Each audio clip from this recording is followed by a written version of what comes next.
fresh where I'm from. Palm trees, ready-made goods, don't front. Cause you was on your own time coming. Don't stop running, burning the leaves in the backyard summers. Flower scented breeze keep warming me. Tired of the priest keep warning me. Seconds from release, it's hard to treat. I'm too scared to breathe. From my beliefs, the land of freedom, the land for me. Too scared to seek, too scared to be my own, you see. But I know I just need some selfish time. I need more relics that give me truth to what I know. Give me ruthless weight, all these paper weights, all these sacred faces, A6 laced in, strangers wasted. Flood a while you fall across the gap, no bridge stood, no man could reach. I pray 3 times a night, hope you hear it. I'm nearing heights I dreamt of, heights I fear. And since nobody else can hear me, let my ears bleed, let my heartstrings rip. Following the tide, never was a sign to align to the ceiling on the moon, my stride. Low G's, low weight, low everything cheap. These lights, these streaks, my God. Too bright, can't vision, need my lenses. Blue ball in the sky, keep turning on and on and on and on and on. On and on and on and on and on. On and on and on and on and on. On and on and on and on and on. On and on and on. I'm too scared to breathe from my beliefs. The land of freedom, the land for me. Too scared to see, too scared to be my own, you see. But I know I just need some selfish time. I need my relics back. Give me truth to what I know. Give me ruthless weight, all this paper weights, all these sacred faces, A6 lacing, strangers wasted. The air's so fresh where I'm from. The air's so fresh where I'm from. The air's so fresh where I'm from. The air's so fresh where I'm from.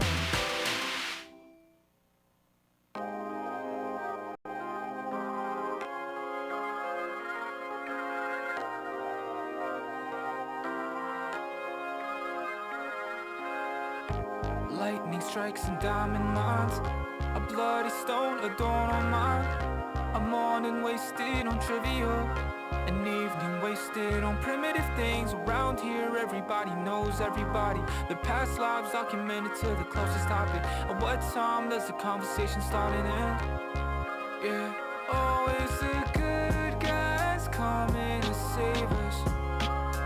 Promise a good life, thank God that you can.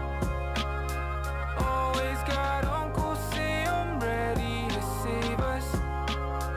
Thank God you came, thank God you came, thank God you came. We want, thank God. We want, thank God. We want, thank God.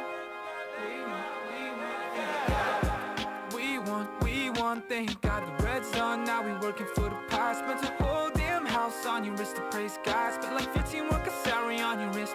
A place of chasing what you want, when you want, if you want, till it's up in dust.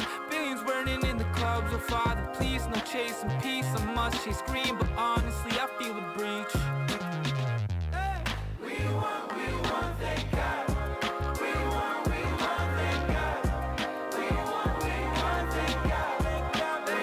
Always the good guys coming to save us. Promise a good life, thank God that you came. Always got Uncle Sam ready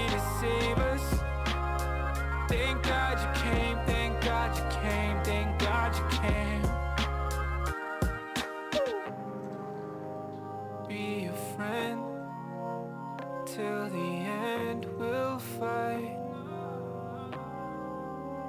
the good fighting. And the lives you've changed, the effects you've made. Is this the life you made for me? Always the good guys coming to save us. Promise a good life, thank God that you came. Always got Uncle say I'm ready to save us. Thank God you came, thank God you came, thank God you came. Always the good guys coming to save us. Promise a good life, thank God that you came. Always got Uncle Sam ready to save us. Thank God you came, thank God you came, thank God you came.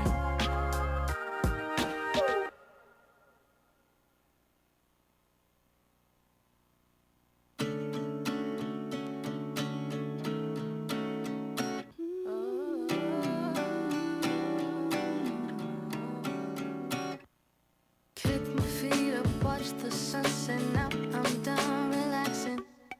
Time is chasing after me. I need a little substance. Not sure where it's headed, but I know it's going somewhere. Take a cab and don't look back. I'll move through all the silence. Now I'm colder than the weather. Steady going under pressure. I'm finally over being low-key under these old covers. Now I'm back and I'm better. Steady going under pressure. Sit back and watch the paint dry. Take time and watch the dope rise. In another world I'd have control of my mind. Can't seem to get it through that things I do but on my own time. People waiting, slowly fading. The mirror's telling me I got to grip it right in front of me. Secure the seat and don't release the opportunity. Now I'm colder than the weather. Steady going under pressure. I'm finally over being low-key under these old covers. Now I'm back and I'm better. Steady going under pressure. Sit back and watch the paint dry. Take time and watch the dope rise. It's passing hours dancing. How the hell am I still standing? Keys are rusting. I'm not playing. Melodies are infiltrating. Now I'm colder than the weather. Steady going under pressure. I'm finally over being low-key under these old covers. Now I'm back and I'm better. Steady going under pressure. Sit back and watch the paint dry. Take time and watch the dough rise. People waiting, slowly fading. Take time and watch the dough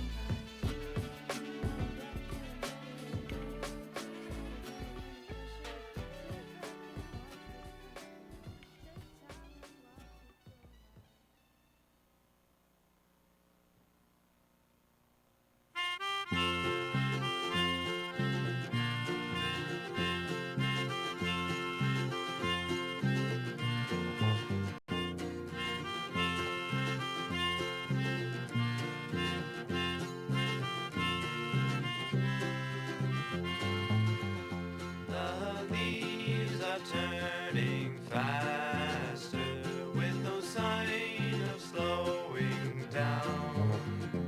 And the birds fly south, so winter comes with the snow to blanket the town. The midday skies are clear and blue with a cool breeze in the air. You bundle up all nice and snug with something that's warm to wear.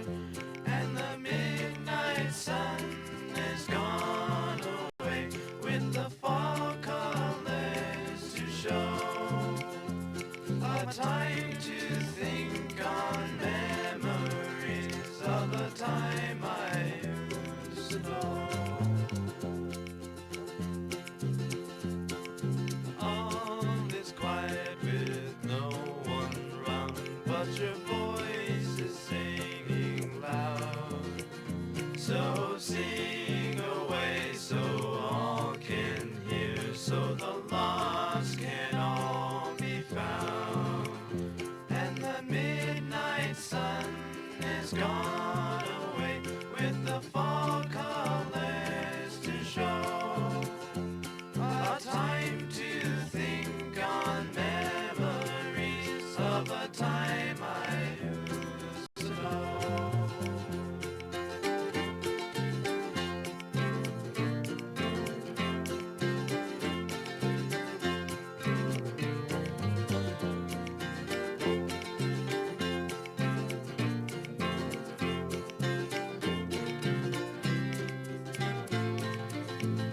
And the midnight sun is gone away with the fall colors to show. A time to think on memories of a time I used to know.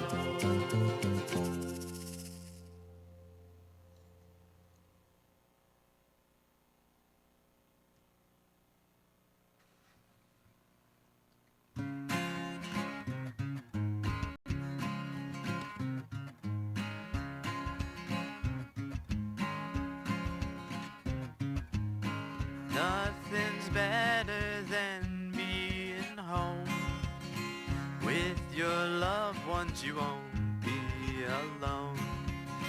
When it's cold out, you'll be in warm in your own bed and from the storm.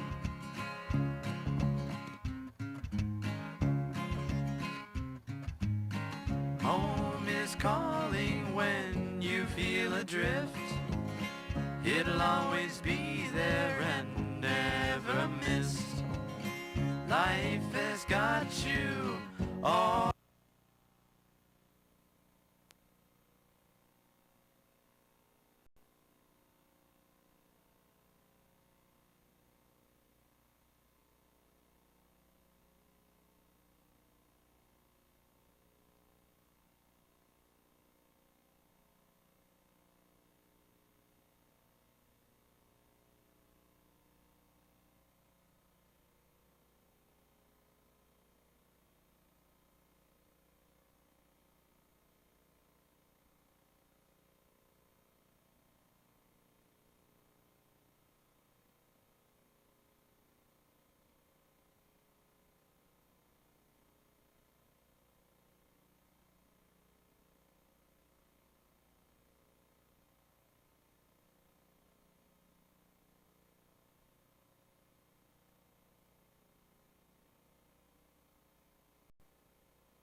All right, good evening, everybody. Welcome. It is January 7, 2025, the first meeting of the year. I now call this regular meeting of the Anchorage Assembly to order. Madam Clerk, would you please call the roll? Assemblymember Myers. Here. Member Martinez. Present. Member Littlefield. Here. Member Rivera. Present. Member Johnson. Here. Member Constant. Here. Member Zalatel. Here. It's my understanding Member Bronco will be joining us later. Member Volland. Happy to be here. Member Browley. Here. Member Stolt. Here. Member Perez Verdia. He let me know he'll be here very soon. Thanks. And it looks like our youth representative is excused. Are you on the phone, youth member? Okay, yes, excused. Chair Constant, you have a quorum. All right, thank you very much. Next, I would like to ask Mr. Johnson to lead us in the pledge. Yes, Mr. Chair. To the flag of the United States of America and to the republic for which it stands, one nation, under God, indivisible, with liberty and justice for all. Mr. Martinez, would you please read the land acknowledgement? A land acknowledgement is a formal statement recognizing the indigenous people of a place. It is a public gesture of appreciation for the past and present indigenous stewardship of the lands that we now occupy. It is an actionable statement that marks our collective movement towards decolonization and equity. The Anchorage Assembly would like to acknowledge that we gather today on the traditional lands of the Dena'ina Athabascans. For thousands of years, the Dena'ina have been and continue to be the stewards of this land. It is with gratefulness and with respect that we recognize the contributions, innovations, and contemporary perspectives of the Upper Cook Inlet Dena'ina. Thank you, Chair.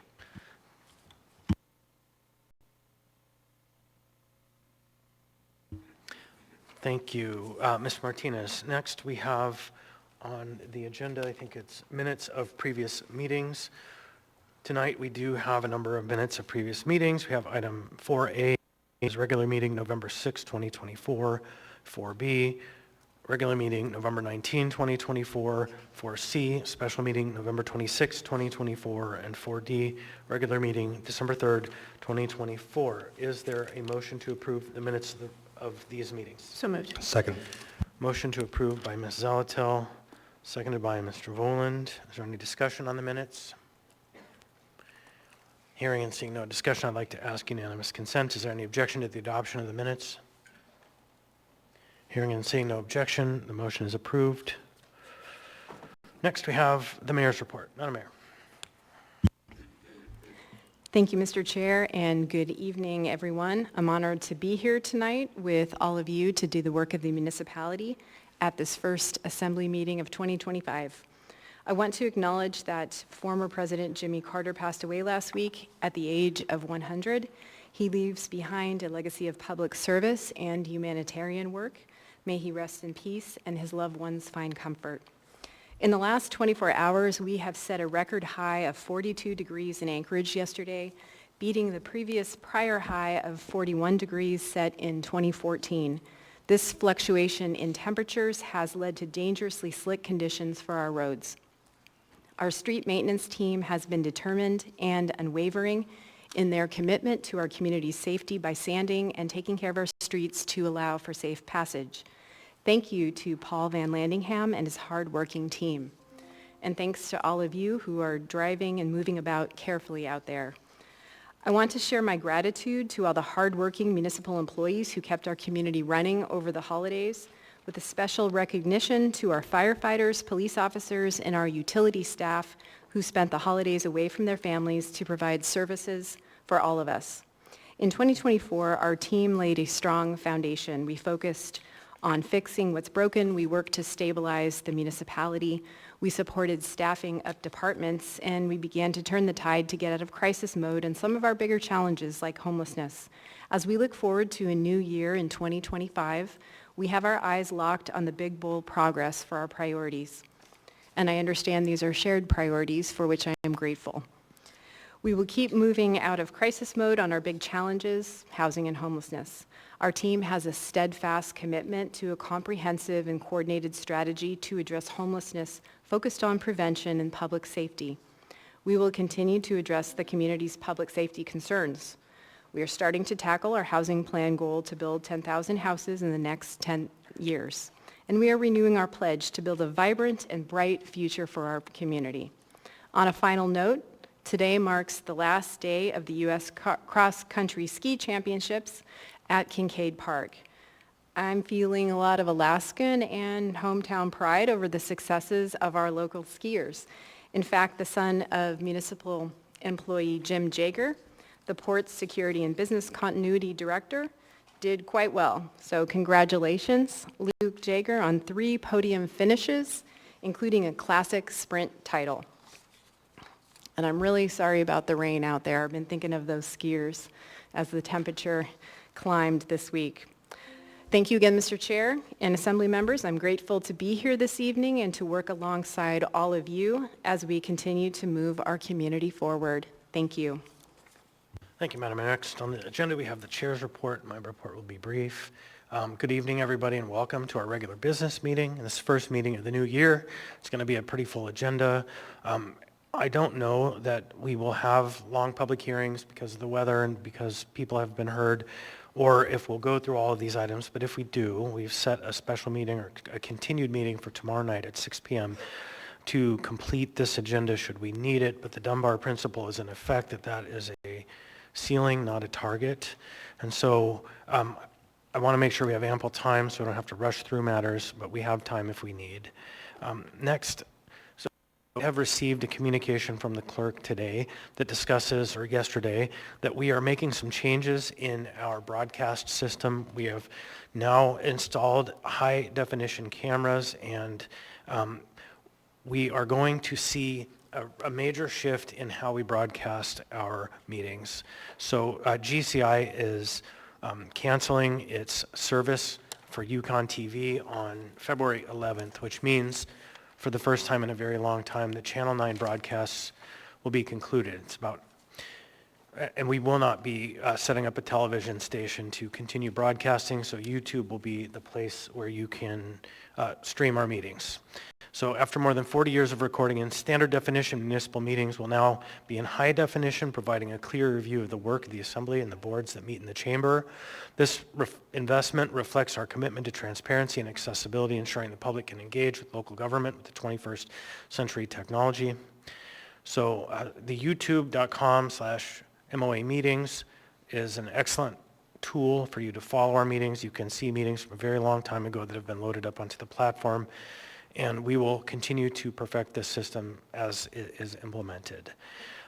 Finally, the Martin Luther King Day is coming up, and I think probably a most significant element of the commemorations is the Martin Luther King Day Free Legal Help Clinic, which will happen on January 20th.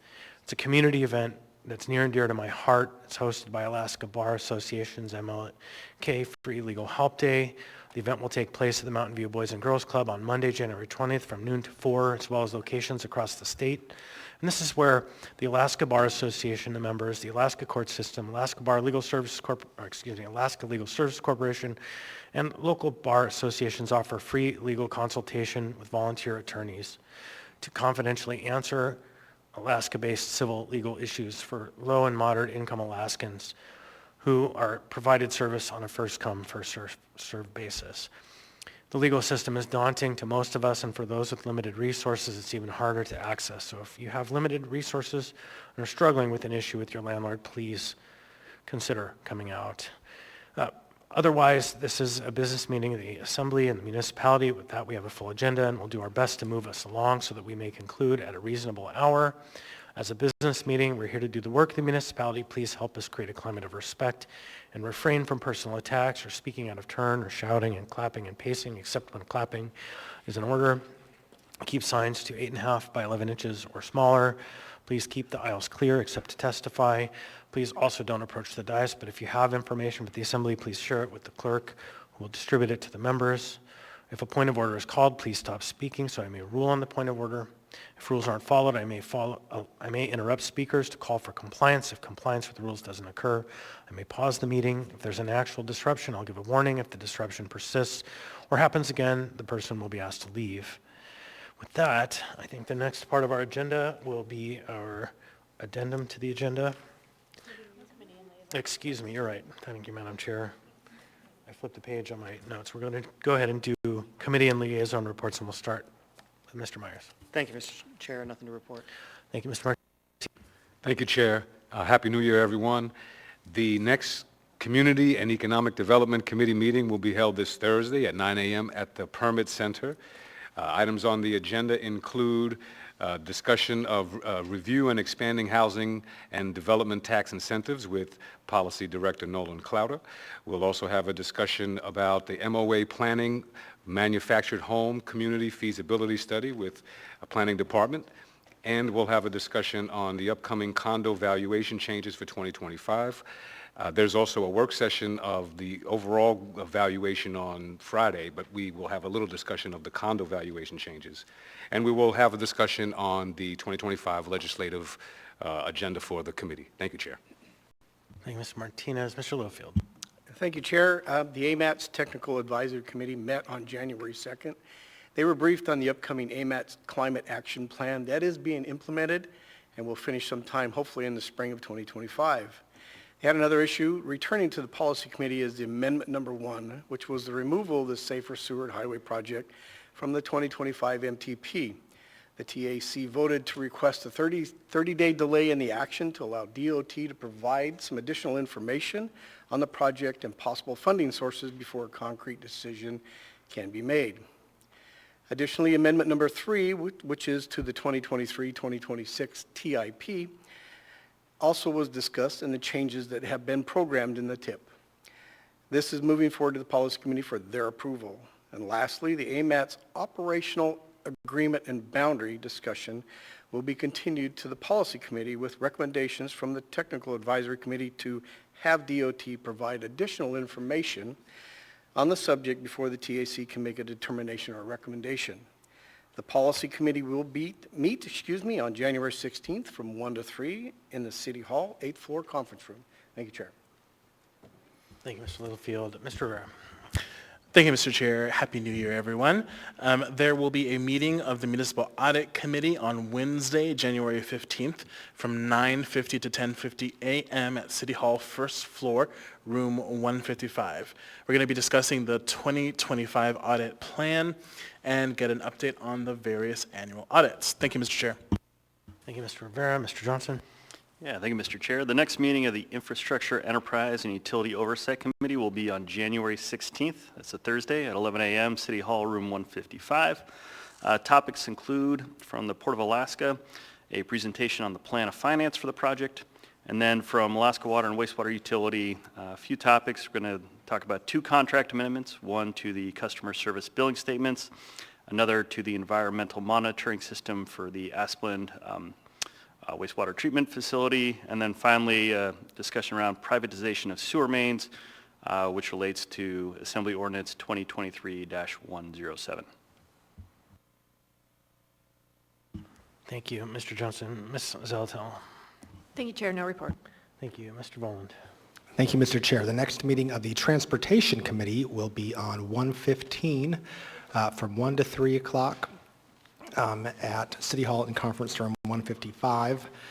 We will hear standing reports from Alaska DOT and PF, the Municipal Transportation Department, the Planning Department, People Mover, and AMATS. We will also be hearing a snow removal update from the municipal manager in concert with the Anchorage School District. And additionally, a presentation on the proposed changes to Anchorage Municipal Code 24.25, which is on the agenda tonight.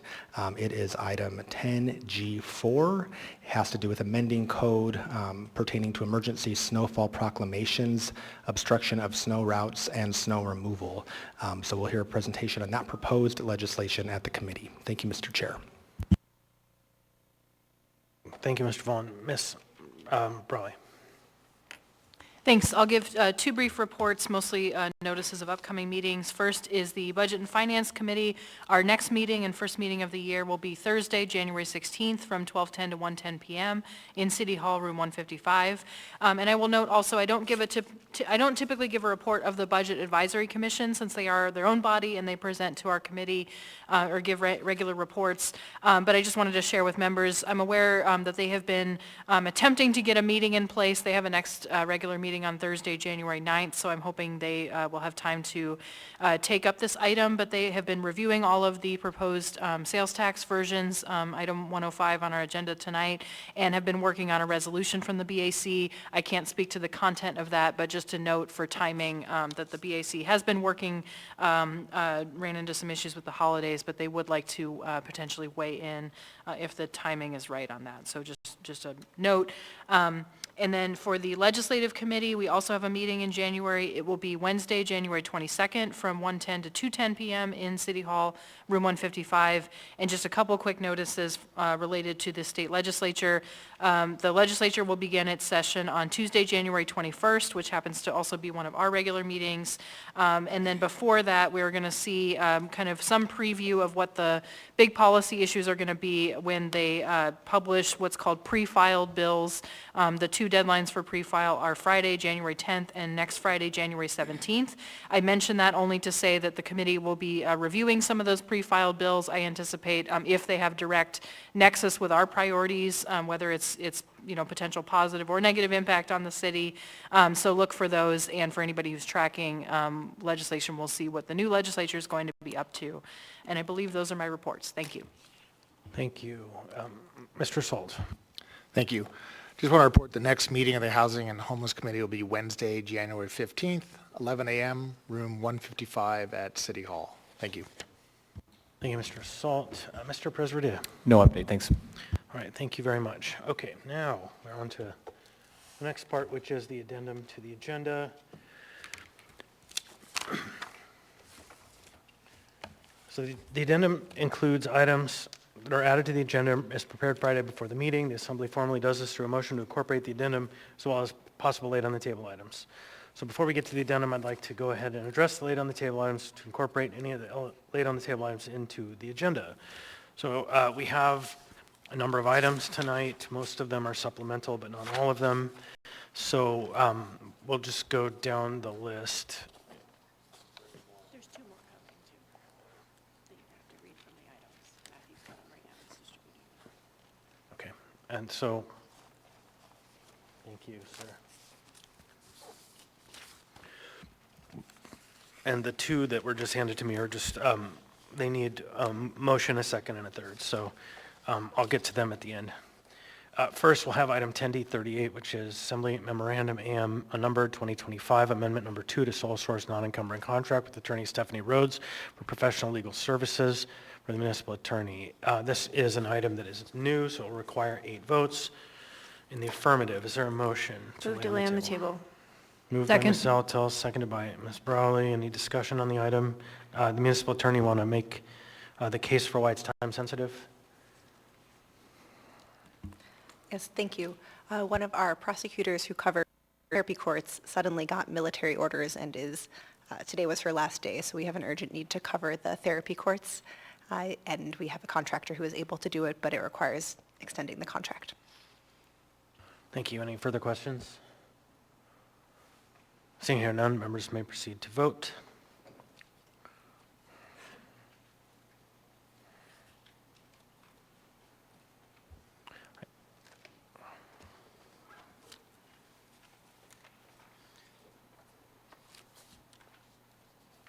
On a vote of 11-0, that item has been laid on the table. The next item is supplemental 10F6, Information Memorandum, AIM unnumbered answers to Assembly questions. Next we have, I'm going to go ahead and read the remaining items into the record, and then I'll come back and do the items that require action. So next we have item 13A13, which is AIM unnumbered 2025, Project Anchorage Business Coalition, letter in support of AO 2024-105S, an ordinance of the Anchorage Municipal Assembly proposing a dedicated sales tax and economic development measure to be submitted to the qualified voters of the municipality that would enact a sales and use tax of 3% in the aggregate on the sales or use of goods and services within the municipality with certain exemptions. Maximum tax amount per transaction comprised of 2% tax for the sole purpose of reducing property taxes proportionately throughout the municipality within the tax cap calculation, and 1% tax outside of the tax cap dedicated to establishment of a trust fund to pay for voter-approved capital projects known as municipal area projects. Can you waive reading? Waive reading. Thank you. Okay, next we have 13A14, Information Memorandum AIM, unnumbered 2025, substitute version crosswalk for AO 2024-105, an ordinance amending Anchorage Municipal Code proposing a dedicated property tax measure to be submitted to the qualified voters of the municipality that would enact a sales and use tax. Next we have, under quasi-judicial or administrative matters, 15B1, Resolution AR 2025-12S, a resolution of the Anchorage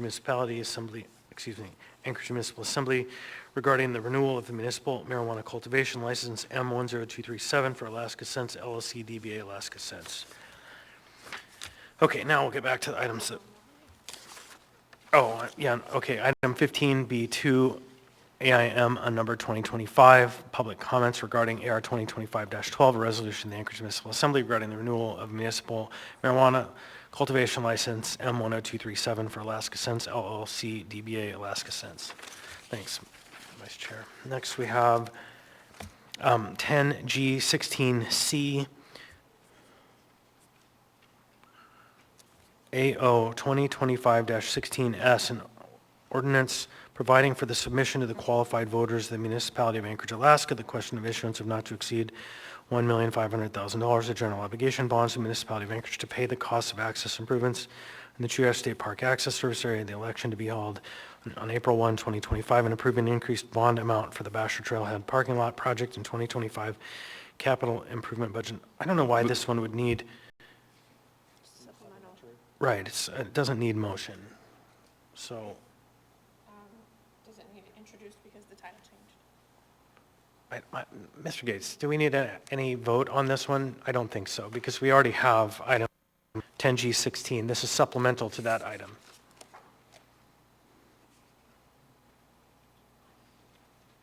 I'm going to deem that we don't need additional action, even though it does change the title. It is. One moment.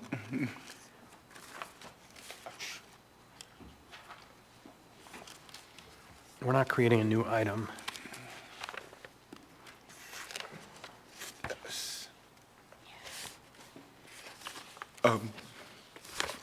I'm sorry, Mr. Chair, I'm just catching up. Yeah, the question. 16S. Yeah, it doesn't need been laid on the table. It doesn't need a motion or a second no, or a supplemental third. to this underline 16. Thank you.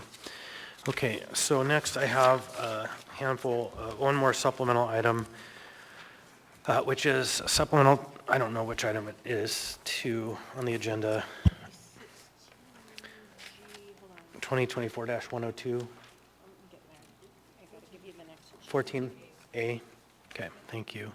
So supplemental to item 14A, we have AO 2024-102S, an ordinance of the Anchorage Municipal Assembly amending Anchorage Municipal Code sections 21.04.30, 21.06.020, and Chapter 21.07 to simplify specific restrictions for residential development in the B3 zoning district and waiving Planning and Zoning Commission review.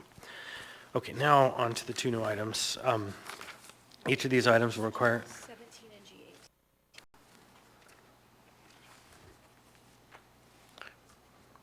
Okay, so we'll start with AO 2025, unnumbered, an ordinance of the Anchorage Assembly submitting to the qualified voters of the municipality of Anchorage a ballot proposition amending the Home Rule Charter to require a single application for all municipal benefits and assistance programs. Is there a motion? Move to introduce. Second? So there's a motion to introduce by Ms. Zalatel, seconded by Ms. Brawley, and third by Mr. Rivera. And this is set for public hearing On the 21st. 21st. Okay.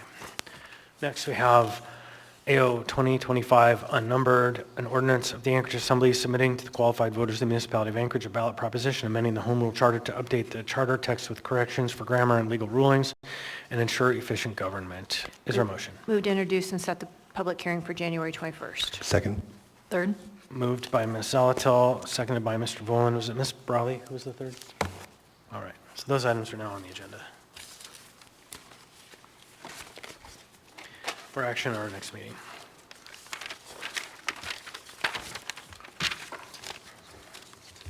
Anything else? Well, are they just for introduction or are they supplemental? So there's a couple more coming that are supplemental, but we can deal, they're not included in the agenda, right? They're after the consent agenda. Okay, so I am told that there are a couple of more supplemental items coming, but they're not quite ready. And so with that, then we'll go ahead and proceed with action. So I would like to ask for a motion to incorporate the addendum as printed and distributed and the laid on the table items. So moved. Second. So a motion by Ms. Zalatil, seconded by Mr. Voland. Is there any objection to the motion? I'd like to ask unanimous consent. Seeing here no objection, the addendum to the agenda and the laid on the table items have been incorporated. Next, we have appearance requests. Appearance request, Mr. Charles McKee, come forward. Welcome, please state your name. The microphone's in the hall, so hit the green button. Mr. McKee, there's a green button on the mic. There you go. One more time. There you go. It's on. Thank you very much. I'm a beneficiary, the Charles McKee Trust. I'm here to expulgate the claims against me, inasmuch exemplify the house by certain to give charge concerning God is real. To exemplify the seal at the top of the page that I handed out to you, look at the bottom, you'll see title of origin. To be added above that, the word God is certainly the title of origin. As to how the promise by rebutting my remedy to another claimant in your corporate court, it is called checkmate, or in a legal term, continuance in your legal term. As to the agent and claim on the letter that the affidavit, he was directly involved in getting me to apply that to an affidavit, and he also is involved with the corporate court, and he became involved in a personal way with my affairs, which I protest. And so with that, I have no further words to say. Thank you, Mr. McKee.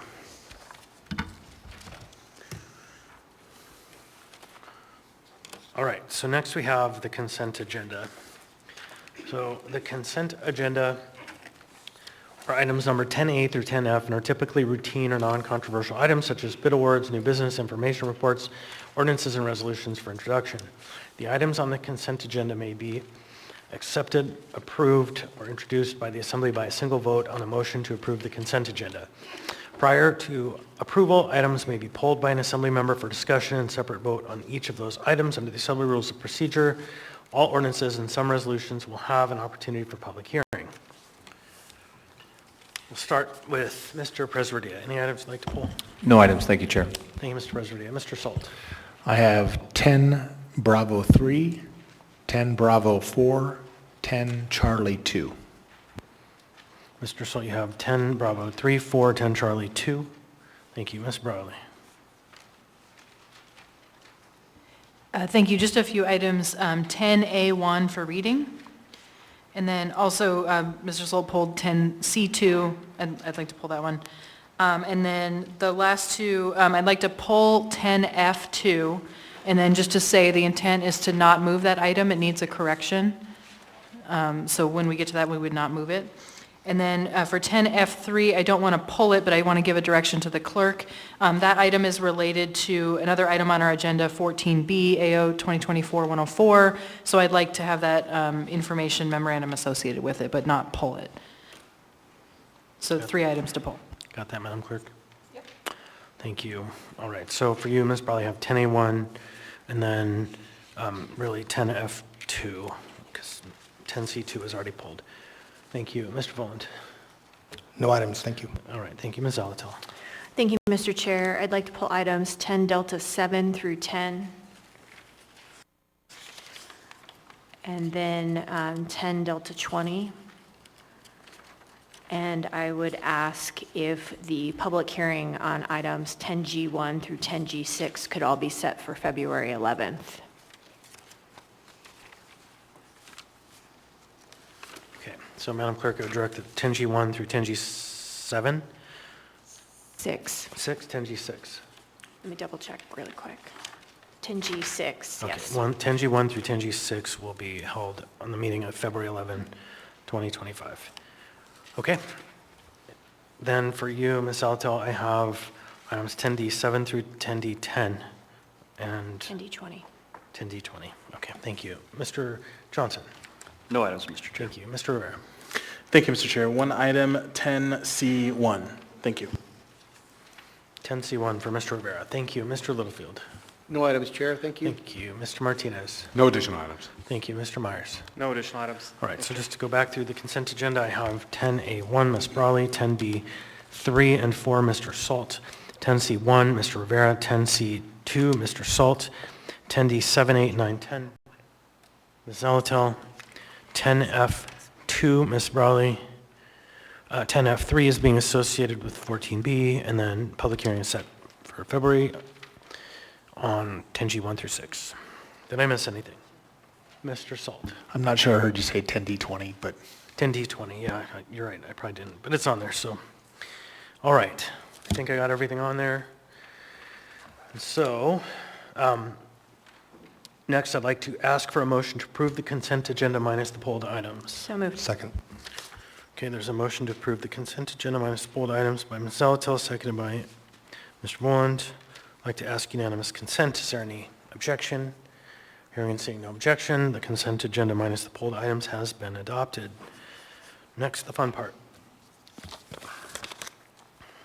We have before us now item 10A1, resolution AR 2025-11, a resolution of the Anchorage Municipal Assembly designating January 20, 2025 as Dr. Martin Luther King Jr. Day of Service and recognizing and honoring the legacy and dream of Dr. King. Is there a motion? Move to approve. Second. That's right. Ms. Brawley moves. Ms. Zalatel seconds. I'd like to ask unanimous consent. Is there any objection? Hearing and seeing none, the item is adopted. So I have Ms. Brawley reading, Mr. Martinez presenting. If you're here to receive it, please come forward. A resolution of the Anchorage Municipal Assembly designating January 20th, 2025 as Martin Luther King Jr. Day of Service and recognizing and honoring the legacy and dream of Dr. King. Whereas on November 2nd, 1983, President Ronald Reagan signed the King Holiday Bill into law, designating the third Monday in January a federal holiday in observance of civil rights leader Dr. Martin Luther King Jr. The legislation was first introduced 4 days after his assassination on April 4th, 1968, but it would take 15 years of persistence by civil rights activists for the holiday to be approved by the federal government, and an additional 17 years for it to be recognized in all 50 states. On 23rd, 1994, the King Holidays and Service Act was signed into law by President Bill Clinton. Inspired by King's life of service, Congressman John Lewis and former Senator Harris Wofford proposed the legislation to encourage Americans to find common causes and methods of improving their communities. In honor of Congressman Lewis's initiative to make Martin Luther King Jr. Day a holiday, a day on, not a day off. Whereas Dr. King stated that life's most persistent and urgent question is, what are you doing for others? Each year, Americans across the country answer that question by coming together on the Martin Luther King Day of Service to serve their neighbors and communities. Whereas the Alaska Black Caucus will be honoring the life and legacy of Dr. King by hosting Hoops for Unity on Friday, January 17th from 6 to 7:30 p.m. at the Boys and Girls Club Mountain View to build relationships between police and young people. And whereas the Alaska Black Caucus and Hilltop Ski Area co-host with snowboarder, motivational speaker, author, and coach Spencer Conley, bringing Coach Conley's Freedom Shred to a Hilltop Ski Area on MLK weekend, January 18th, 19th, and 20th. This event will provide lessons, gear, and affordable lift tickets for anyone wanting to try the sport, as well as serve as an opportunity to challenge stereotypes and encourage participation in Alaska's beautiful outdoors. And whereas Dr. King vested his hopes to pursue the efforts of one people with one purpose to achieve one community, the beloved community, the Martin Luther King Foundation of Alaska will hold their annual MLK citywide celebration on Sunday, January 19th from 3 to 6 p.m. at the West Anchorage High School Auditorium. And whereas Jack and Jill of America will be honoring the legacy of Dr. King by teaming up with the Super Bowl Initiative and collecting dollars and food at the Alaska Black Caucus-sponsored 3rd Annual MLK Cultural Solidarity Celebration on Monday, January 20th at 5 p.m. at Betty Davis East Anchorage High School. Now, therefore, the Anchorage Municipal Assembly resolves that January 20th, 2025 is designated as Dr. Martin Luther King Jr. Day of Service, passed and approved by the Anchorage Assembly this 7th day of January 2025.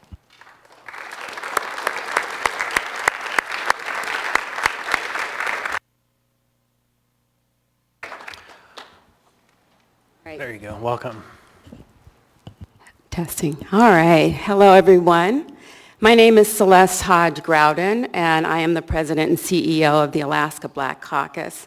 We're a nonprofit organization that champions the lives of Black people and other marginalized groups in 4 core areas: health, education, economics, and justice. I'm really excited to be here with my colleagues and others in this fight for continuous justice. I was going to say advocating for continuous justice. But we know that Dr. King's dream has not been realized. We're working on it. There's still a lot of work to do, though. And I know that not everyone is happy when we strive for equity and inclusion and diversity. But we're going to continue getting in good and necessary trouble. And so I just want to say to the Assembly, thank you for this resolution. And I invite, as I always do, each and every one of you to the many events that are being hosted in recognition of Dr. Martin Luther King Jr. And a lot of times, you show up. And I'm hoping and praying that it'll be the same for these events. Because in order to build relationships, you have to show up. And so I thank you again.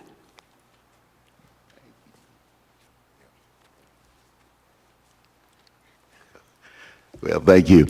I'm Pastor Leon D. May the First, pastor of River Desert Community Church here in Anchorage. I serve as president of the Martin Luther King Jr. Foundation of Alaska, as well as the Interdenominational Ministerial Alliance of Anchorage and Vicinity.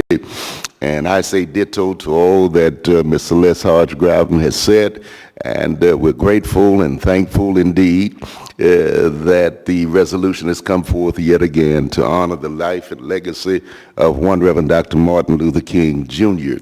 I would say on behalf of the MLK Foundation of Alaska, and we're having our commemoration celebration, as was read, on the 19th, Sunday the 19th, at 3 o'clock p.m. at West Anchorage High School Auditorium. And this year's annual celebration is not simply about the life and legacy of Dr. King, but it is also a Founders Day commemoration celebration where we are honoring the visionary of the Alaska Foundation, here and one of the constructors along with him, and that is in the person of the Reverend Dr. Alonzo B. Patterson Jr. and Reverend Dr. William Green. We honor in their workload all these many years. Our theme for this annual celebration is Mission Possible, protecting freedom, justice, and democracy. So we'll be celebrating on Sunday the 19th at 3 o'clock p.m. as stated, West Anchorage High Auditorium, and we too invite each and every one of you to come celebrate and commemorate with us. I appreciate you guys each year. Let me say this, and I'll be out of your way. I appreciate you guys each year with the resolution coming forward, but we also would like, again, to see your faces in the place on Sunday afternoon, and also, if you don't have it, we can get it to you, but I think all of the Assembly and the Mayor's office have our sponsorship form, and we love the Assembly and or the municipality to come forward with a sponsorship this particular year, if not an ad, a donation, and maybe each one of your districts might want to do likewise and what have you. And so we would certainly appreciate that and want to put it on your mind. God bless you and keep you is my prayer. Thank you very much. I have to give honor to my mentor, Mr. John S. Parks, who oftentimes when receiving such wonderful pieces of paper would remind us that the children in Mountain View and Fairview cannot eat that paper. He would have me from his grave remind us that the work that Dr. King did is far from finished. In fact, I dare say, as one who first set foot in Anchorage, January the 5th, 1965, 2 days ago, I celebrated 60 years in this community. My first fight was at the corner of 9th and Carlock to get a stop sign. I was told by the engineer, Mr. Mills, that they didn't have any stop signs. Fortunately, a lady, Lydia Selcraig, sat there and said, "Mr. Chairman, this is a shame. We must do something. The children are playing in the streets." And I say today, the children are dying in the streets. The homeless are stacked in our communities. They are dying. This is Dr. King's work. Let it continue, please. Thank you.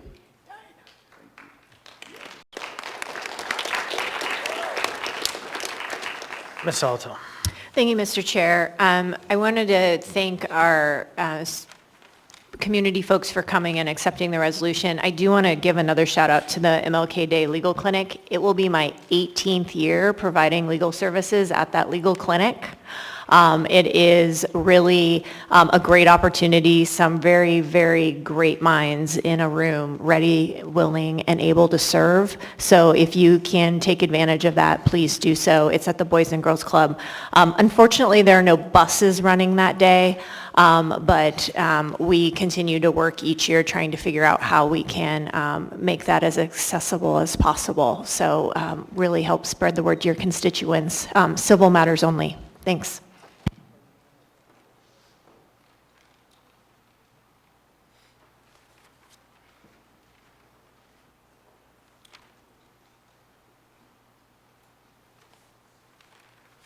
Just one second.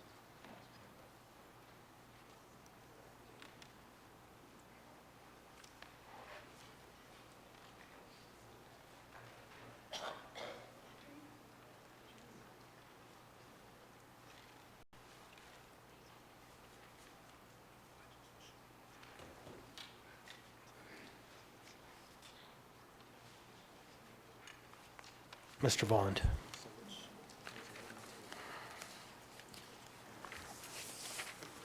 It's 10F6. Thank you, Mr. Chair. I want to move to reconsider item 10F6. Second. So there's a motion to reconsider by Mr. Voland and a second by Ms. Zalatel. Mr. Voland. Thank you. So this item is answers to assembly questions. And I read through, I appreciate the administration providing these to us and being able to put them on the record. However, yep. Yeah, I would just say I think that there was maybe some lack of accuracy. There could be more context on one of the answers that was provided. So just leave it at that. So there's a motion to reconsider. Is there any objection to the motion? Hearing and seeing no objection, the item is reconsidered, and we'll take it up when we get to 10F6, and I'll have Mr. Wallin having pulled that item. Thank you. Okay, next we move on to item 10B3. 10B3 is Resolution AR 2025-16, a resolution of the Anchorage Municipal Assembly authorizing the Assembly Chair to sign a joint resolution of the Anchorage Assembly and Anchorage School Board in support of the fair inflation-adjusted rate state funding required to maintain a quality public school system and increase student performance. Mr. Solt, you pulled this item. Thank you. Just want to make, motion to approve. Okay. Second. Thank you, Mr. Solt. So motion to approve by Mr. Solt, seconded by Mr. Rivera. You have the floor. And be quick, just want to lend support for this. I do like that it is asking for an inflation-adjusted state funding requirement. And then make the comment that I also appreciate ASD working to become more efficient, because if we give more money that we're spending inefficiently, we're just spending more money inefficiently. And then last thing, just a reminder that the municipality of Anchorage does give the maximum that we can to ASD, so we are, for the most part, out of options within our remit. Thank you. Any further discussion? Oh, I see Mr. Rivera. Thank you, Mr. Chair. A huge thank you to the members of the school board who did most of the work to update this resolution from last year when we approved it, along with some suggestions from Assembly Council. Thank you for that. So like last year, this resolution continues to hammer the message that we and really all local governments need the state to step up when it comes to its constitutional obligation to fund and support public education. So I urge a yes vote. Thank you. Thank you, Ms. Brawley. Thanks. Also wanted to echo thank you to the school board members and the assembly members who worked on this, including Member Bronga, who I know is not here at the moment, and the others who are in this room. The other thing I just wanted to mention was I know there's a lot of focus on the number. Obviously, the number in this, the ask is a large number that would bring us up to where our funding was in the past. I can find it, but, you know, and we know there's been some kind of balking at that large of a number, but I think it's also important to remember that 14 years, FY11, is a long time ago. That's also a big number of years. And I think everybody knows and has experienced the pain of high inflation, and certainly our school district has been feeling that even more so in the last few years. So just to note, I think we've discussed this at length in our joint meetings, but just wanted to say again, it's a large number, but it's because the problem is a large one. So thank you. All right, thank you. I would note, I think, Ms. Bronca, did you just join us?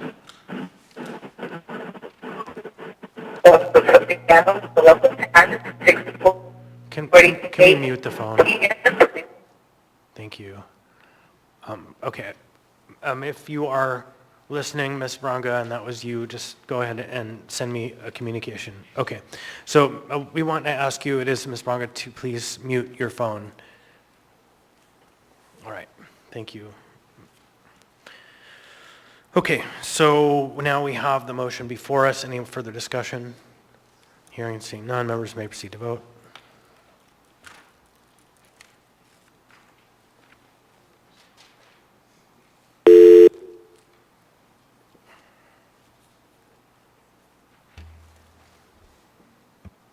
I think we lost her again.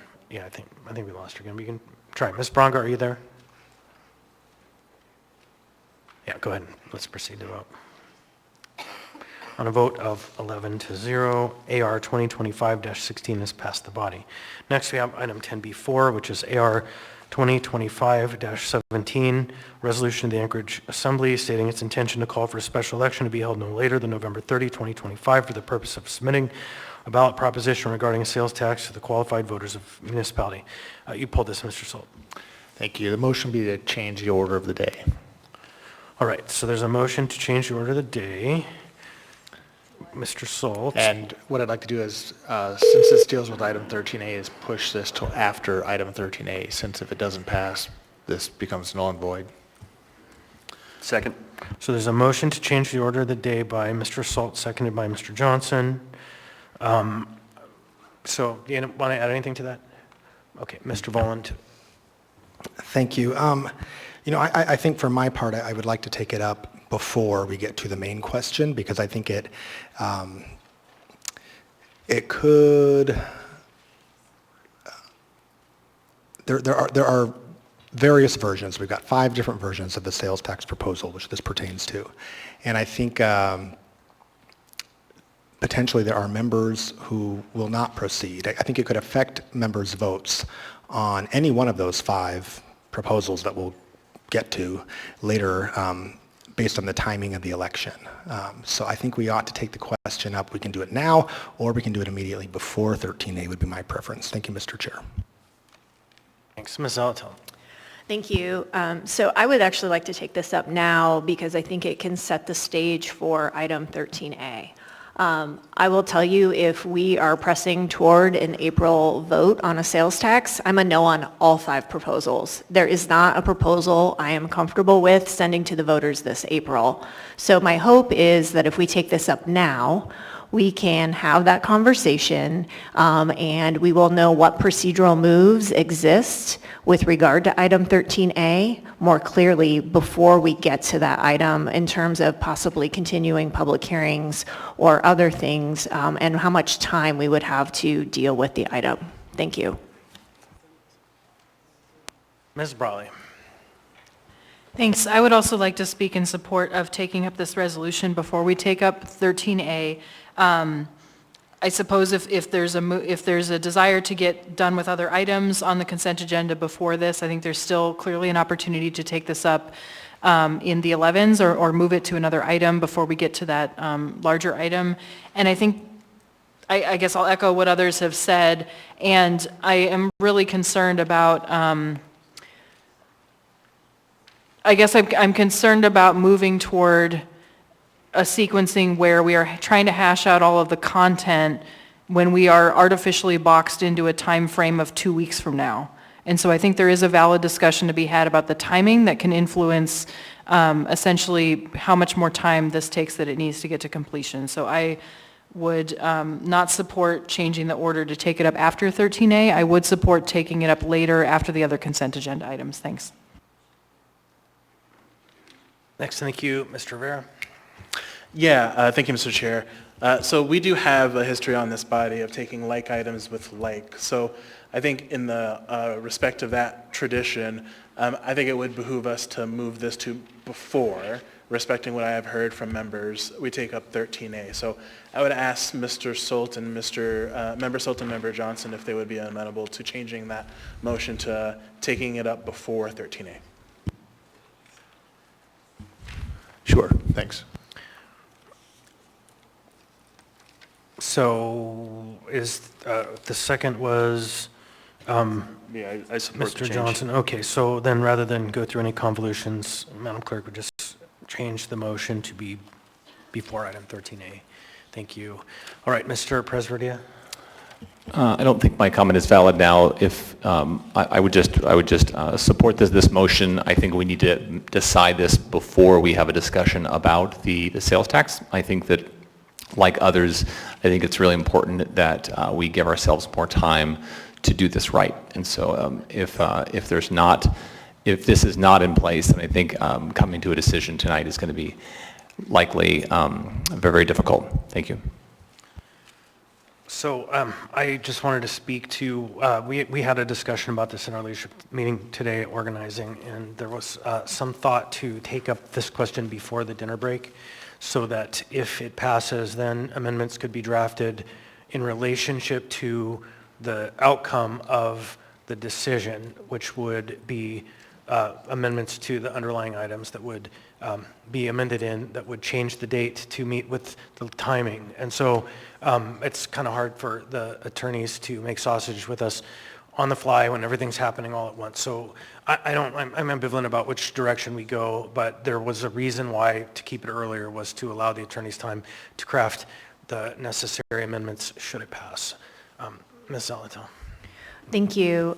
So in trying to get all of the items together, then I would move to amend the motion to change the order of the day to take up 14K and L, which are the special levy items, before this item, before 13A. Second. Right, so there's a motion to amend the amendment by Ms. Zalito, seconded by Mr. Voland, and it would move items 14K and L before item 10B4, so that it also could be clarified if they pass and not included in a subsequent tax proposal. Is there any discussion on that amendment? Hearing saying none, I'd like to ask unanimous consent on the amendment to the amendment. That looks correct. Got a thumbs up from the vice chair. I do not see or hear any objection to the amendment. So now we have the amendment before us as amended, which would be to take up the following items, 14K, L, 10B4, and 13A, and then proceed back to our regular agenda. Is there any further discussion on the amendment? On the motion to amend, yeah. Seeing, hearing none, members may proceed to vote.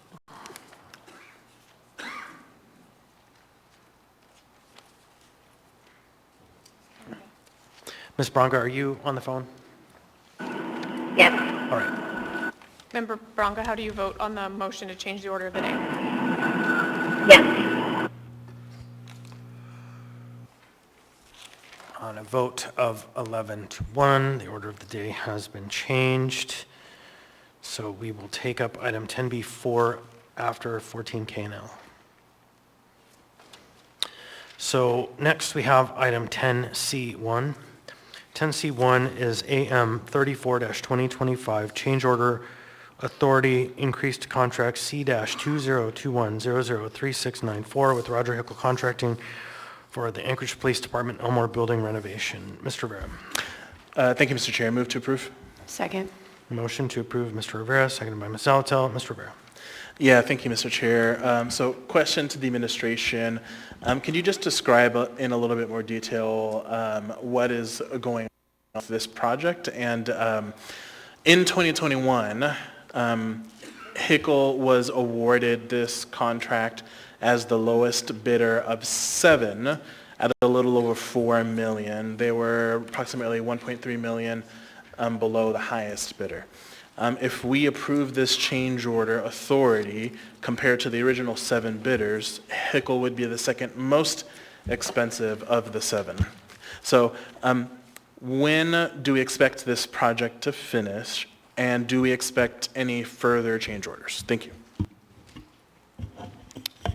Through the chair to Member Rivera, I would ask M&O Director Shaythroop, who's available on the phone, to speak to the specifics of the project. I know big picture, this change order was precipitated by changes that we made on our side that led to some of the delay and the required changes, but I'll let Mr. Throop speak specifically to your questions. Mr. Throop. Good evening. Through the chair to Assembly Rivera.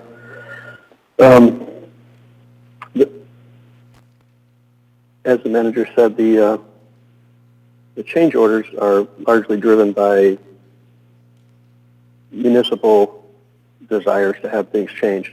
We've had a lot of changes to the project as it's moved along, and we anticipate that this project will be done in the early part of the summer.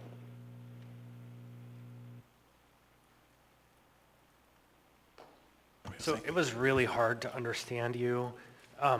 To the manager, did you understand what he said? I believe, apologize to the chair. I believe Mr. Throop is articulating the same concept I did, that we had had a lot of changes to the project along the way that have necessitated a change in the scope and the timing of the project. So essentially, I know there were several questions about this contract to the question of why are we changing the timing beyond the anticipated timing? Why are we sort of, from our end, permissively agreeing to an increase in change order authority specifically for this specific contractor? And I know when I discussed it with the department, the driving force was that we actually on our end made changes to the timing and to the design that necessitated this change, and so we felt it was justified for that reason, not because it was requested by the contractor or driven by changes that they themselves had proposed. So I believe that was the spirit of what Mr. Throop said, but I'll let him weigh in as well if he can. I know he's in a telephonic position tonight, and we're in the middle of a weather event as well. Mr. Throop, did you have anything to add to that?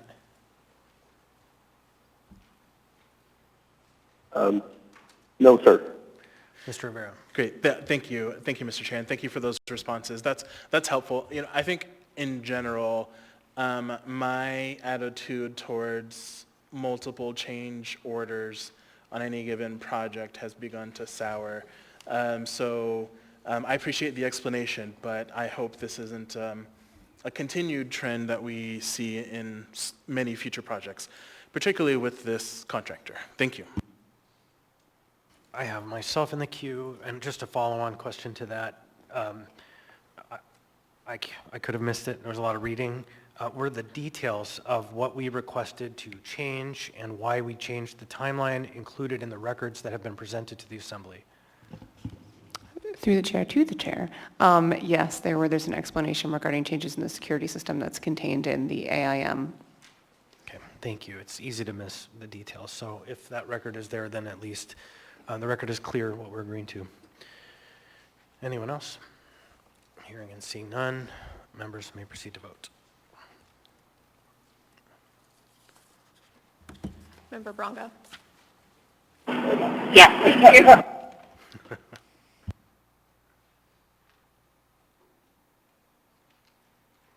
On a vote of 12-0, AM 34-2025 has passed the body. Next we have item 10C2. 10C2 is Assembly Memorandum AM 62-2025, recommendation of award for a contract with Bristol Prime Contractors, LLC, Bristol for Credit Union Drive Sewer Rehabilitation Project. This item was pulled by Mr. Salt. Motion to approve. Moved by Mr. Salt. Second. Seconded by Ms. Zalatel. Mr. Salt. So just a disclosure that I work for BB&C, which is part owner of Bristol Prime Contractors, but I have no relationship with them and no financial benefit. Thank you.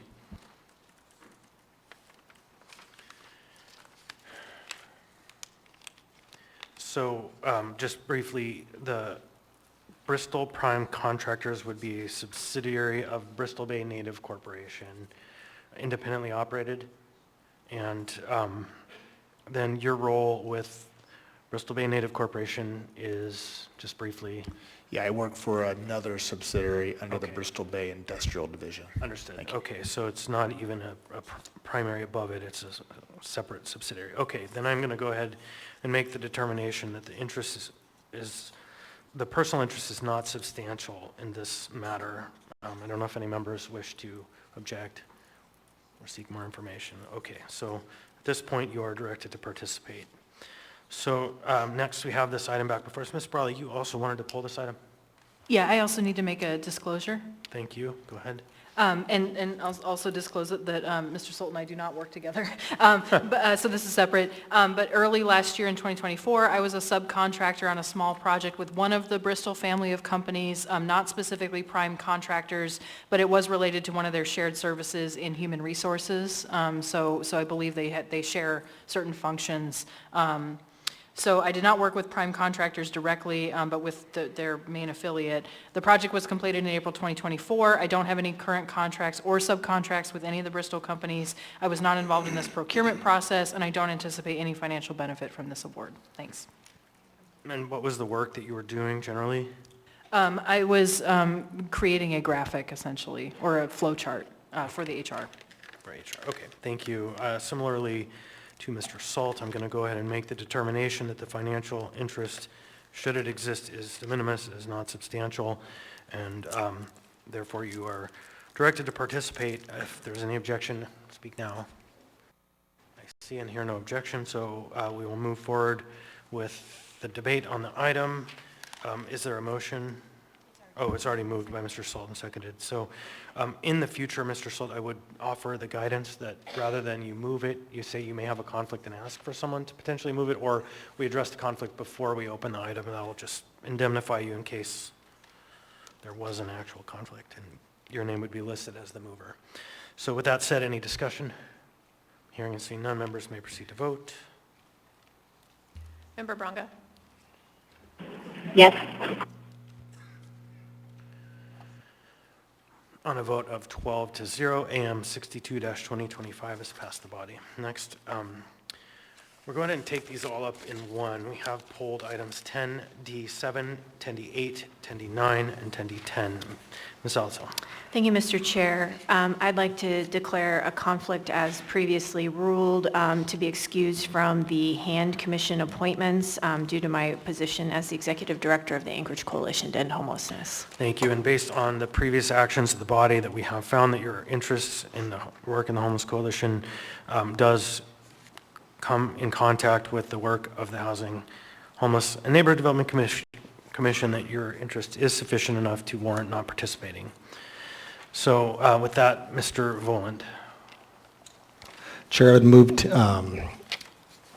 to approve items 10D7, 10D8, 10D9, and 10D10. Second. So there's a motion to approve items 10D7, 10D8, 10D9, 10D10 by Mr. Voland, seconded by Ms. Brawley. Is there any discussion on any of these items? Hearing and seeing none, members may proceed to vote.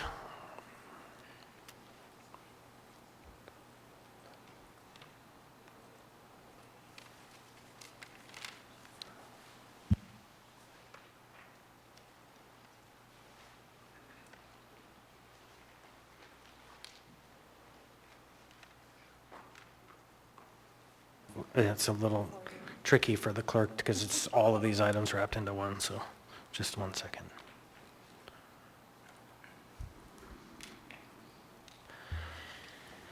Member Bronga? It's 8 o'clock there. On a vote of 11-0, and Ms. Alatel has been recused, items 10D7, AM 7-2025, item 10D8, AM 8-2025, item 10D9, AM 11-2025, and 10D10, AM 12-2025 have passed the body. Next, we have, the item 10D20 was pulled, but the administration has asked us not to move that item.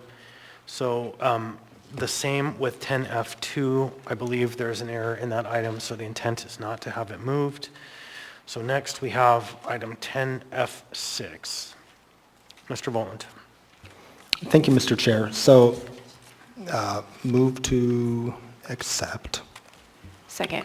So Mr. Voland moves to accept, and Mrs. Alatel seconds. Mr. Voland.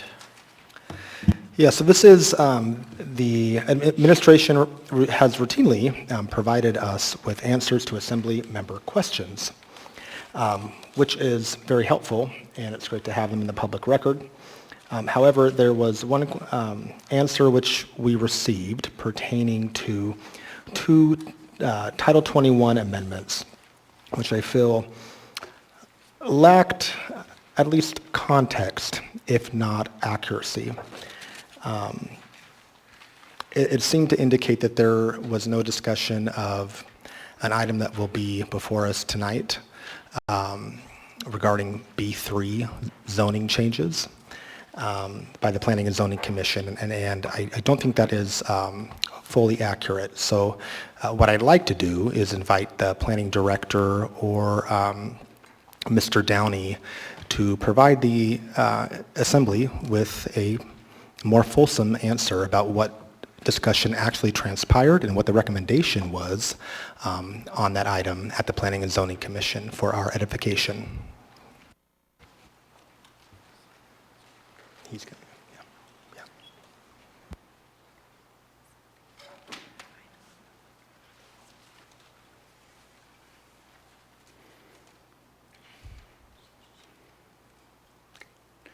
Mr. Voland. Yeah, okay, so do you want to ask a more direct question or just let him riff? I think, did you get the gist of my question there, Graham? Yes. Great. Thanks. Thank you. Take it away. I'm Graham Downey. I'm the Mayor's Special Assistant for Housing and Transportation. I have before me, so you'll forgive me for reading, the Planning and Zoning Commission's recommendation on AO 2024-102 and 104. Actually, instead of reading it, I'll give you the gist of it. They moved to direct planning staff to draft a memorandum to you that included the staff reports to Planning and Zoning. And their only substantive recommendation was on AO 2022-102. That recommendation was that you refer the item as a case back to Planning and Zoning for further review. Happy to answer further questions.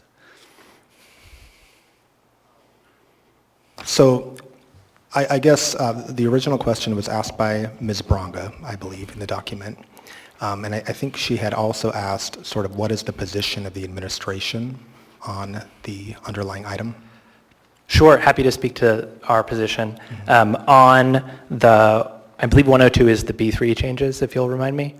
On 102, we understand you may, to the degree there will be, well, I guess I should say, first of all, support both ordinances. Directionally, they're aligned with the mayor's housing strategy.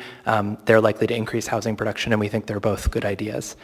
So absolutely support them. And that said, I think we'd be looking for some additional time on both ordinances in order to make sure the public has a chance to get fully up to speed on what both do. On the B3 ordinance, that's based on an assumption or that there may be amendments based on planning department's recommendations, which we would support.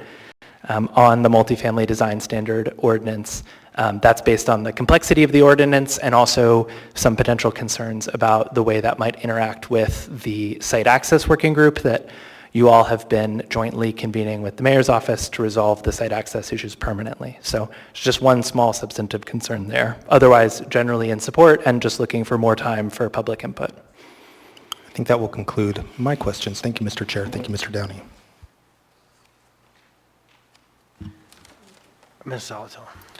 Thank you. I think keeping this to the administration's response to assembly questions, I think that my concern with the answers is that they make some assumptions that may not be true about what public process did or didn't occur because the administration may not be fully read into member efforts, member outreach.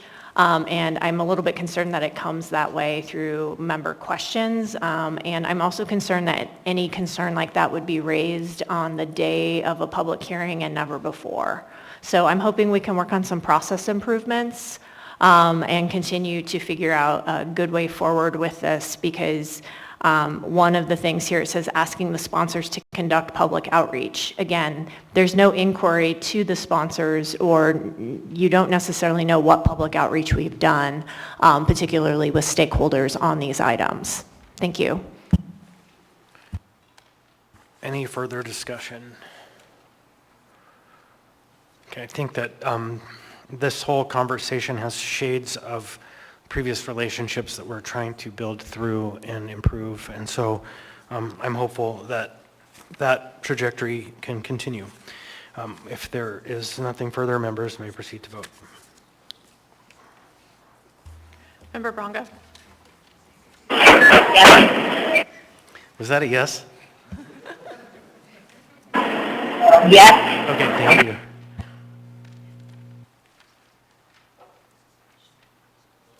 On a vote of 12-0, the unnumbered AIM, which is item 10F6, is now accepted. So we have, is it one or two more supplemental items? I think it's two, right? Two, yes. So we have two more supplemental items. I'll go ahead and read into the record. These are in relationship to items coming up on the agenda. So it's first, it's an unnumbered AIM 2025 from Assemblymember Wallen, subject AO 2024-102, information for the Assembly's consideration.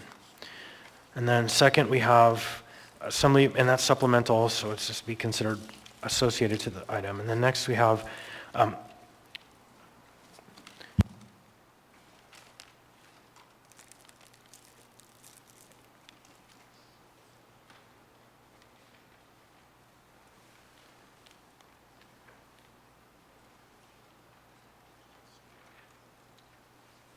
All right, so and that item was associated to item 14A.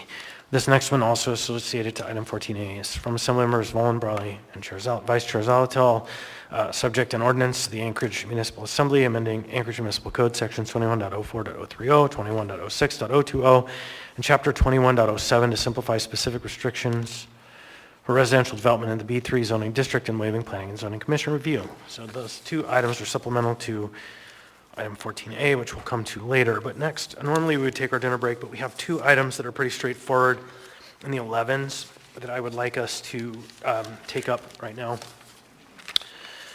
So, and then we'll take our dinner break. So first we'll have item 11A.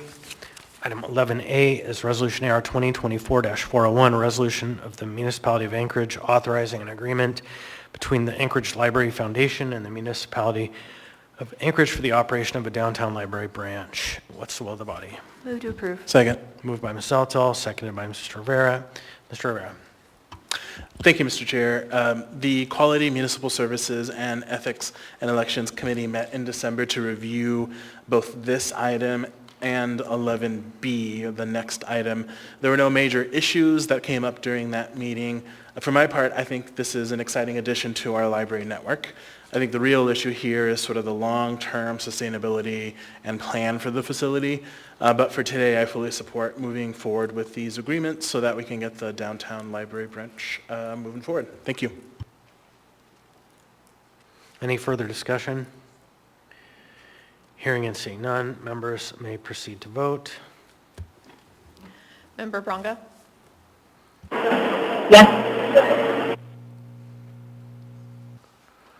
On a vote of 11-1, that item has passed. Next, we have item 11B, which is AR 2024-400, a resolution of the Municipality of Anchorage approving a subgrant agreement between the Anchorage Library Foundation and the Municipality of Anchorage appropriating $2,380,000 as a State of Alaska subgrant from the Anchorage Library Foundation when tendered to the Area-Wide General Capital Improvement Projects Fund 401, Maintenance and Operations Department for improvements to establish a downtown library and branch. What's the will of the body? Move to approve. Second. Moved by Mr. Rivera, seconded by Ms. Zalatil. Mr. Rivera? Yeah, just briefly, same comments as before. Also just want to acknowledge that there are a few folks from the Library Foundation in the room, and just want to thank you for your efforts on this. Much appreciated. Thank you. All right, and I'll add that this project has been a many-year effort, funded actually by a bequest from a downtown supporter, and the funding has been waiting to find a home. Lots of conversation about whether this is the right place or not. I think we're pretty far along in the mix that there is no viable alternative. This seems to be the channel for that bequest and all of the effort that's gone into that conversation. There may be challenges in the future, but we'll figure that out. So I do support it, and I welcome your support. Anyone else? Hearing and seeing none, members may proceed to vote.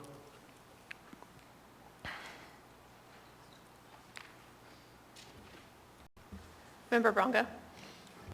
Yes.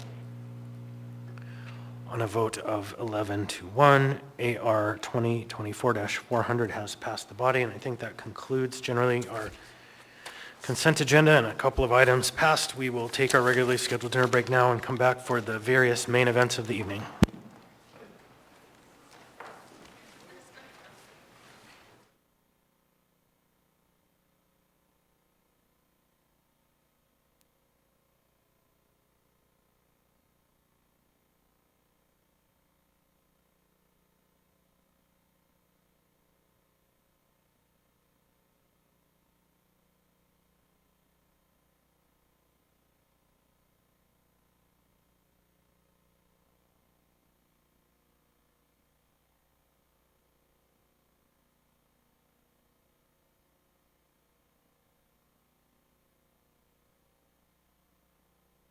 Agenda, everyone's here.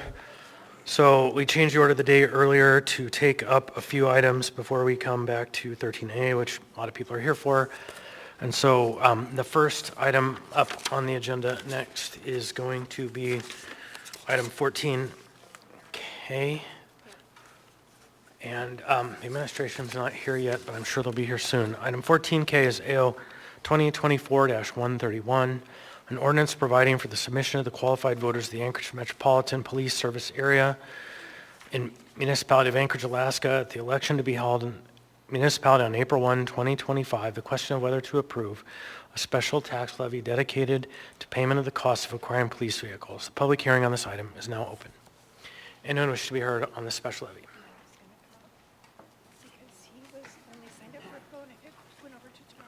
Welcome. Mic's off. Please state your name.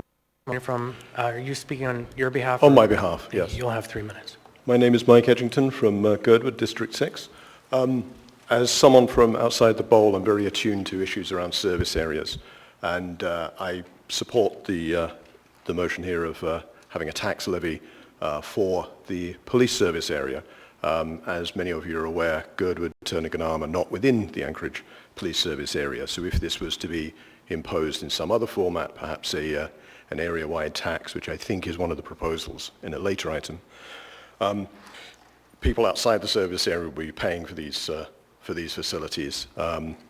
Typically, that doesn't happen the other way around, and there may be some complexity that comes from that for how equivalent police services in Girdwood could perhaps benefit from an area-wide. So, mostly speaking, I think it's a good model of if we have a service area to provide a service, that area should be taxed for the service. Having said that, I also acknowledge I'm here within Anchorage. I'm also served by Anchorage Police Department, both on the Seward Highway and when I'm in other parts of the municipality. So I support the idea of increasing the fleet quality. Basically, my same comments will apply to the ARDSA proposal, so I'd just like to say ditto to that. Again, I would recommend a tax levy rather than some other funding source. Thank you. Thank you. Anyone else wish to be heard on the tax levy question? Anyone at all? Seeing, hearing none, public hearing on this item is now closed. What's for the body? Move to approve. Second. Moved by Ms. Zalatel, seconded by Mr. Rivera. Do you want to speak to it, Ms. Zalatel? Sure, I'll speak briefly. So special tax levy is something we've used in other instances, particularly where we know we're going to have ongoing costs to keep up with some needs. So here it's acquiring police vehicles.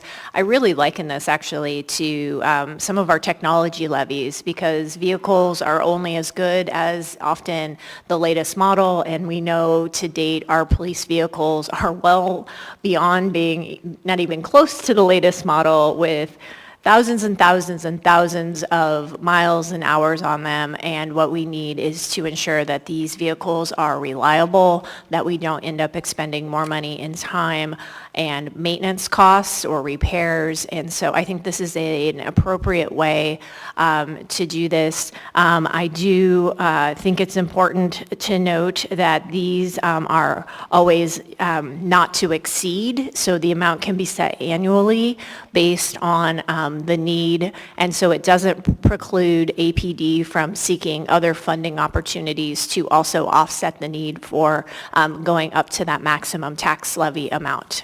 Thank you. Right, Mr. Rivera. Yeah, thank you, Mr. Chair. I will be supporting both this measure and the following fleet levy measure. Folks haven't seen it yet because we're not on the item, but when we do eventually get to 13A, you will see an amendment that deletes those two levies from the sales tax proposal. So I think this is completely in alignment with that, and I think just echoing off of a little bit of what the Vice Chair stated, I still remember quite vividly the pictures and the graphs and information that we got at a Public Safety Committee meeting some time ago from a prior police chief talking about the need for us to find some systemic way to really deal with police fleet vehicles and, frankly, ARTSA fleet vehicles. So I think this is a way to do that, and I'm supportive. Thank you. Thank you. I have myself in the queue. Mr. Constant. Thank you. And I sponsored this item with the mayor. The proposal is to fund through a tax levy the purchase of police vehicles from the ARTSA area, or from the police service area. And two reasons make it, or three really, make it really valid. And I think both of my peers have spoken to one of the reasons. That's the fact that we can systematically update our fleet in such a way that the people who are driving have safe vehicles, period, full stop. That's the first. The second is that when you finance an expenditure. You pay interest, and that interest cost accrues over 20 years, and it's substantial. It's not a small amount of money. And so what this means is if a tax levy passes to take this action, then we will pay the current price today relative to the dollar we collected today. And so it will reduce by, I don't want to say half, I'm not a financial person, but substantially the cost of purchasing the vehicles. That's one. And then the third benefit, which is very similar to the second, is that, or connected to it, is that we can then avoid the process of annually seeking bond funding for the purchase of these vehicles. So it would reduce the annual process, the uncertainty involved, and the expense, and it would provide for a safer kind of fleet for our municipality. So I strongly support it and urge your support. Ms. Brawley. Thanks. I also support this, and I appreciate the more detail about kind of the benefits of doing it this way versus a traditional bond or financing. That's really helpful. I guess my question, and I'll say that I support this for the following item as well. My question, though, is I do worry our city and other places have sometimes gotten in the issue where some things are very well funded because they have a dedicated funding source because they've been taken care of in that way, and then other things languish. And so my question really on this one in particular, again, not because I don't support it, I do also presentations about the age of our fleet, the need to replace.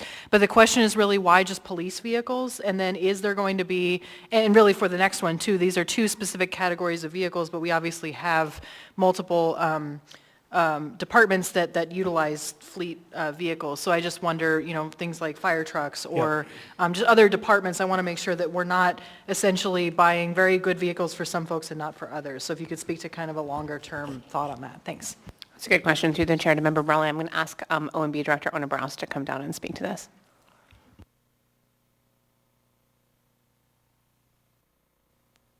Ms. Browse. Ona Browse, Director of the Office of Management and Budget. Through the chair to Member Brawley.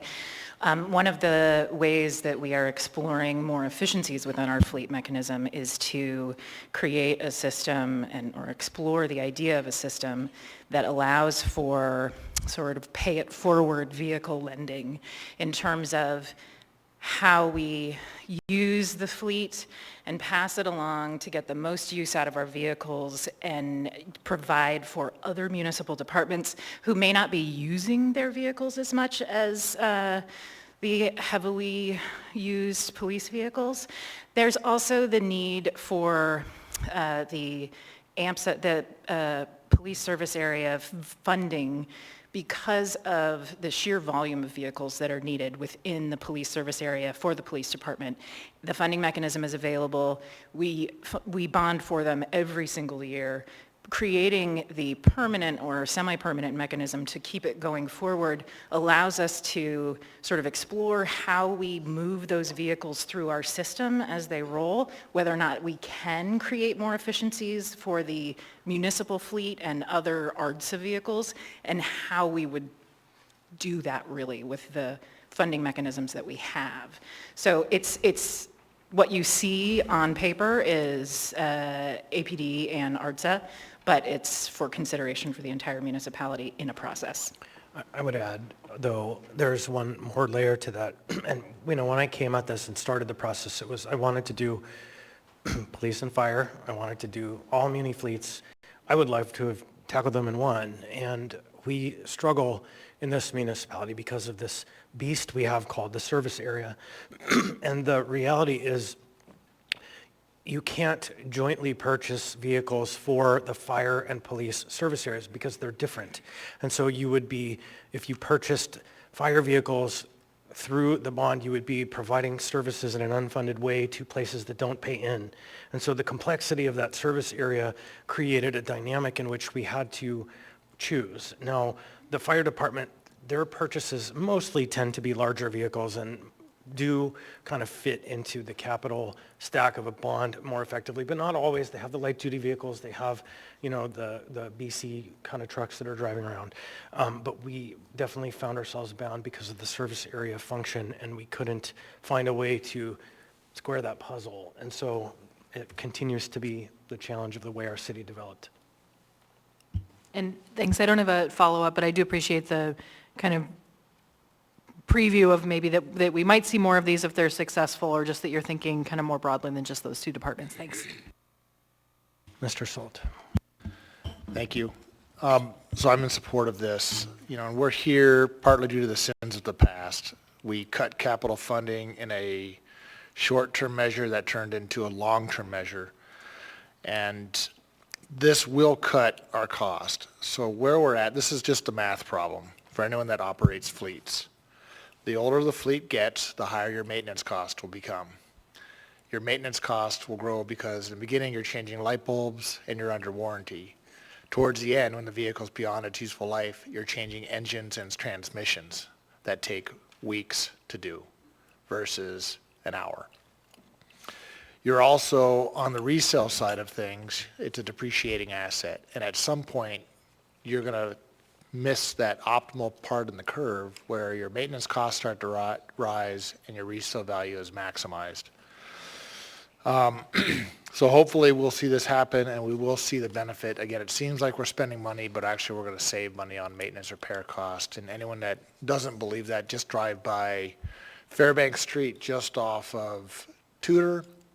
Take a look at the APD maintenance shop, and you'll wonder why there's 50 cars that are sitting out there that aren't getting repaired because the repairs are more difficult. Also, there's been stories of 911 calls or calls to APD where they don't make it because the vehicle's unreliable. And now you have an officer that's going to spend half a day, which we did during one of my ride-alongs, as we transition from the broke-down vehicle to another vehicle that's about to break down. So, thank you. Thank you, Ms. Alto.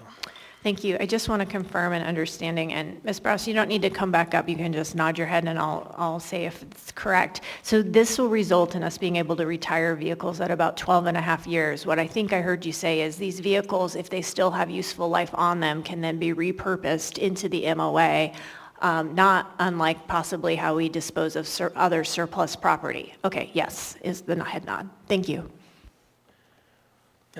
I would add one wrinkle to that. We also have been very generous to other entities, MOA, Muni, there's the volunteer fire services within the municipality, and there are others that could benefit. So the benefits accrue more broadly even than that. Any further discussion? Hearing and seeing none, members may proceed to vote.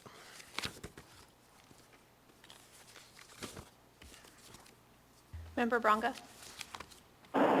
Yes. On a vote of 12-0, AO 2024-131 has passed the body. The ballot starts to fill. Item 14L now is AO 2024-132, an ordinance providing for the submission of the qualified voters of the Anchorage Roads Drainage Service Area in the municipality of Anchorage, Alaska, at the election to be held in the municipality on April 1, 2025. The question of whether to approve a special tax levy dedicated to payment of the cost of acquiring and replacing ARTSA fleet vehicles. The public hearing on this item is now open. I would note we had previous testimony by Michael Edgington, you could listen to from the previous item if you wanted to hear his opinion on this. Welcome. Please state your name, what part of town you're from. You'll have 3 minutes. Hello, my name is Mark Kvokoff, West Side. I'd like to say that I appreciate you guys doing a tax levy instead of bonding. As Chair Constant brought up, I agree it is a waste of money, and it is much better used to pay in now. And I would actually love to see something like a trust fund where we pay in now and we have a lot of money and it pays, we accrue interest and eventually it just pays for itself. I would much prefer a system like that instead of, bonds where we end up paying 50% or whatever. Thank you. Thank you. Anyone else wish to be heard? Anyone at all? Oh, come on down. Their button was turned off, so just hit that green button. Welcome. Please state your name. There you go. Okay, my name is David Earhart, and I want to talk about the older system we have about bonds. Think of it as control of the credit card. There's one thing about bonds is it says exactly what the money is going to be used for. Whereas with this method, you have like a cash flow that's a little more difficult to control. And In my past work in contracting engineering and such with the federal government, we had a very specific form, the DD 1391, and it describes specifically what you will spend the money on and an X amount. And sure, it seemed a little more expensive, but I want to say the advantage of the older system is just making sure that money was spent upon what we wanted to be spent upon. But I do understand the money that you're talking about too. There's the interest on the bonds and everything else. I understand that. But I just want to say that it's just that control of the funds, and the taxpayer, we're the ones, it's our credit card, okay? Thank you very much. And push the... Leave it on. Just leave it on. Oh, okay, it's fine. All right, anyone else wish to be heard? Anyone at all? All right, welcome. Please state your name, what part of town you're from. You'll have 3 minutes. Yeah, hi, my name's Ron Thompson. As obviously a past municipal employee and a public works director that ran over this area, this was always a problem and ready to hit at some point. It was definitely going to happen. And I think that this is a really good solution to move forward with trying to get out of a problem that's developed. And the only thing that I hope that this part of is still part of buying these vehicles with the state of Alaska as a combined buy, because you can get the process and the prices to come down. So you have to have the money when you're ready, when the state goes together or when the city and the state go together at the same time, and you get, you even get more savings that way. So anyway, hopefully it passes and moves forward. Thank you. Thank you, Mr. Thompson. Anyone else wish to be heard? Anyone at all? Seeing none, public hearing is now closed. What's the will of the body? Move to approve. Second. Moved by Ms. Salatil, seconded by Mr. Boland. Ms. Salatil?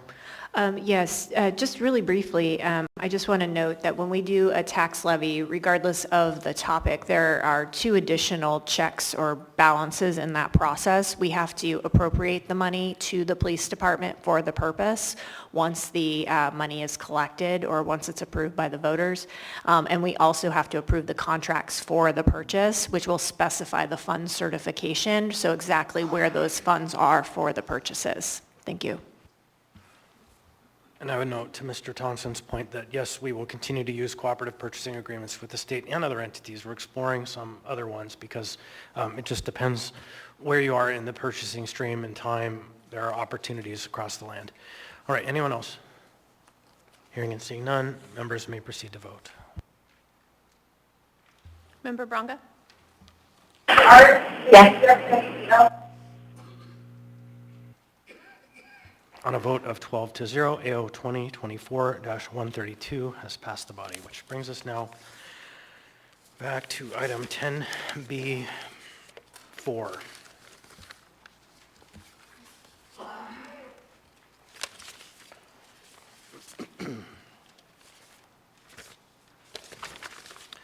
(10B4) is Resolution AR 2025-17, resolution of the Anchorage Assembly stating its intention to call for a special election to be held no later than November 30, 2025, for the purpose of submitting a ballot proposition regarding a sales tax to the qualified voters of the municipality. What's the will of the body? Move to approve. Second. Moved by Ms. Salatil, seconded by Mr. Boland. Ms. Salatil. Thank you, Mr. Chair. So I brought this resolution in conjunction with Member Brawley.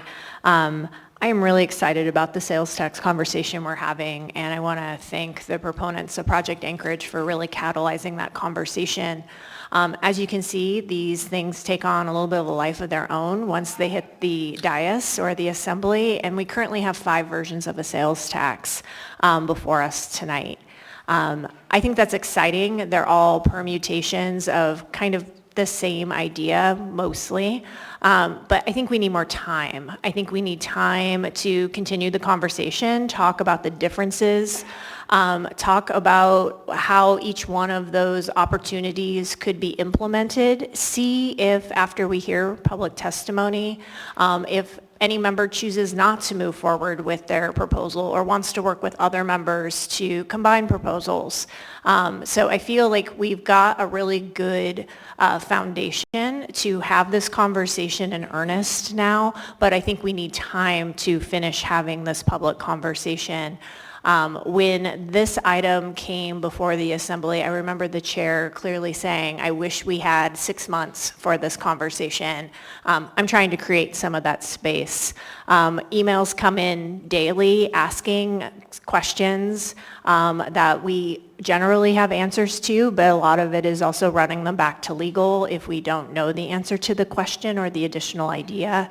And I'm going to take a moment here to pause and thank the Assembly and Legislative Council for just the huge effort they've had to put in on these tight timelines.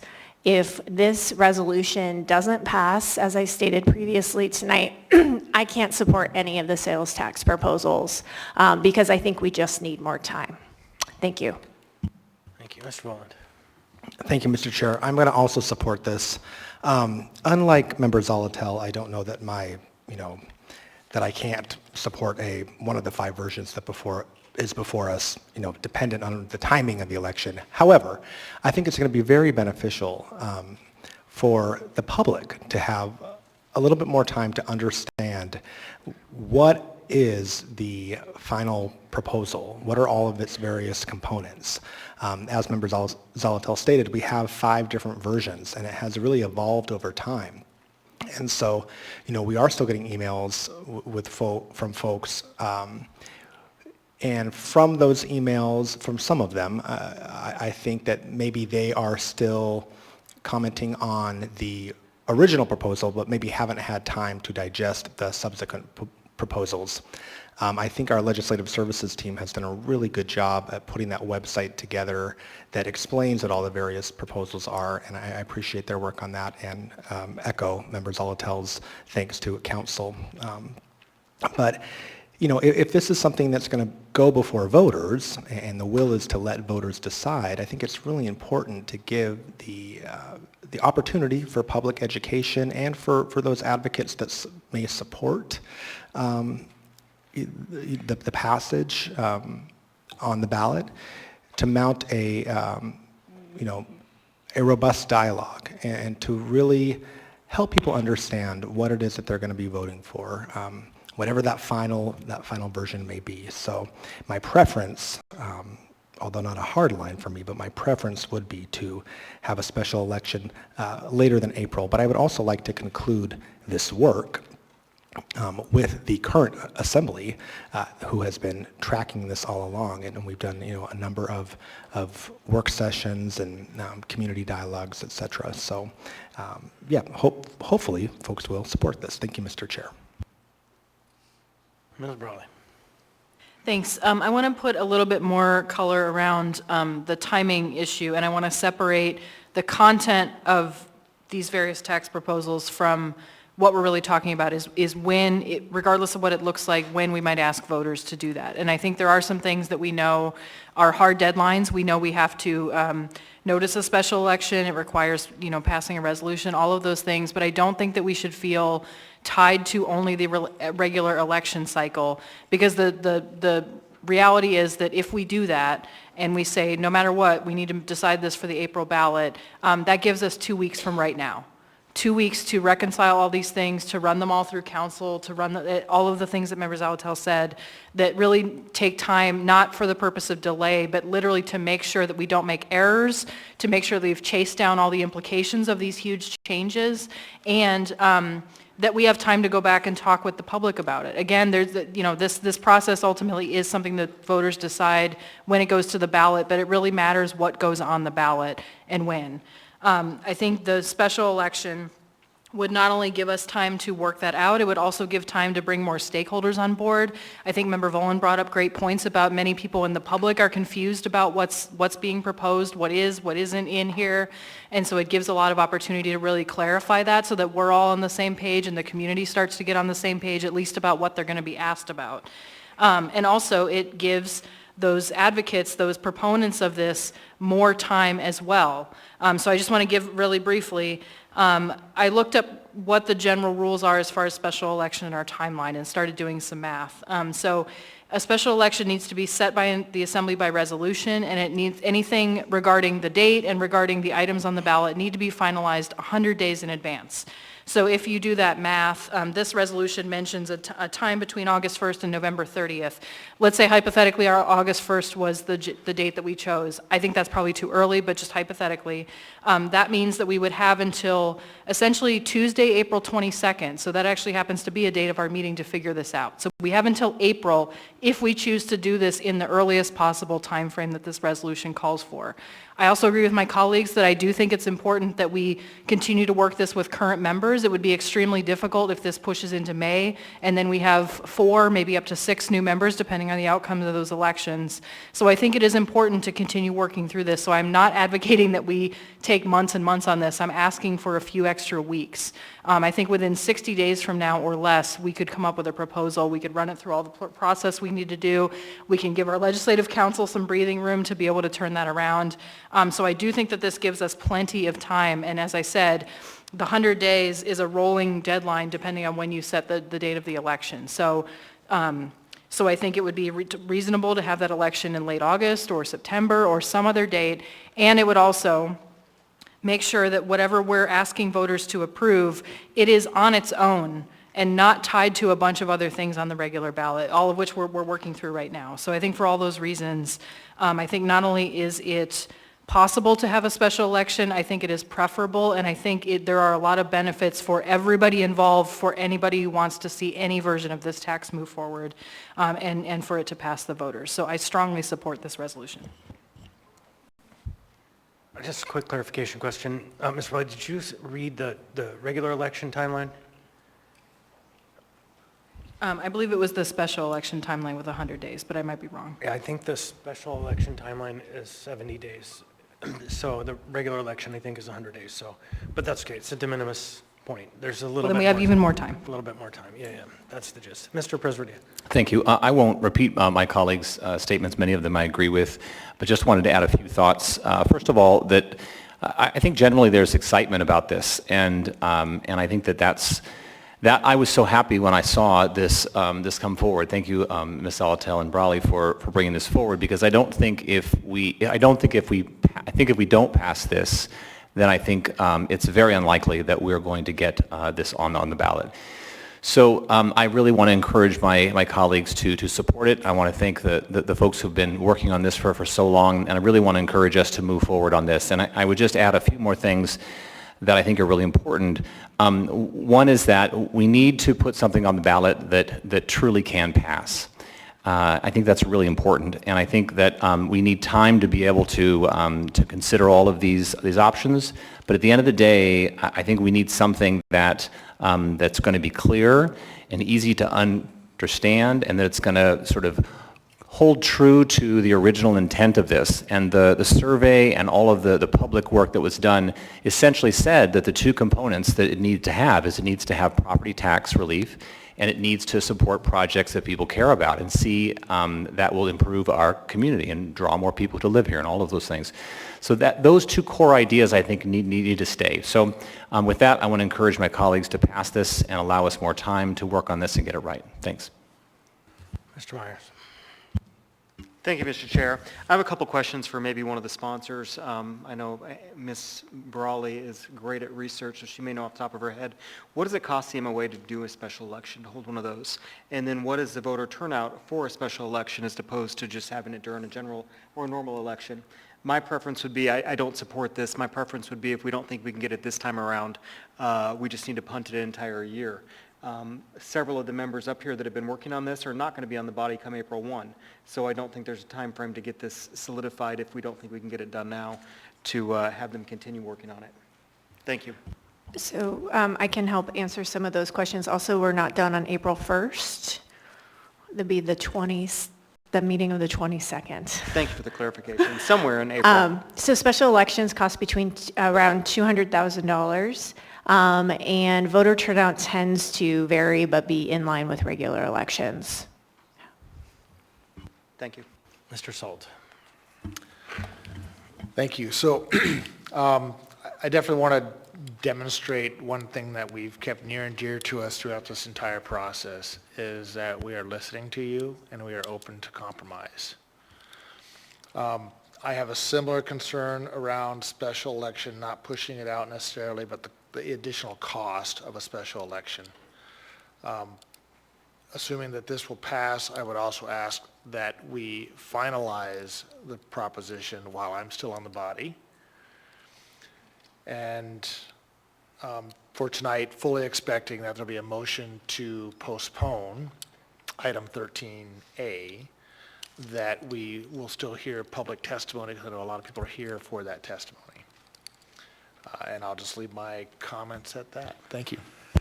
Mr. Martinez.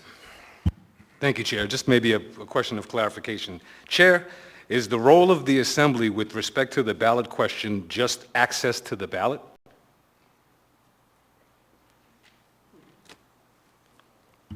I don't know if that's a rhetorical question, but no, it's substantive and procedural. It's not a mere administrative act. Right on. So thank you, sir. It seems that I just wanted to make comments and maybe clarification from my colleagues. Unless I misread what I heard was that this sales tax is not ready today. From the vantage point of the folks who have articulated the expressed interest of having more time, it doesn't seem, the cake is not ready today. Is that a fair assessment? If anyone wanted to say something other than that. I think Member Volan mentioned that it's not a game breaker. He may still vote on one of the variations, but additional time would be helpful.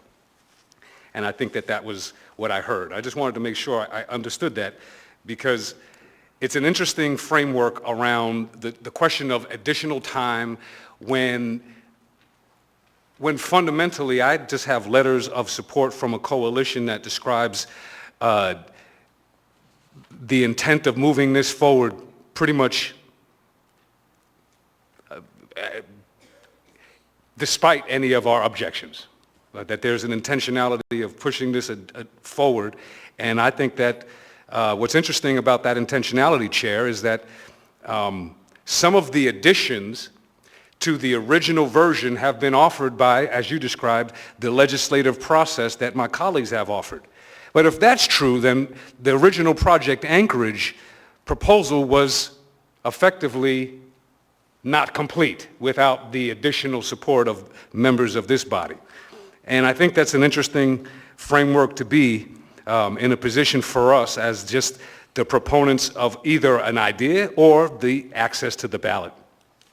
And from that vantage point, I will not support the additional time. I think that folks should be following the process, and I agree with Member Salt that on the same night that there's another action item that we will be talking about with respect to the changing of the election because of the cost of the elections that we have. I think that's a challenge for me to move forward on this, Chair, but it highlights to me that the larger question is essentially something is not baked and we're looking to put it out for sale. Thank you, Chair.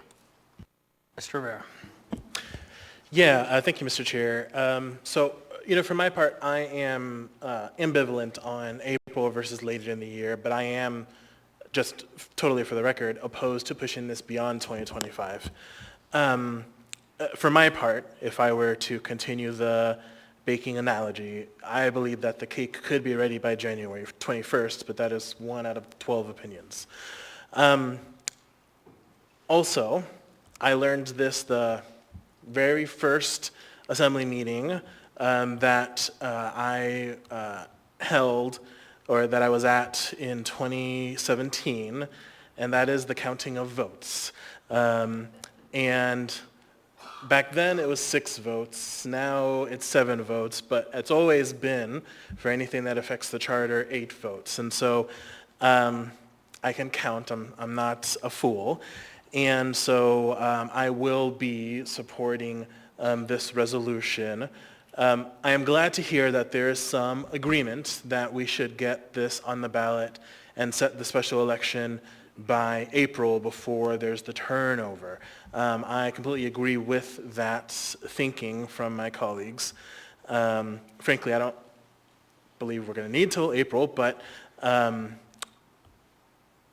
if we need more time, let's give ourselves more time. On the process, since you opened that can of worms, Member Martinez, I would say that there is no singular answer to the question. I think the chair gave his stance on the question of how he believes we should give access to the ballot. But I believe we are all gatekeepers to the ballot. And I think if you ask us what are the criteria that we need to meet in order to get something onto the ballot, there's probably 12 different answers. I'm not going to opine on my answer at the moment. I'll leave that for a future item on the agenda today. Thanks. I'm not sure the difference between what I said and what you said, but yeah, Ms. Brawley. Thanks.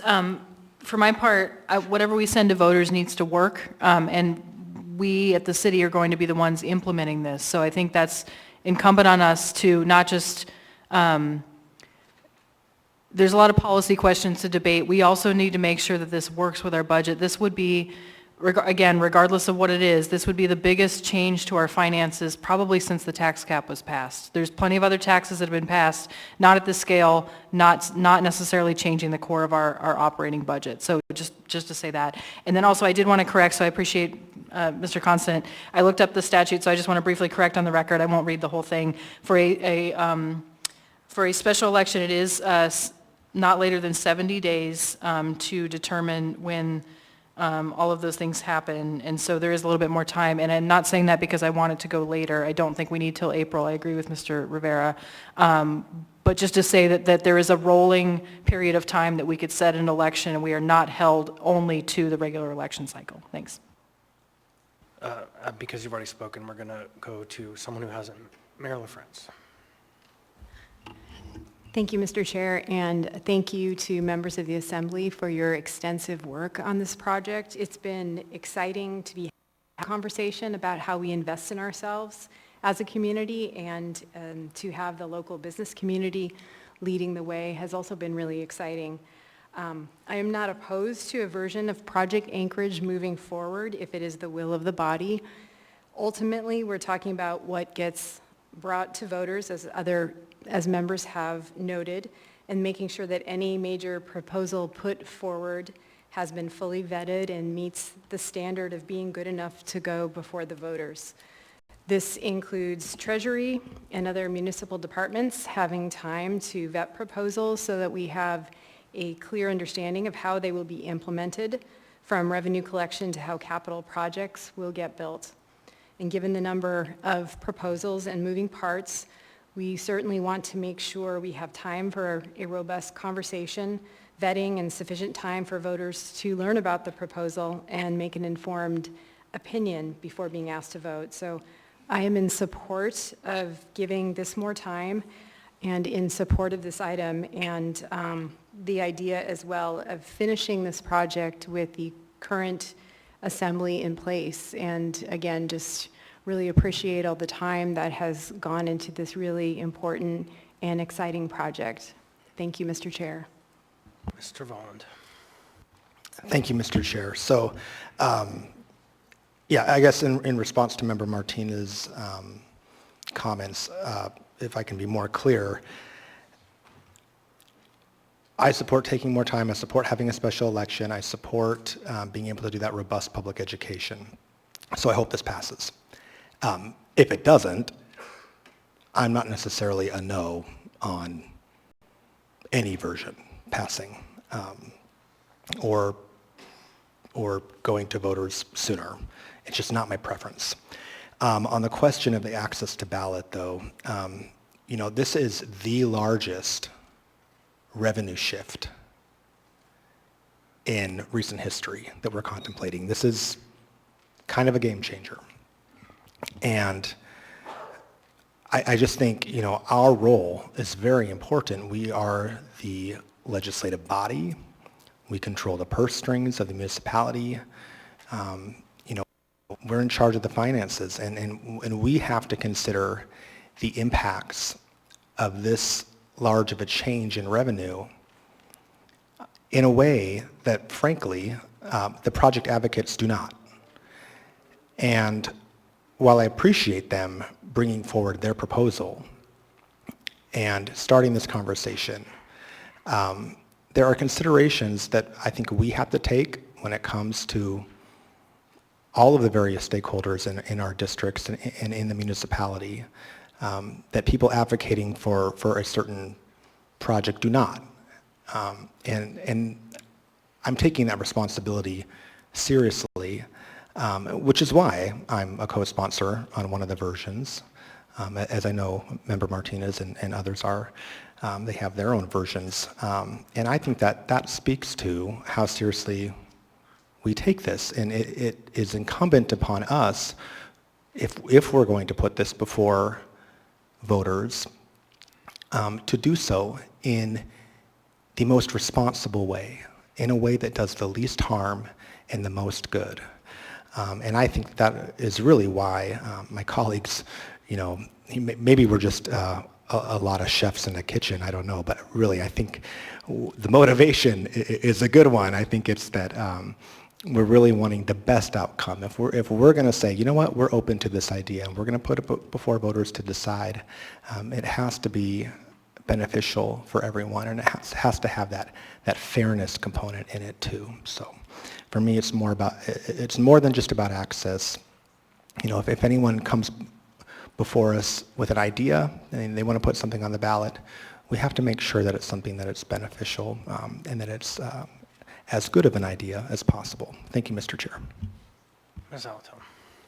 Thank you. I have a question for the mayor's office, which is, assuming this resolution passes and we're trying to still move through this process with the current assembly, I guess I'm kind of curious how long or when can we expect the vetting through the various departments to occur so we can think about it in terms of timing, because this resolution, especially given the 70-day calculation, starts with an assumption at a certain time that the special election time would take.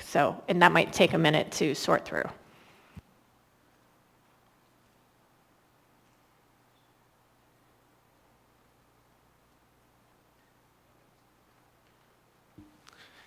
Through the chair to members Alatel, I think I can best hazard a guess, which is if we're doing additional analyses from Treasury, we'll do our best to get them done on whatever timeline you give us, but I don't know that I can give you a hard sense as we sit here right now. When the first version of the ordinance came through to us, I believe it took us a bit over a month to create a model. The model that exists behind the Summary for Economic Effects was very complicated, and I know that with some of the big changes that have been proposed, Treasury has been struggling to try to create quality models to support the various different S versions. So I think it's not a very satisfying answer, but the best I can give you is that we will try to do it on whatever timeline you give us. That if you gave us something like a month, I think that would be more comfortable, but I would need some time to actually huddle with the Treasury folks to give you a better answer. Mr. Presidio. Thank you. I have a question. I'm not sure who is best qualified to answer this question, so I'm going to pose it, and then maybe the chair or our attorney or someone from the administration can take a stab at it. The language here is Anchorage Assembly stating its intention to call for a special election. Is in passing this, does it require us to hold that election or not? So if we pass this, and then it seems to me that we would need to pass the ballot proposition, and that would trigger the election. So I want to make sure that for the record that people understand, I believe that's true, I just need to confirm that this doesn't necessarily mean the election is going to happen. It means it could happen, and then if we were to, as a body, pass the proposed proposition, then that would trigger the election. So I can just get confirmation from someone on that. Yes, that's correct. Section 1 at line 36, after the passage and approval of 2024-105 or any substitute version thereof, that's the triggering language. Thank you. Thank you. Mr. Martinez. Thank you, Chair. Just to follow up to a point that was raised, I think a good idea should transcend time and the body. Fundamentally, if it's a good idea and it should be vetted, and especially considering the idea that things need more time, I agree with Mr. Myers that 2026 sounds like a fine year. But to the point of why we're asking about a delay, it was mentioned that in the delay, there would be additional opportunity for education, outreach, robust discussion. But I would just highlight to my colleagues that in our record today, there's a notice for everyone. It's published today. It was on a later table item. It was the AIM from Member Johnson that had the letter of Project Anchorage associated with it. And Chair, I just wanted to highlight this one part because we seem to be doing a lot of lifting with a degree of uncertainty about the alliance. And so let me just highlight what I mean by that. It's articulated here today, Chair, that with more time we could have a better idea that would align well. But in this letter, it was stated to us, the Assembly, however, our funders have made it clear that they will only invest in the necessary resources in a data-driven proposal that aligns with voter beliefs and preferences as identified by their professional research. Not my professional research and not my opinion. And that really rubs me the wrong way about this whole thing, and I know this is to the question of the delay, but fundamentally, if we're delaying and we don't have a counterpart that is saying we honor your work and we recognize that the work you're doing is valid to making a better idea, then what are we really waiting for? Let the champions bring their idea forward and let the voters have their say. Thank you, Chair. Thank you. Mr. Johnson. Yeah, thank you. Just very briefly, I want to really put a marker down here and say that I'm excited for Project Anchorage. I'm thankful to the work that the sponsors and everyone involved has put in to get it here. I would be very happy and enthusiastic to vote in favor of it tonight, to see it on the ballot for April, and to see it successful, and look forward to the things that I think it can and will do for our community. And so this, really weighing heavily whether or not to support this resolution, to put it off for a couple more months, and I think begrudgingly I'm inclined to say, so be it. So I just want to put down that while I am today and will be going forward an enthusiastic supporter of the sponsor's version, if it takes a little bit more time to get it across the line, so be it.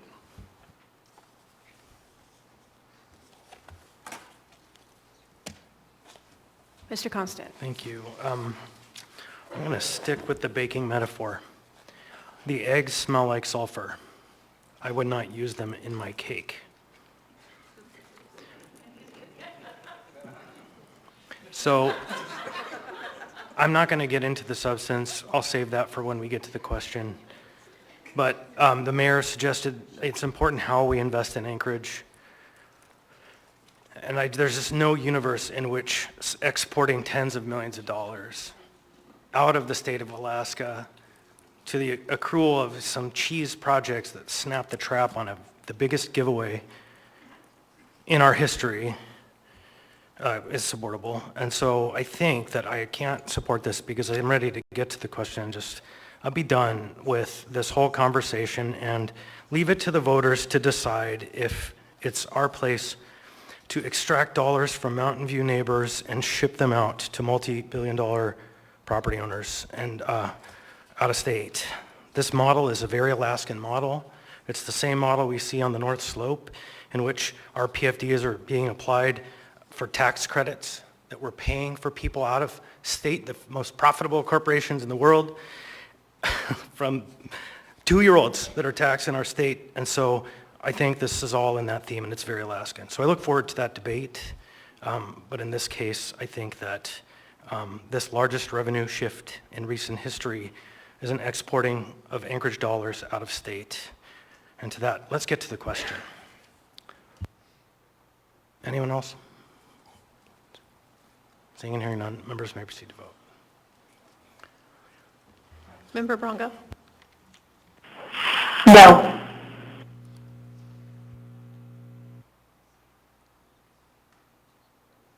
On a vote of 6-6, the motion fails.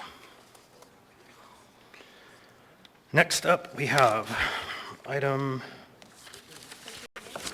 13A.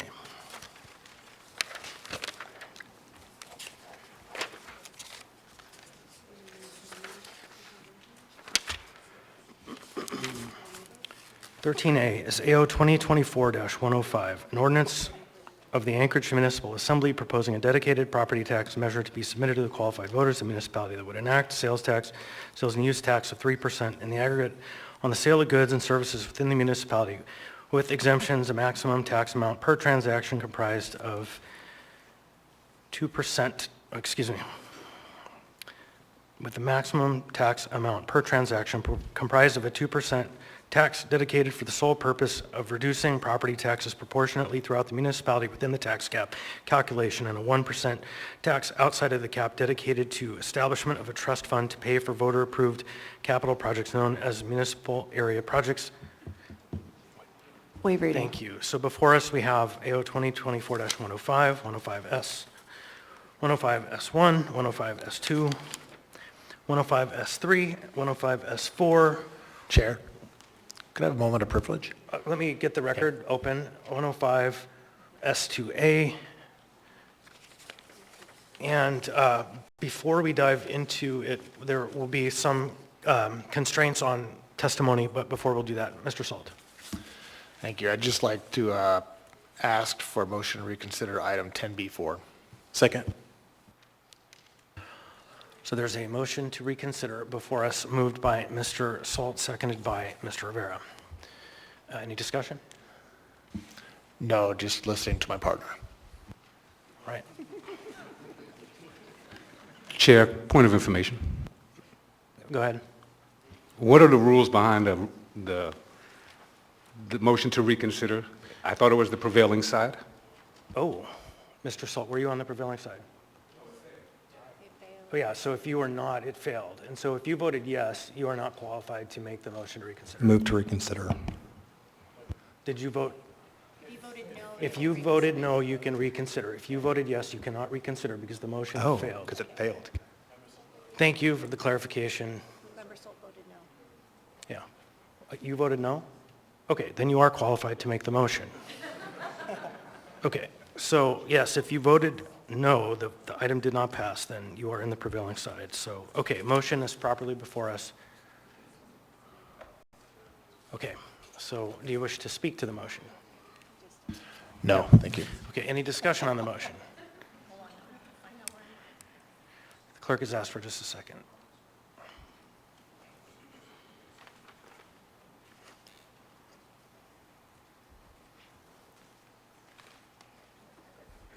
All right, with no further discussion, members may proceed to vote. Sorry, point of order, Mr. Chair. Go ahead, Mr. Johnson.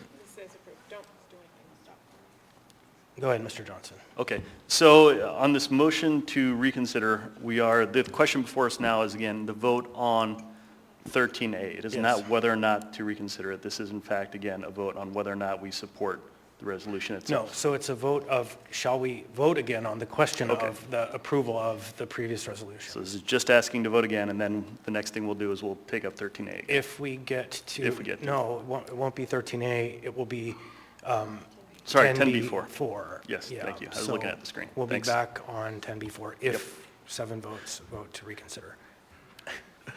Okay, the clerk is ready. Any further questions? Sorry, Mr. Chair, point of information. Go ahead, Mr. Ver. And I apologize to put you on the spot, but, and tell me if this isn't an appropriate point of information, Mr. Chair, but Member Salt, since you raised this motion, is your request that we vote yes or no on the reconsideration? Fair question. My request is that you vote yes for reconsideration. Fair question. Any further discussion? Seeing and hearing none, members may proceed to vote. Member Bronga? No. On a vote of 7-5, the question is now back before us. The reconsideration passes. So now, anyone wish to speak to the item that has not yet spoken twice? Hearing and seeing none, members may proceed to vote when the clerk is prepared.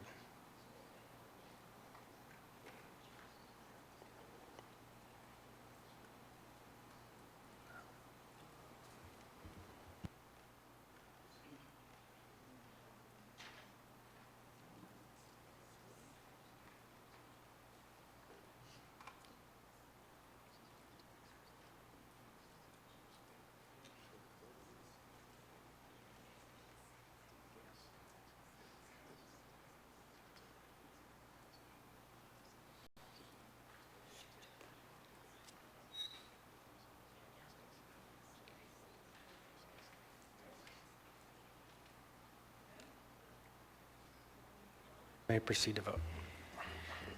Member Bronga. No.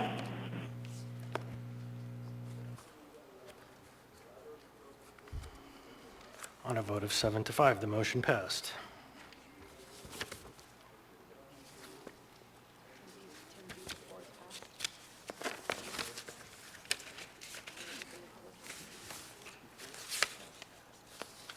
Yeah, so on a motion of 7 to 5, AR 2025-17, as reconsidered, has passed.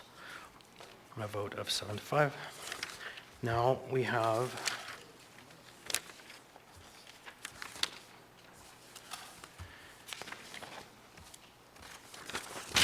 item 13A, AO 2024-105, an ordinance of the Anchorage Municipal Assembly proposing a dedicated property tax measure to be submitted to the qualified voters of the municipality that would enact a sales and use tax.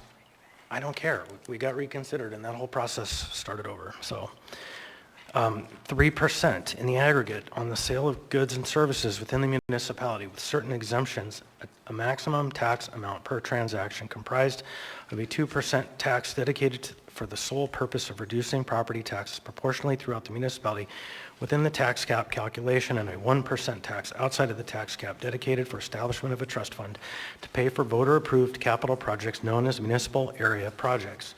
Cost of administration, Waive collection. reading. Thank you. Next, we have before us AO 2024-105, AO 2024-105S, AO 2024-105S1, AO 2024-105S2, AO 2024-105S3, AO 2024-105S4, and AO 2024-105S2A. The clerk has provided, legislative services have provided a very handy crosswalk. For members of the public who would like to understand what the heck all of these versions do, there should be an 11 by 17 document up here that makes it easy for you to understand.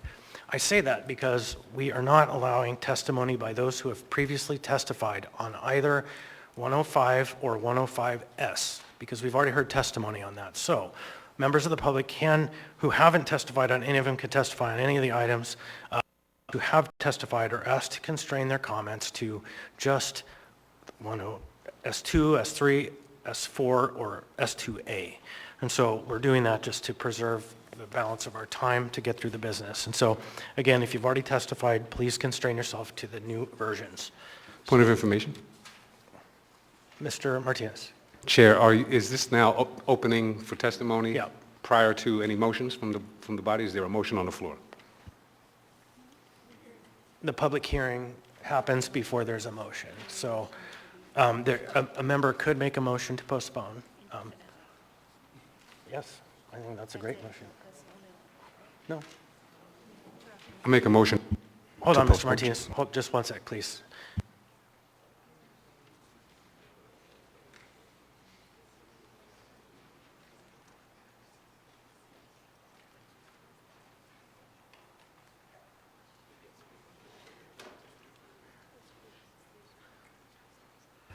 All right, thank you. So, Mr. Martinez, Move to postpone.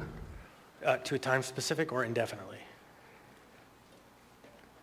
Indefinite would be nice, but considering the previous item,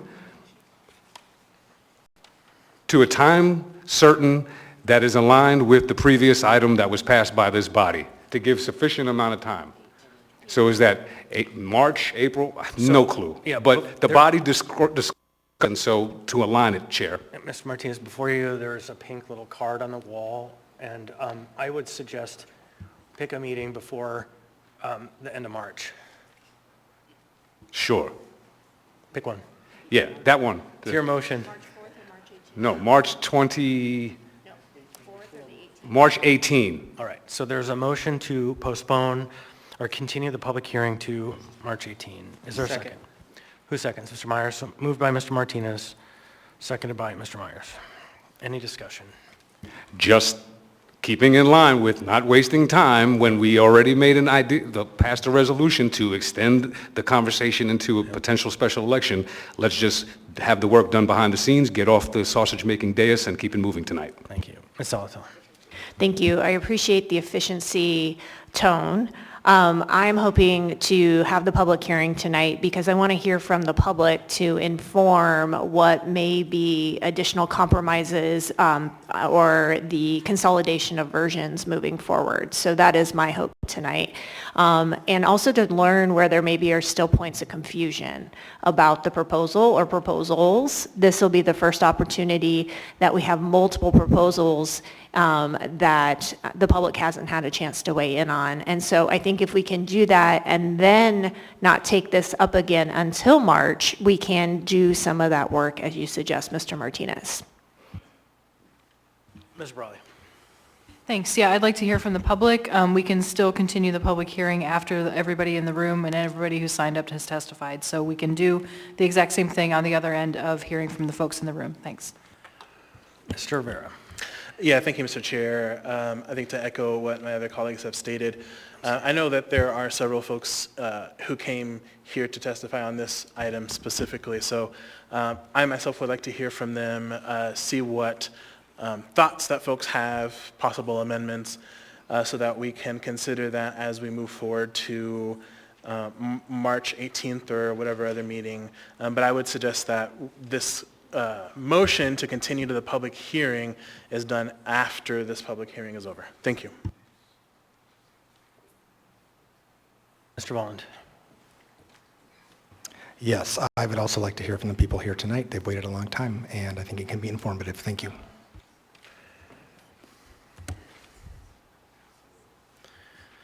All right. The question now before us is a question motion to postpone to March 18th. Members may proceed to vote. Member Bronca? No.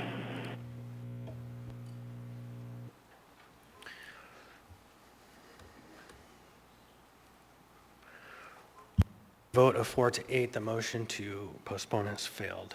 And as the clerk notes, then that motion is foreclosed, so that day is off the table. So with that, the public hearing on this is now open. Again, the caveat that if you have testified and have a list of names here, you are constrained. So please be mindful. Come forward. Line up. Now's your chance. Anyone wish to be heard? Anyone at all? All right, welcome. Please state your name, what part of town you're from. The mic, you just turned it off. There you go. Oh, one more. There you go, you're good. Can you hear me? Okay. Hello, my name is Ashley Gaines. I'm a young community leader, and I just want to say sales taxes are regressive, and so I really would encourage the body to think about your low-income people who live in this, these citizens who live in this community. Sales taxes affect people who are in low-income areas or low-income earners, and it causes them to spend more money on sales and goods, proportionately more of their income as opposed to those who are high earners. So I highly encourage you guys to think about those who live in low-income areas or are low-income earners in this community. Thank you. Thank you. Welcome. Please state your name, what part of town you're from. You'll have 3 minutes. Thank you. My name is Lori Wolf. I'm president and CEO of the Foraker Group. Foraker has offered you written testimony in a number of ways, most recently on all of the different options that are in front of you. And we are available to you as well. We've also been present in a work session, so thank you for that opportunity. We would just encourage any version that goes through to ensure that there is nonprofit exemption for all nonprofits in the state when they are both shopping here in Alaska, in Anchorage, and or selling their mission-related business income. So we want to make sure that that is not happening in every version, and we want to make sure that that is also there. We also want to make sure that any version that goes forward, that exemption is easy on both the city and the nonprofits. And so there's no burden of time or money or people, both on the city side or on the nonprofit side, to make sure that exemption goes into play. I am available for any questions or that the body might have on any of the public testimony that we've submitted in writing. Thank you. Thank you. Welcome. Please state your name, what part of town you're from. You'll have 3 minutes. My name is Ben Farley. Thank you very much. I come here for two reasons.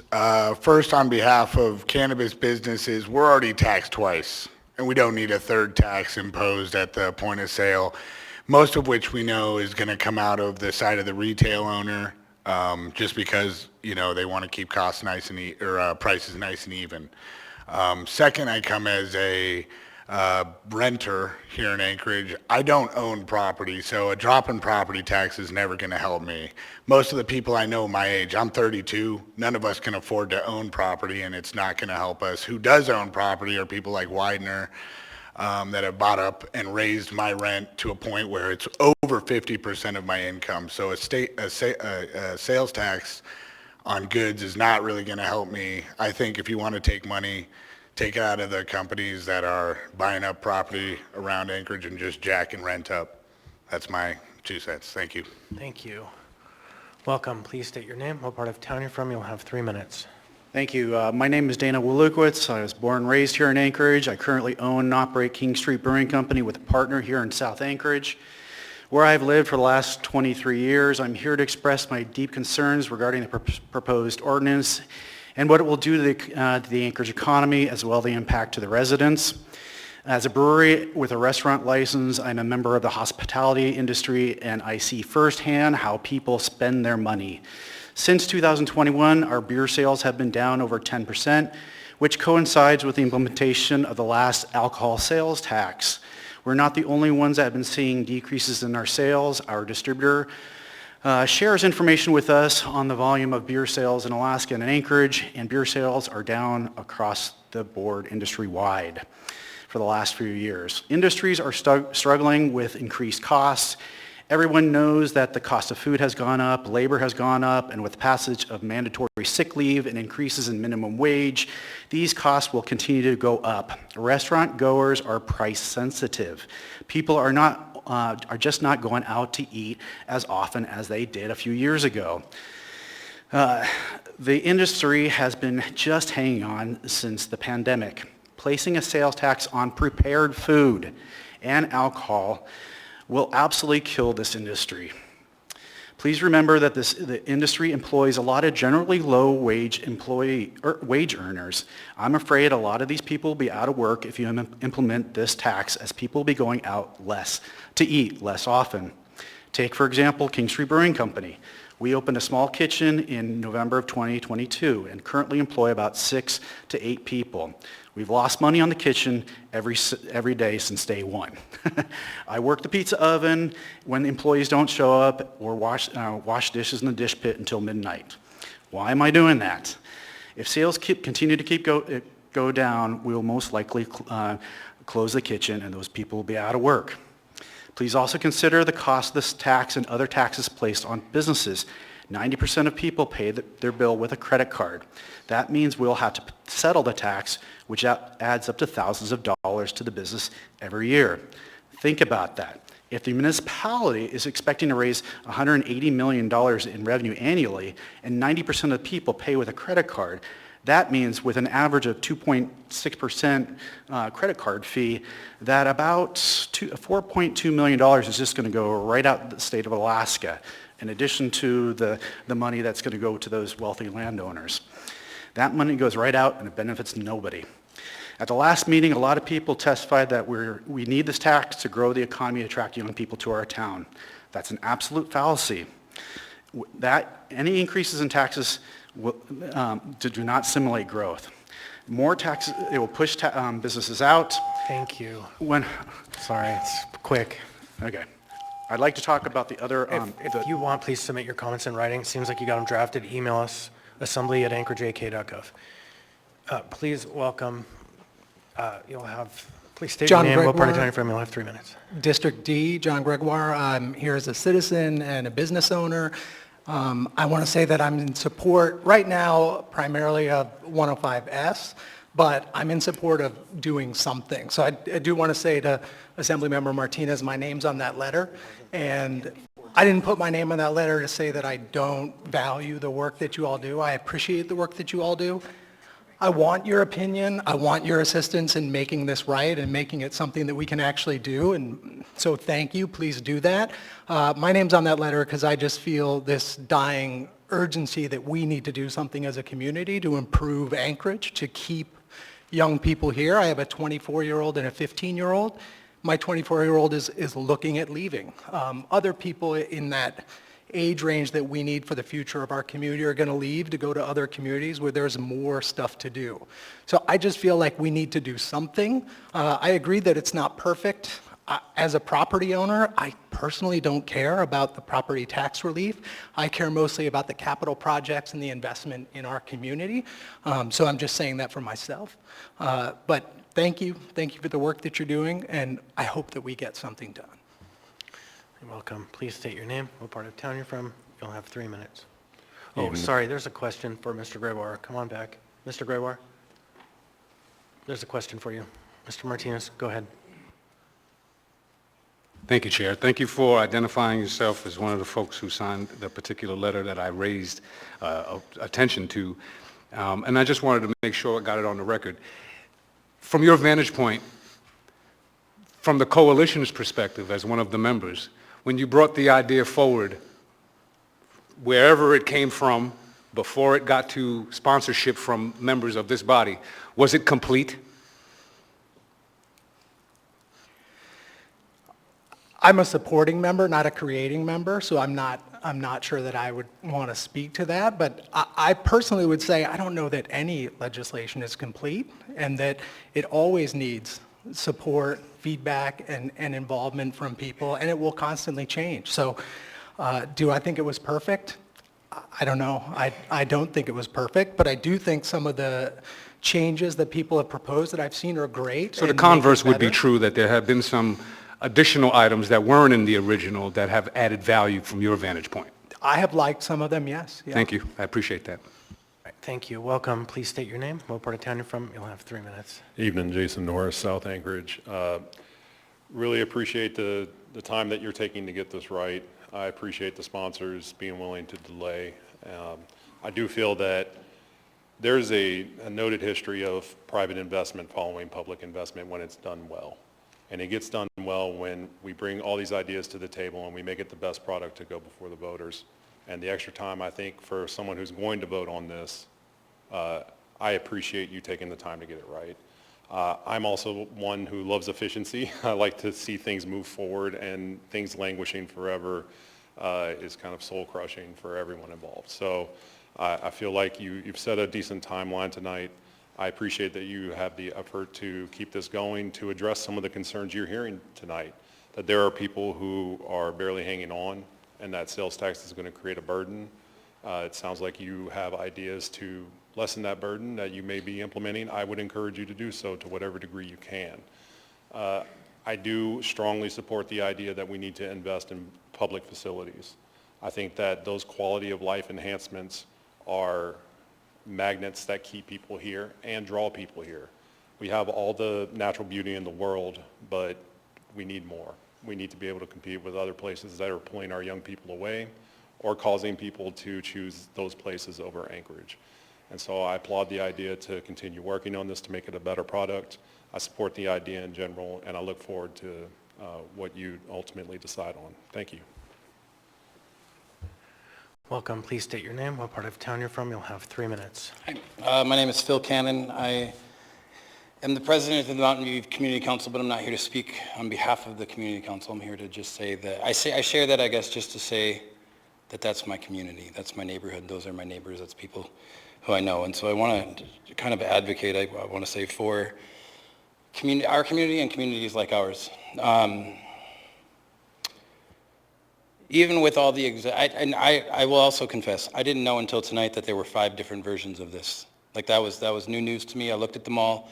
The only one that I really kind of resonated with was the one that just simply took out the property tax relief, because it feels like the property tax relief is simply that's the carrot to get the voters to say yes. And a sales tax is obviously regressive. People in lower earning families are going to proportionally pay more than those in higher earning families. And when you compound that with the fact that they, like, if you are a renter, their landlord is getting property tax relief that is not going to translate into rent reduction. It feels especially like duplicitous to use that as the carrot. It feels sneaky and saying, we want to get this passed, so what do we have to give people, and what are we giving to specifically maybe the people who need it the least? And that is wrong. And so, and then I guess the last thing I'll share, I won't take up all 3 minutes, but the last thing is just the maps, the projects. When Project Anchorage came to our community council meeting, they said that it was like, these will be projects that will get determined in the future, and then like 2 weeks later, there was a published list of what they were already decided what they were going to be, and they all have to do with recreation. They have to do with like I don't ask my neighbors to pay for your sports center. Don't ask my neighbor, like that doesn't feel okay to me. Would I like, I own a home. Would I like property tax relief? Sure, but not because of taking from my neighbors and my community's income. So, thank you. Welcome. Please state your name, what part of town you're from. You'll have 3 minutes. Thank you. Chair, Vice Chair, and Assembly members. Hello, my name is Christy Terry, and I am a resident of Eagle River. I am speaking today in support of the S version of 2024-105. As a longtime Alaskan and mother of 6, this proposal is a great opportunity to re-inject a new vibrancy into our community with both current residents and also investing in a better future for our children and grandchildren. The projects proposed promote the health and well-being of our citizens, social and civic engagement, and positive economic impacts. While previous attempts at sales tax proposals in this community haven't successfully passed, the S version, I think, helps with that, as proposed, has an attractive, fair, and balanced approach addressing concerns around a regressive tax by excluding basic necessities and also providing for income exemptions. And so I thank you all tonight for your time and your ongoing deliberation. Thank you. Welcome. Please state your name, what part of town you're from. You'll have 3 minutes. Hi, my name is Leah. I live in Spenard, and I am a part owner of Enlighten Alaska. It's a cannabis business that has been operating in Anchorage since 2017. I'm here to express my concerns about the proposed 3% general sales tax and its impact on the cannabis industry and the broader Anchorage community. Cannabis businesses in Anchorage already face a heavy burden, as we've already known and you've heard from previous speakers, with the state excise tax, the municipal 5% sales tax, the unique restrictions of IRS, Code 280E, which disallows standard business deductions. Our industry is already taxed at rates far higher than others, so adding this additional 3% sales tax would just push us to 8%, a level that is simply unsustainable. This tax is being proposed as a way to provide property tax relief and fund city improvement projects. However, many of us in the cannabis industry, including our employees, are renters and would see little or no benefit from property tax relief. In essence, we would bear an additional financial burden without reaping any of the intentional rewards. This inequity is deeply concerning. Moreover, this tax threatens to increase costs for consumers, pushing them to seek products in the unregulated black market, a market that doesn't contribute to our city's revenue through tax contributions, doesn't ensure safety or quality measures, etc. Cannabis business, just speaking to that, that's my world. It's critical to our local economy. My company alone employs 48 Anchorage residents. These are people who depend on the industry to support their families. If this tax goes into effect, it could force businesses like mine to make difficult decisions, cutting staff, reducing wages, or frankly even shutting down. This would jeopardize not only the cannabis industry, but also the economic stability of our community. It's also important to consider the unintended consequences of taxing an industry already contributing millions of dollars in tax revenue to Anchorage. Just overburdening us with additional taxes will weaken our ability to invest in our businesses, our employees, and our community. Ironically, it could also limit our capacity to support the very city improvement projects this tax aims to fund. So I urge you to If anything, amend the ordinance to exempt cannabis businesses from this tax, and highly consider, I don't support the tax. Our industry is already doing its part, and then some, to contribute to Anchorage's tax base, so let's not create a situation that stifles its growth and innovation. I appreciate you all for listening and for your careful consideration of how this decision will impact all Anchorage businesses, employees, and residents. Thank you. Welcome. Please state your name, what part of town you're from. You'll have 3 minutes. Hello, my name is Jasmine Smith, and I live in Mountain View. I'm a business owner, and I'm also a property owner. And I am here to say that although I acknowledge we do need to create other streams of income for our city, and I think there are a lot of creative ways to do so, I don't believe this tax in its current form is the correct way to go. And there are 2 things that I wanted to really speak to about why I believe this is not the tax, nor is this the right process. Number 1, the outreach. Aside from 1 visit to our community council, we didn't know anything about it, and I didn't even know until I came here today, but there was various additions. And I consider myself very involved with my local government, and I had no idea. So how many other families and businesses don't know? Going into the outreach piece as well, I also worry about our neighbors who speak English as a second language. I don't know if there's been any bilingual or multilingual outreach that really explains this tax, what's happening and how it would impact them. And lastly, speaking as, like I said, a business owner and someone who has to pay business personal tax plus property tax, if you don't know how to navigate through the city and find that information and call someone who knows someone to help you file, just the process of getting able to pay those taxes is daunting. And I feel like it's backwards to approve the tax first, but not look at the implementation of the tax, which if it's not organized in a fashion and you don't communicate things up front, such as when is it due, how can you pay, what if you don't have access to a computer, what if you can't pay, are there penalties, how do you file the tax return, then you're going to be creating more equity issues for our neighbors. And lastly, of course, the first edition of it had it actually passing through the majority of the benefits. So I would say that I recognize we have to do something creative to make money for the city, and there are many people who can help do that. I don't believe this is it, and I believe the Assembly should work with the city to look at capacity to see the viability of actually doing this in a way that doesn't impact people negatively. And remember, we have a lot of neighbors who aren't here, a lot of neighbors who don't speak English, they don't speak government, and they don't have the literacy to understand this as it's presented. Welcome. Please state your name, what part of town you're from. You'll have 3 minutes. Thank you. My name is Jacusta, also known as Tasha Hodge, and I live in Mountain View. I am not in favor of this ordinance. I feel like a sales tax, like I've heard others say, is the most regressive way of bringing revenue into our community. If we wanted to salvage this, I guess that's what I will call it, is I also don't like that we mix our residential property taxes with, so what do I want to say? The tax cap and over the tax cap being mixed in the same language makes it very confusing to understand. And also I think prevents any opportunity for things to go forward as we look at relief in some areas. But like some of my neighbors mentioned, I too own property in Mountain View. And for me, property relief in my taxes is not as important as making sure that people can have places of employment.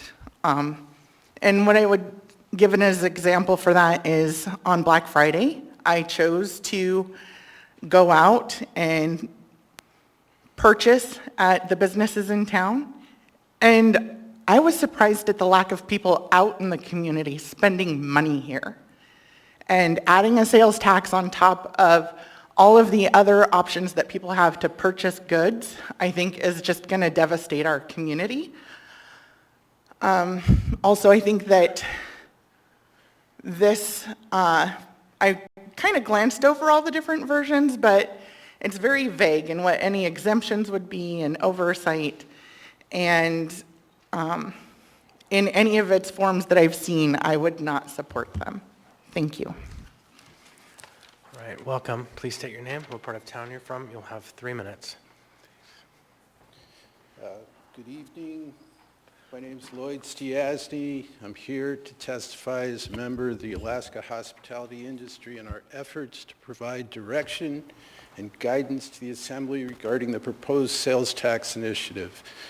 I live in the Turnagain area. I operate businesses in East Anchorage, Midtown, as well as South Anchorage.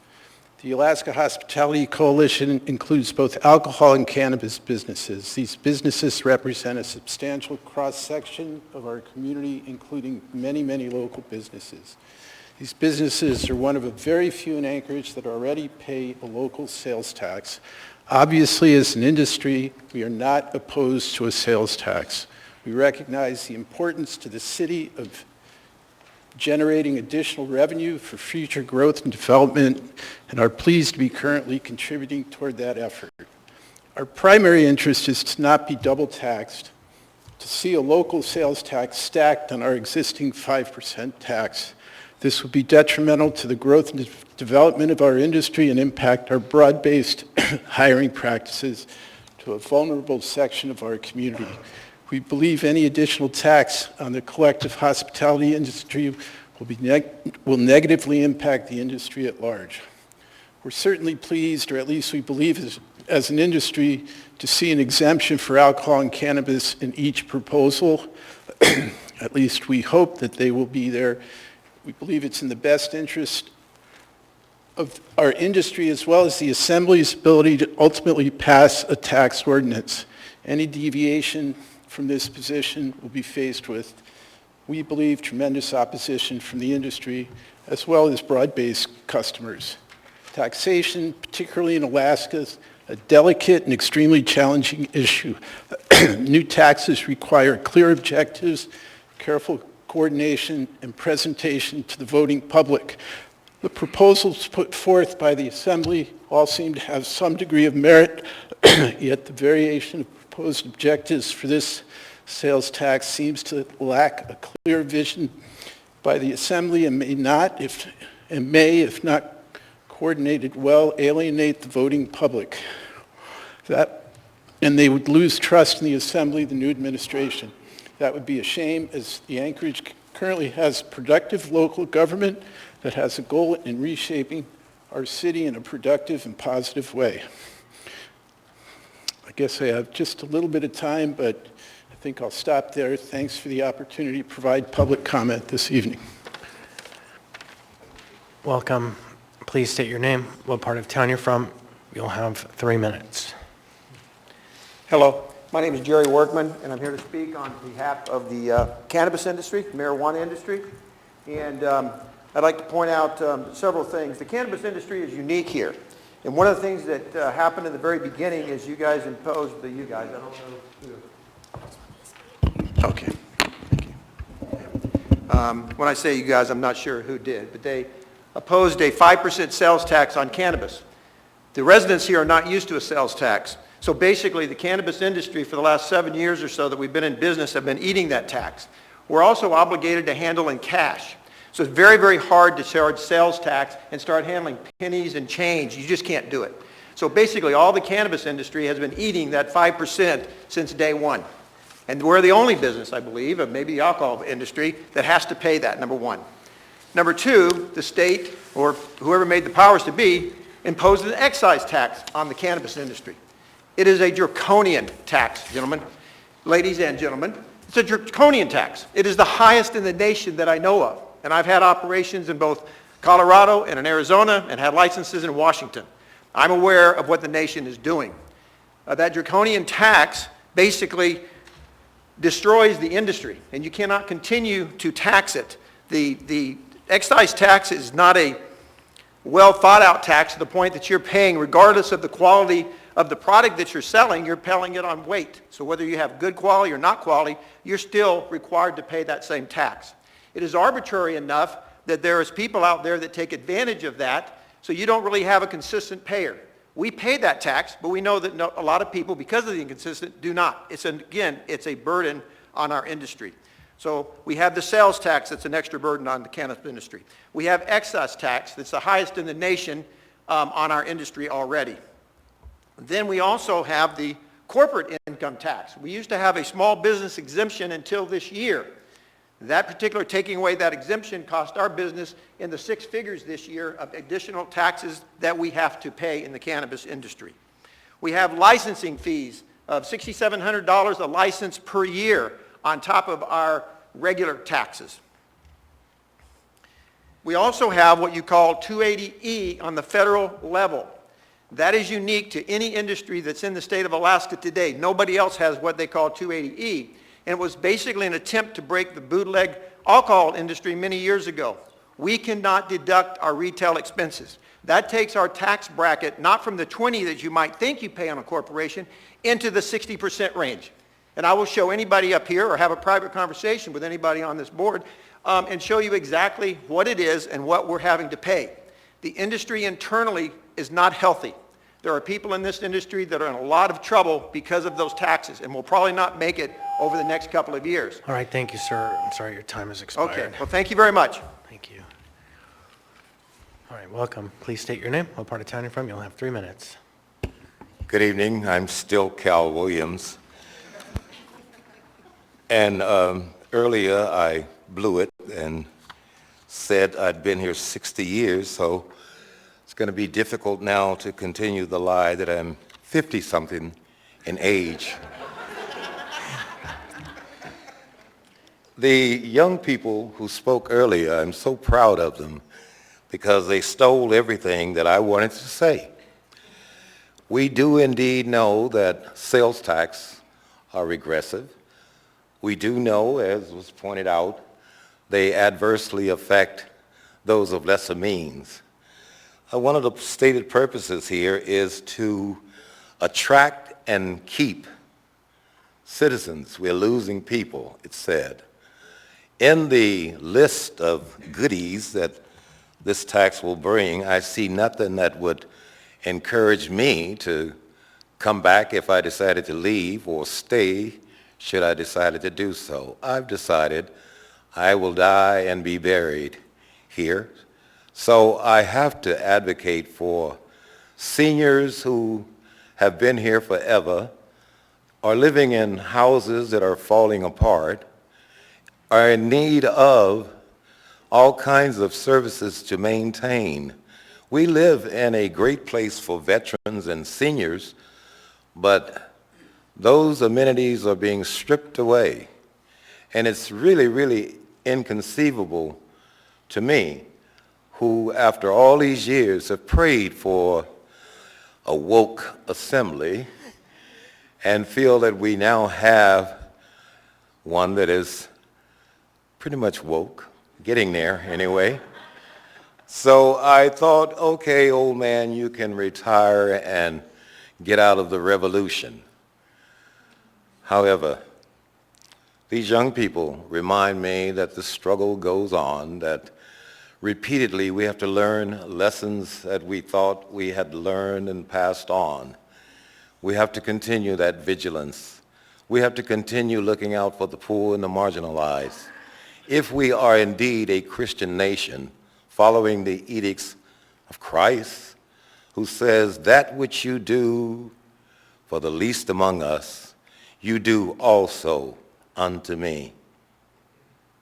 That is a prophetic statement, one that I, as a Franciscan, a Catholic who was raised in the notion that you always side with the underdog, a notion that you always align yourself with the poor, and one who followed priests who had taken the vows of poverty and service, I ask you, please do not become oppressive. Please, no clapping, please. I know it's compelling, but at the same time, the rules. Okay. Welcome. Please state your name, what part of town you're from. My name You'll is have Scott 3 Reese. minutes. I live in South Anchorage. I'm a homeowner, business owner. And I would say Anchorage has benefited so well because Wasilla and Palmer and Kenai voted to have taxes. So that means when they might be going to the big city to, spend $1,000 because they're going in there anyways, they'll probably go out to eat too, because, well, we don't penalize people to go out to eat. We don't penalize people for buying furniture. Why buy furniture in Wasilla when you can go right down here to Bailey's and just get it for the price that's on the tag? I'm afraid what we're doing is it's like we've got this golden goose, and some people here are really excited about maybe cutting it open and grabbing a couple of those eggs. And we will get those eggs. And then the next couple of years, we'll realize that we just might not have a goose that we've enjoyed and maybe didn't even realize we enjoyed the last few years. And I suppose some of you may say, yeah, but we can create jobs this way because, somebody's got to administer all these taxes. There you go. And I know how that be paid for. Maybe by the taxes that we're going to collect. That way you can pay those people to do the administrative part of those taxes. So yeah, there you go. You can say, I created jobs. I love that. Spending other people's money is always a lot more fun than spending your own, and this is kind of your chance. But sticking up here like, hey, you know what, we'll reduce your property tax, a little tax cap here, that's a bribe. Because we know that most people are going, oh, hey, cool, taxes sound, generally speaking, is not a good thing. But if we can convince you that, hey, we can save you, I heard one person, why are we mixing this in here? We know why it's mixed in there. It makes it sound a lot better. Everybody likes a little honey on their peanut butter sandwich, so let's pour some honey in there too. And lastly, Mr. Soltig, I congratulate you on being able to see if you can fast track this, because I don't blame you. Some of you may be very concerned that you get new board members in here, they may say, no, we've had enough. We really need to slow this down and maybe even have more of the community find out what's going on behind mostly open doors. So getting this fast track is probably a good idea if you're really intent on getting this thing through.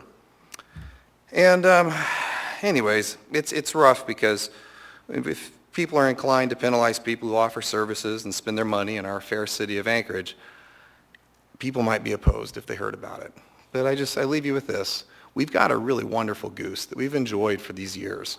While Palmer and Wasilla and Kenai and they're collecting their money, we're also getting wonderful benefits. They come to Anchorage, they spend their money, they go out to eat, they feel really good about it, and that helps the velocity of money in our fair city.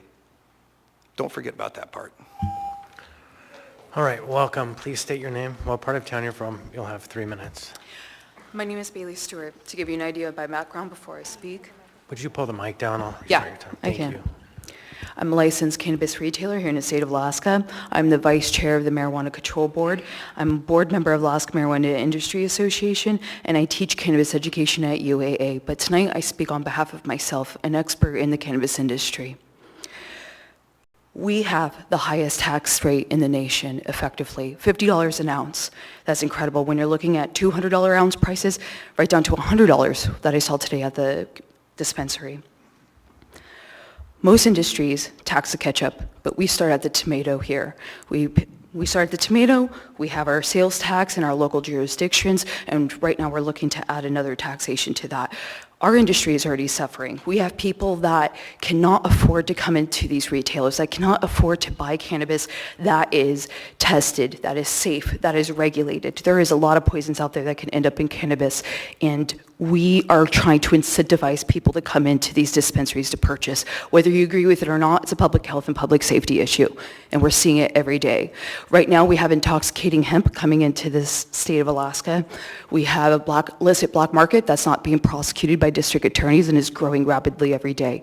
This is what my industry is up against, where we have been effectively looking at reducing taxation on a state level to incentivize anyone being able to come into a dispensary, regardless of your socioeconomic status. But tonight, we're talking about increasing that. And I'm asking that you guys support an amendment to exclude marijuana from the conversation, from this taxation, so that we can continue to promote people to purchase safe access to cannabis here in Anchorage. I want to remind you that with the illicit cannabis that's coming into this state under the guise of hemp. There is no age gating, there is no taxation, there's no excise tax, there's nothing. Today, I walked into a smoke shop and was able to purchase 15,000 milligrams of THC for $24. That would cost $3,300 in the recreational markets. That is absurd. That is what our industry is up against. And every day, as an advocate, we are striving to fight against this. I ask again that you support an amendment to exclude marijuana from this taxation. Thank you. Thank you. Welcome. Please state your name, what part of town you're from. You'll have 3 minutes. Good evening. My name is John Redden. I live in Airport Heights. I'm also the general manager and general counsel of Great Northern Cannabis. Great Northern Cannabis employs around 100 Anchorage residents and operates 7 marijuana licenses in Anchorage. I urge you to exclude marijuana businesses from this proposed sales tax measure. The tax will harm the already struggling marijuana industry and pose risks to public safety.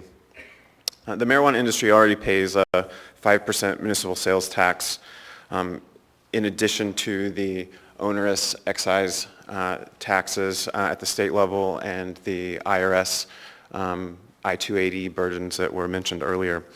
In between the municipal, state, and federal taxes, our industry faces a burden not felt by other industries that is driving our customers to the illicit market and forcing legitimate businesses to close. Adding an additional 3% sales tax would only worsen these issues. Higher taxes will drive more consumers to untaxed, unregulated, and untested products from the illicit market and intoxicating hemp market. Tragically, there have been recent deaths from fentanyl-laced marijuana purchased on the illicit market. This tax could lead to more such preventable tragedies.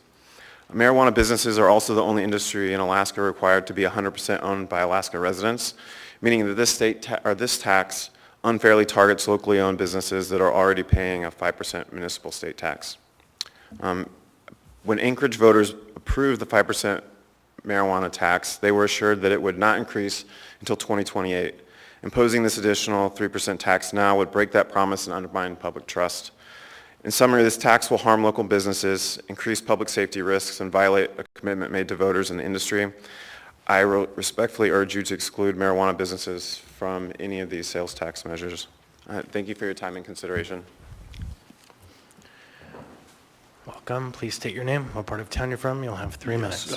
My name is Chris Beck, and I'm here because I'm a fan of taxes in Alaska, which immediately I maybe should have worn a bulletproof vest. But I think that the good news about the time you've bought yourself is it allows you the time to thread a needle. And all the testimony, I think, really emphasizes the complexity of your challenge.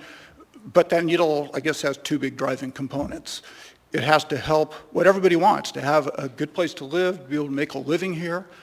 But we need more revenues to do that. And the fact that our taxes have been low, arguably some of the lowest in the nation, net of property sales and income, we've not had a good economy. We've had 10 years of steady decline in population. We've lost 17,000 working age people. So the challenge I think all of us want to see you work on, and I think we're all probably happy to work with you, is how to how to approve a passable version of what's in front of you. And we need revenue. And the specific project that I've been advocating for, and there's a piece circulated, is a proposed winter trailside systems project. The notion behind that is that if we could get the average length of stay of visitors from out of state to Anchorage to go from 2.5 days to 3.5, it's an extra $250 million of spending. People will go to our restaurants, people who will buy cannabis, people will spend money, and the underlying need I'm hoping you'll be able to address is to help grow the economy. And so coming up with a tax that could be passed, but above all will generate some money to do projects that really build the economy, make it a better place to live, better place to make a living. I think that's the heart of it. And I think that the basic package, while I understand the lack of enthusiasm for the carrot, is people don't like taxes, and if there's no property tax relief, I don't think this gets passed. we're Alaskans. We don't like to pay for the things we want. So I'd ask that you work with that starting framework, limit the degree to which it's regressive. There are a lot of good suggestions on that. But nonetheless, in this time you have, find a way to help reverse this 10-year economic decline. And I think in so doing, not only do you create the projects, but you create the jobs, the economic opportunity, and a sense of optimism about the future of our town. So not an easy set of challenges, but I think it's possible, and I'm pleased you're going to have the time to do a job that will be difficult, but is extremely important. Sorry for the not breathing during the speech. But thank you for your time. Chris, I have a question for you. So we talk about revenue, we need this revenue, and apparently the model is we've got to spend money to make money, which I guess is a theory, and the spending is the $2 of tax rebates effectively to the $1 of spending, but then one of those $2 is getting sent out of state. Literally, it's just getting liquidated out of our economy and shipped out of state. Yeah. How do we sell that to people and make an argument that we're actually using their money wisely when we're cutting it in 3 pieces, sending one out of state, giving one to people who are pretty well taken care of, and then promising buildings that my neighbors aren't even going to use? Well, that's the reason it's good that you've got your 90 days. I don't mean to sound flippant about that. As I understand it, the reason that the way that the property tax exemption is structured as it is in the S version the sponsors brought forward is state law. You're not allowed to tax one category or another. So any relief to property tax affects everybody. And I think it's worth thinking about, is the collateral damage of that worth the benefits? My personal belief it is, because I don't see any other way to get $70, $80, $100 million a year for the public projects we need to begin to turn around Anchorage. And the winter project in specific that I'm pushing for is probably the best way to do that. And I appreciate that. That's really where I hope people are thinking, like we're exporting $1 out of 3. Thanks, Chris. Thank you for the time. Yeah. All right. Welcome. Please state your name, what part of town you're from. You'll have 3 minutes. Hello, I'm Laura Dean. I am a Sand Lake resident and property owner, business owner, and heavily involved in the community. Specifically, I want to testify in support of sponsor S version. However, I want to talk to Project Anchorage in general because the research that they have done, they have included experts that have meticulously researched the best way to restructure our taxes to benefit our community. After considering many methods, they landed on the 3% sales tax proposal. Again, based on research, not opinions. To address a couple concerns, first off, Chair Constant, to your $1 exported question, yes, that does get exported. However, by having a sales tax, we are now taxing everyone that comes to our city, including the tourists, and so therefore that's one concern. To address the regressive nature of the sales tax, basic necessities under the Project Anchorage proposal exempts covering up to 60% of the typical expenditures these families see. Furthermore, those earning less than 80% of the federal poverty level will be fully exempt. I do appreciate the comment that we need to ensure those that do reach that level know how to apply, and I like the idea of adding translators to our public campaign for this. Furthermore, to address the concerns from renters that the property tax exemption does not affect them, that is false as well, because property owners who are renting will pass that tax burden, if we don't reduce it, onto the renters in the form of the rent that they are paying. A proven example of what we are proposing is the potential here is the Anchorage, Oklahoma City's MAPS program. By implementing a sales tax, they funded public projects that transform their economy, attracting the NBA team Thunder, spurring private investment and driving economic growth. Since then, Oklahoma City's GDP has grown by 62%, a testament to the power of deliberate public investment. Furthermore, they grew from the 31st biggest city in the U.S. to the 20th. Some may argue that Anchorage can't afford a new tax. I counter that we can't afford not to act. The Choose Anchorage initiative clearly outlines our reality. Our economic trajectory is unsustainable, and without new revenue sources, we will just continue to fail, thereby pricing our residents out of homeownership and accelerating the outflow from Anchorage. Reducing property taxes and investing in public projects can spur economic development and reverse population decline. Anchorage has the potential to thrive, but that future won't happen by accident, and it will never happen if we don't choose to act. I urge you to stop delaying action, to choose, to those who oppose this sales tax, I ask you, if not this, then what? If not now, then when? Now is the time for bold, proven action solutions like Project Anchorage. Let's make the choice to invest in our future. Thank you. Chip. Mr. Martinez, go ahead. Thank you. Just to make sure I capture that, hello? Hi. So you are aware that there are multiple alternative versions at this point? Correct. Okay, because you just described to take action, but there are actions being taken, yeah? The question I have, which is related to the data, because you presented yourself as one of the coalition folks, is did the data describe or take into account the seasonality of the election?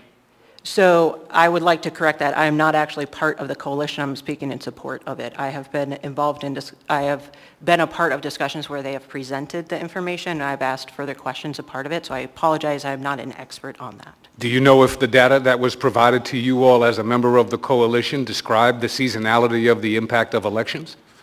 The seasonality of elections? Yes. So one thing that they did consider is, and that Oklahoma City did do, that I do believe that we should do, is there's a time constraint to what Oklahoma City did.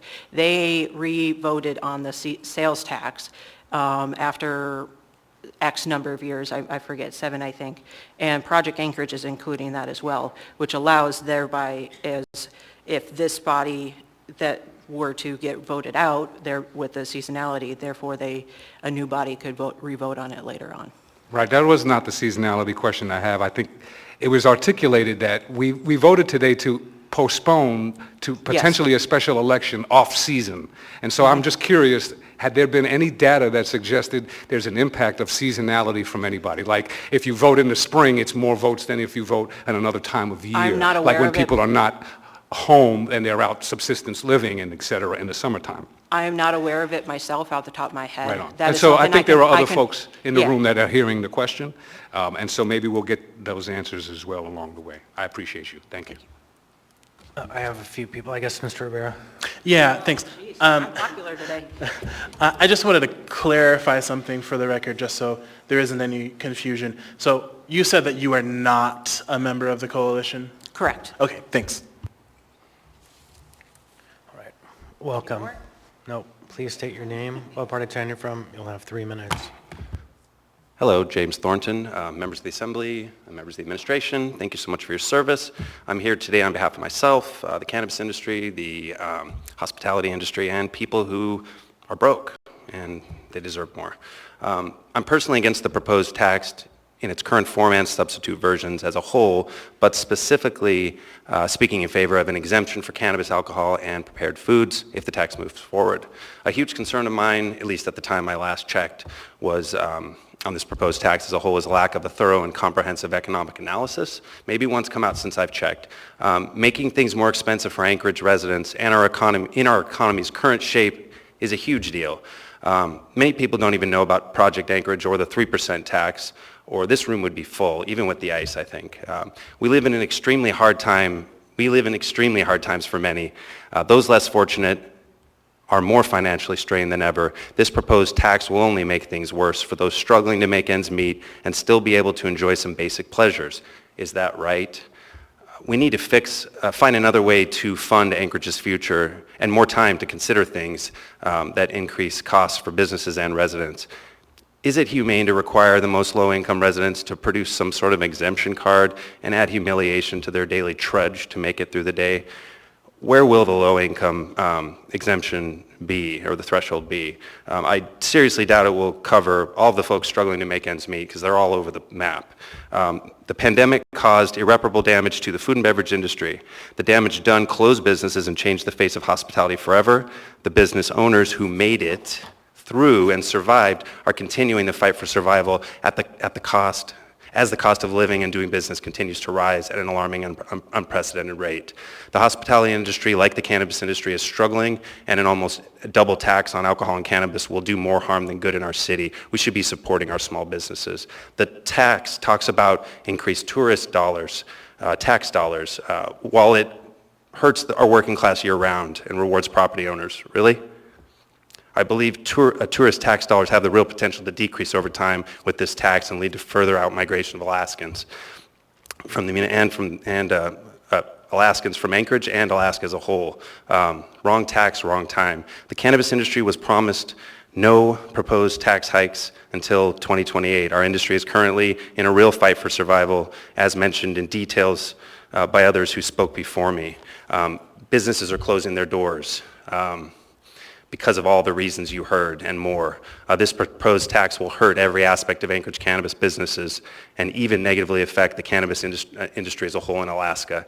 I'm running out of time here, but many cannabis consumers use the products provided by regulated cannabis businesses for reasons other than recreational use, and we really can't hurt them. I think everybody knows someone who does, so thank you. All right, welcome. Please state your name, what part of town you're from. You'll have 3 minutes.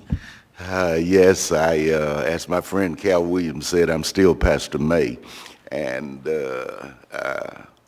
I rise to not wax eloquent. Much has already been said. Time is forespent.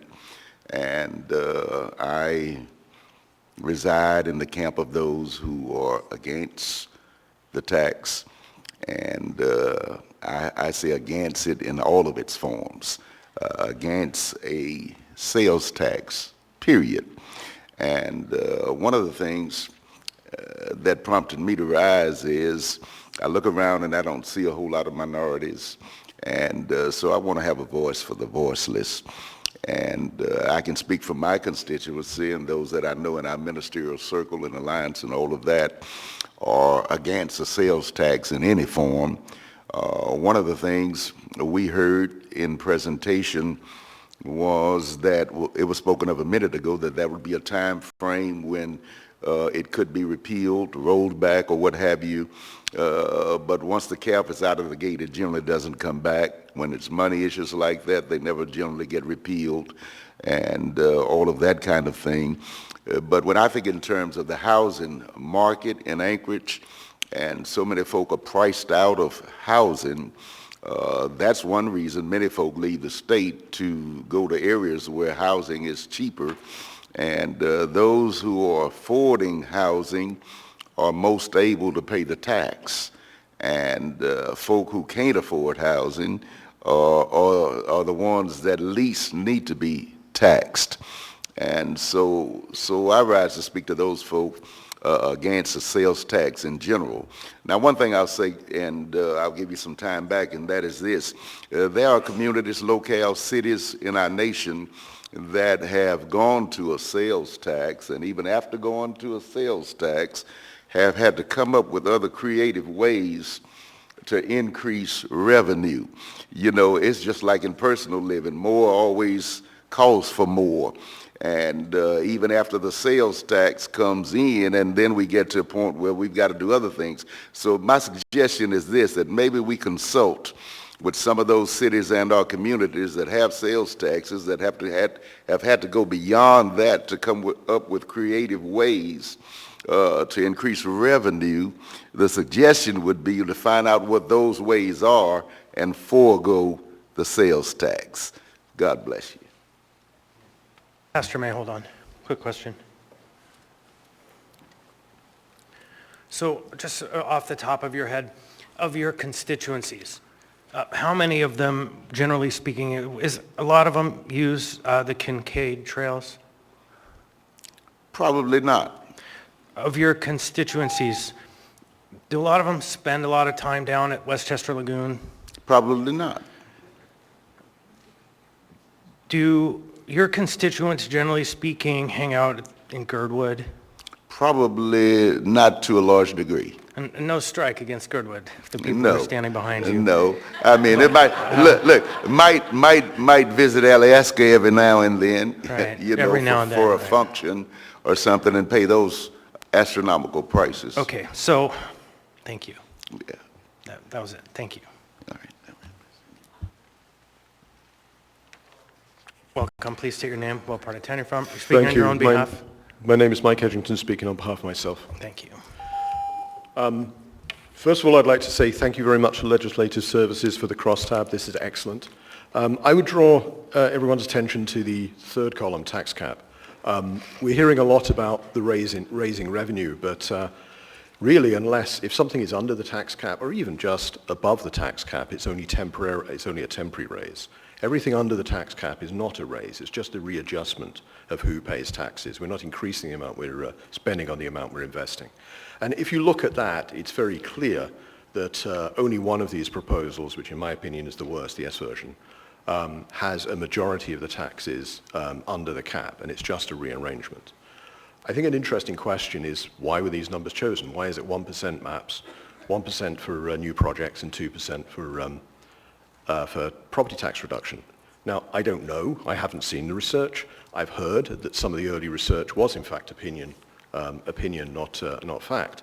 And the question was posed of how much property tax would people consider significant, and the number was about $100 a month, and magically 2% of sales tax going towards property tax reduction would be about $1,200 a year reduction on of tax on a median house within the municipality.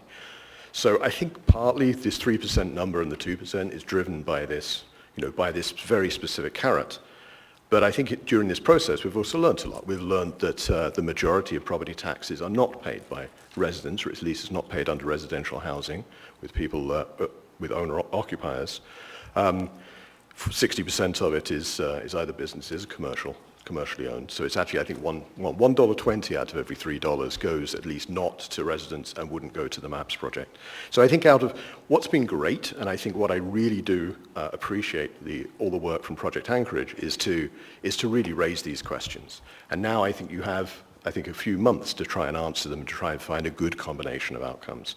So I would say any outcome that has the majority of funds producing new revenue is good. Anything that's really permanent and not 7-year process, I think, is good. Anything that minimizes all the negatives we know about sales tax could be good. It's inherently regressive. The only thing that makes it worse is by putting twice as much money towards property tax exemption, which we know the majority of it does not affect residents of the community. It affects businesses, affects external businesses and internal businesses. It means a net movement. In my case, in my particular family, it would be my kids would be paying much more money. I would be receiving a net benefit. So effectively, they would be paying me. They don't want to do that. And finally, I think the only other comment I'd just like to make is there was so much opaqueness in the choice of projects. I think that would have to be viewed properly again. Thank you. Thank you. Thank you, Mr. Edgington. All right, welcome. Please state your name, what part of town you're from, and again, I'll note that you did speak before, so you can speak on the new versions, not the first one, or the second. All right, hello everyone. Again, I'm Celeste Hodge Groudon, President and CEO of the Alaska Black Caucus, and I live in Potter Marsh, so yes, I own property. And I am really frustrated, let me just say, with this process. I'm frustrated for many reasons. Not only is this whole issue confusing from beginning to where we are, and I know, Chair, you said to speak on what I haven't spoke on before, but it's all the same, and that is my point about the outreach lacks.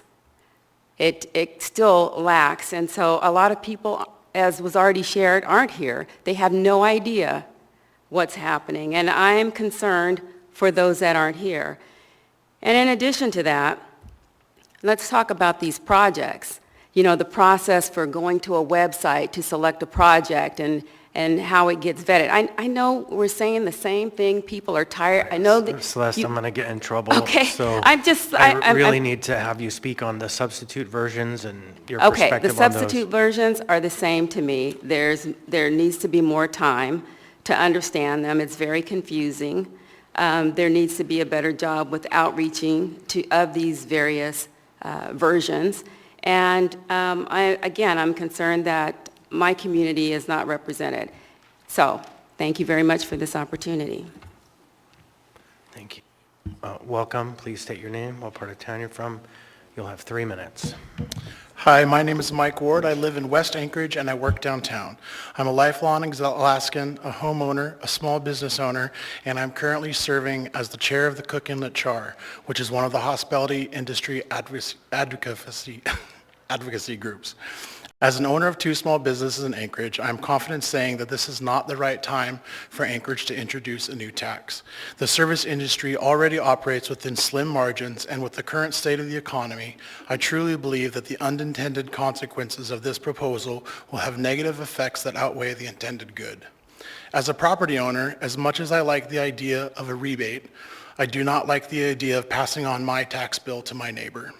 With that being said, if you truly feel that a version of this ordinance should go to the ballot, I ask that you please ensure that the version that you move forward does not allow for the double taxation of any industry. Thank you for your time, and thank you for all that you do for our community. Thank you. Welcome. Please state your name, what part of town you're from. You'll have 3 minutes. Sure. Hi, I'm Jana Waldzine. I live in Sand Lake. I own JDW Counsel, which is a law firm in town. I represent about 300 businesses across the state of Alaska. The majority of my businesses I represent are liquor licenses and marijuana. So that means in town I represent a lot of restaurants, bars, cultivations, dispensaries, you name it. I represent it in that area. And I'll tell you, what my clients are telling me right now is that employees are leaving because Anchorage is expensive. Employees can't afford to make ends meet. And for the marijuana side, we're taxed 3 times, right? So 280E, as you already heard, creates a 60% effective tax rate on these businesses, plus the excise tax of marijuana, which is a pure weight-based marijuana tax, and then the 5% marijuana retail tax, which we supported as an industry. And we were promised that that wouldn't be increased until 2028. And so this is really disheartening that we're not remembering the promises that were made to our industry that was new and fledgling and supported a tax on itself. On the liquor side, the rules in Title IV keep adjusting and revising, and the liquor sales have been going down. And it's really more disheartening to know, even when we met with the sponsors and we were under the understanding that prepared foods would be exempted, now prepared foods is back in the S version, and it's really disheartening because as a mom, I have help, I have staff, I have a husband. I hurt for the single mom that doesn't have that has to get their kids to soccer practice and now is going to be penalized because they go to a restaurant. I hurt for them. That's not fair. That's not equitable. These restaurants and cannabis businesses, the hospitality that make the beating cultural heart of our economy, they're hurting. And by putting this double taxation on them, it's going to negatively affect the spirit of Anchorage. And I don't know about you, but the spirit of Anchorage has been going down for the last 4 years. And you know what makes people want to stay here? Jobs. And you know what makes people want to stay here? Safety. And we're not safe here. It's not safe lately walking out. I don't even walk my dog around the commercial building that I own in Midtown during my workday because I'm not safe anymore. So we need jobs and we need safety. We don't need pet projects. We don't need shining like, oh, look, here we go, like it's a new rec center in a place that is really rich and poor people can't get to it. We don't need that. We need safe streets. We need safe alleys. We need safe trails where we're not stabbed and shot at. I mean, this is Anchorage we're talking about. This shouldn't be this way. And business owners and people that frequent our businesses are tired of it. And adding more costs and expense on these businesses that are just trying to employ Alaskans is not just unfair, it's bad for Anchorage. Thank you for your time. Chair, I have a question. Sorry, just 1 second. No clapping, please. Mr. Martinez. Thank you. Thank you for your testimony. I just wanted to be clear on the record. The the cannabis tax at 5%, the promise was to revisit it, if at all, in 2028. It's not to guarantee that it will go up in 2028. Is that accurate? That's accurate. I might have misspoken. It was to revisit it if it was equitable. Right on. Thank you. I appreciate that. Thank you. Thank you. All right, welcome. Please state your name, what part of town you're from. My name is Sylvia Villamides. I am speaking now on behalf of the Alaska Hospitality Retailers, which I am the executive director. Project Anchorage proposal is not the right proposal. We need a well thought out proposal with community engagement and involvement. The sales tax is a regressive tax, and it's because it imposes a heavier burden on the lower income individuals that we heard here speak tonight. We understand revenue is necessary to fund essential public services, which may include revitalizing some landmarks that will benefit the community at large, all of us. We also agree Anchorage needs to diversify its tax base, because we know that needs to happen. In 2023, the Anchorage restaurant, alcohol, and marijuana industries contributed more than $15 million in alcohol taxes and $5 million in marijuana taxes. All of these monies are directed to support programs like public safety, substance misuse, mental health, and homelessness. Both alcohol and marijuana currently pay a 5% city sales tax. Any additional tax would be considered a double tax and not fair to our industries. The hospitality industry does not only enhance the city's appeal to residents and tourists, but also reflects its unique cultural and geographic identity, because that's who we are. From fresh seafood to international cuisines, Anchorage dining scene showcases the area's natural bounty and diverse population that we have. The hospitality industry is the second largest employer, which this tax has the potential to impact. At the end of the day, there will be fewer flexible funds available for patrons to dine out, causing business owners to compromise their operations. This makes Anchorage an increasingly challenging place to do business. When taxes are most noticeable and easily avoidable, consumers will alter their behavior to reduce or eliminate this cost by discouraging spending, which will negatively impact economic growth. At this time, we strongly and respectfully ask for an exemption to alcoholic beverages, marijuana products, and prepared foods. Thank you for your consideration. Thank you. Welcome. You have 3 minutes. Please state what part of town you're from. Thank you. David McCarthy. I live in South Addition. I operate Northern Hospitality Group, which DBA here in Anchorage is called 49th State Brewing. I was adamantly opposed previously to the tax on alcohol, and it was voted down. It was then re-brought up to the community on the hope and prayer that it's going to solve homelessness and somehow cure COVID, which ultimately voters passed it. I have now spent years trying to explain to thousands of patrons what that 5% is on the bottom of their bill. I plead for you to take time on this, to basically delay this as long as you can to educate the community. I am educating the community that when they say, no, I didn't vote for that, my answer to them is, yes, you did, because you didn't vote. This could not happen again on the sales tax. Ultimately, if you look at the coalition and you remove the credit on the real estate, would they even support this as proposed? That's what I ask you. You are voted in by the people to protect the people. They want you to protect them. Ultimately, this is the wrong project at the wrong time. Based on the research that I have done on the MAPS program, on the project, this is very, very different than what they're proposing. They're showing highlights of what research has been done, but they're leaving out all the information that led to the success of that program. Ultimately, they had a phased approach with accountability, and the private sector had buy-in. We are putting the cart in front of the horse on this tax. We need to ask ourselves, is this a place where we want to live? That is what they asked the community, and the simple answer was yes. I can tell you that I sit there and not to thrive, but to survive. As I look at our menus and I make a decision for 2025 to survive, and I say I have to raise costs to survive, we're talking about 3% increase in cost. As this is proposed, that means that 3% is sheerly doubling the cost to our guest. If you want to ask me, I also have a test in the community. We served 1 million guests last year, and I can tell you they are not making a decision to not spend money because there's no tax. They see no tax on the menu. The tourists spend more. The public is going to pay the price for this. Ultimately, 71% of this sales tax is going to be paid by the local population. And you want a proposal. If this does move forward, then I propose you put a freeze on any increases in valuations on real estate in the city of Anchorage.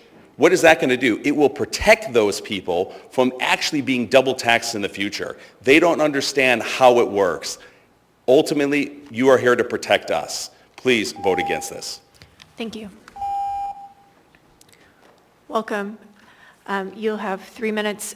You've testified previously, so you'll need to keep your comments to the substitute versions. Please go ahead. Yes. Good evening, Erin Baldwin Day. I live in Midtown, and I am the lead organizer for Mutual Aid Network of Anchorage. I want to make 2 points. One is that you absolutely have your work cut out for you, and I'm appreciative of the fact that you delayed this conversation because I believe that it's really important to get this right before it goes to voters. I want to mention something particularly about the inequity that was mentioned earlier as far as the fact that those S versions that still include a property tax abatement, 1/3 of that will still be leaving our state through commercial interests.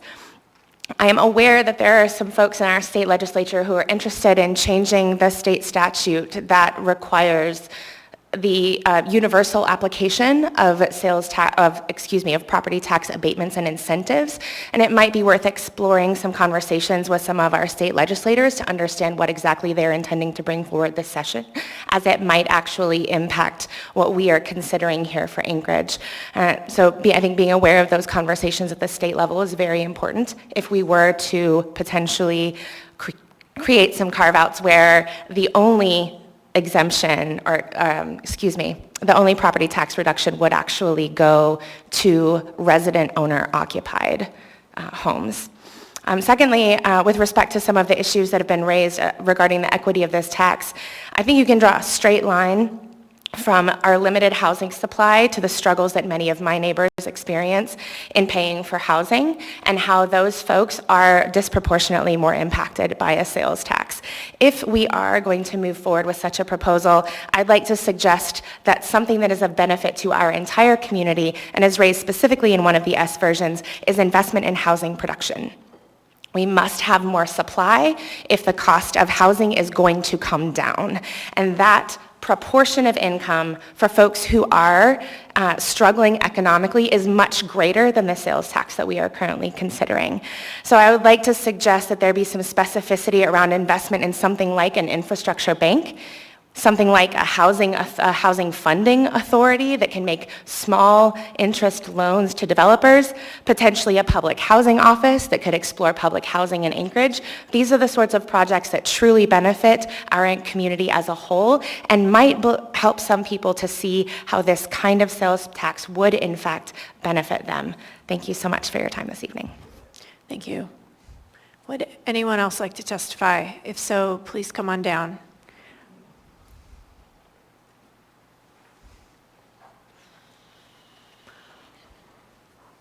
Welcome. You'll have 3 minutes. Please state your name and what part of town you're from.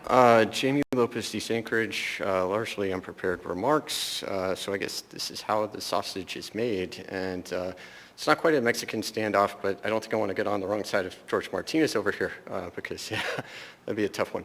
So anyways, I'm listening to the testimony here today, and the majority of the people that are up here are largely against the tax. And so I'm starting to wonder where the support is coming from. Typically, it's coming from other sources that are coming behind the people that are for it and voting for it. And well, I'm not saying you lost the plot. Excuse me, I'm not saying you lost the plot. If you look at the lessons of Detroit or Chicago or any of these other cities where the cost of living has gotten so high that people start leaving and then the city basically condenses. And so, well, a lady up here was speaking specifically to Oklahoma. Oklahoma has one of the lowest costs of living in the United States. Well, Alaska has one of the highest costs of living in the United States. And so then this opens additional questions. Are the offsets here by increasing the tax base? Is it going to encourage more people to come to a place where it's got a high cost of living? Likewise, the people that are in the city as it is now, you have a large sucking sound, similar to what Ross Perot was saying a long time ago, where the businesses went to Mexico. Are they going to go out to the valley? Are the people here in the city going to go out to the valley? It's happening right now, and this opens a larger discussion about the velocity of money. Gentleman back here in the green flannel shirt, he kind of stole my thunder on this one, but yeah, with the velocity of money, it's the amount of times that a dollar turns over within an economy, the number of transactions that are made, and so typically when you're taking it from people on a low scale, and you're taking that money in, it's going to be hoarded and not be spent except on specific projects, and so you may have this large fund of money for the city. The people are not going to spend as much, and then it's going to start a cascade over and over where it could have detrimental effects. And so I think you should consider maybe postponing it. But I know there are people that are for this, and they're going to push it. So I don't know which side the Mexican standoff is going to win, and I take no position.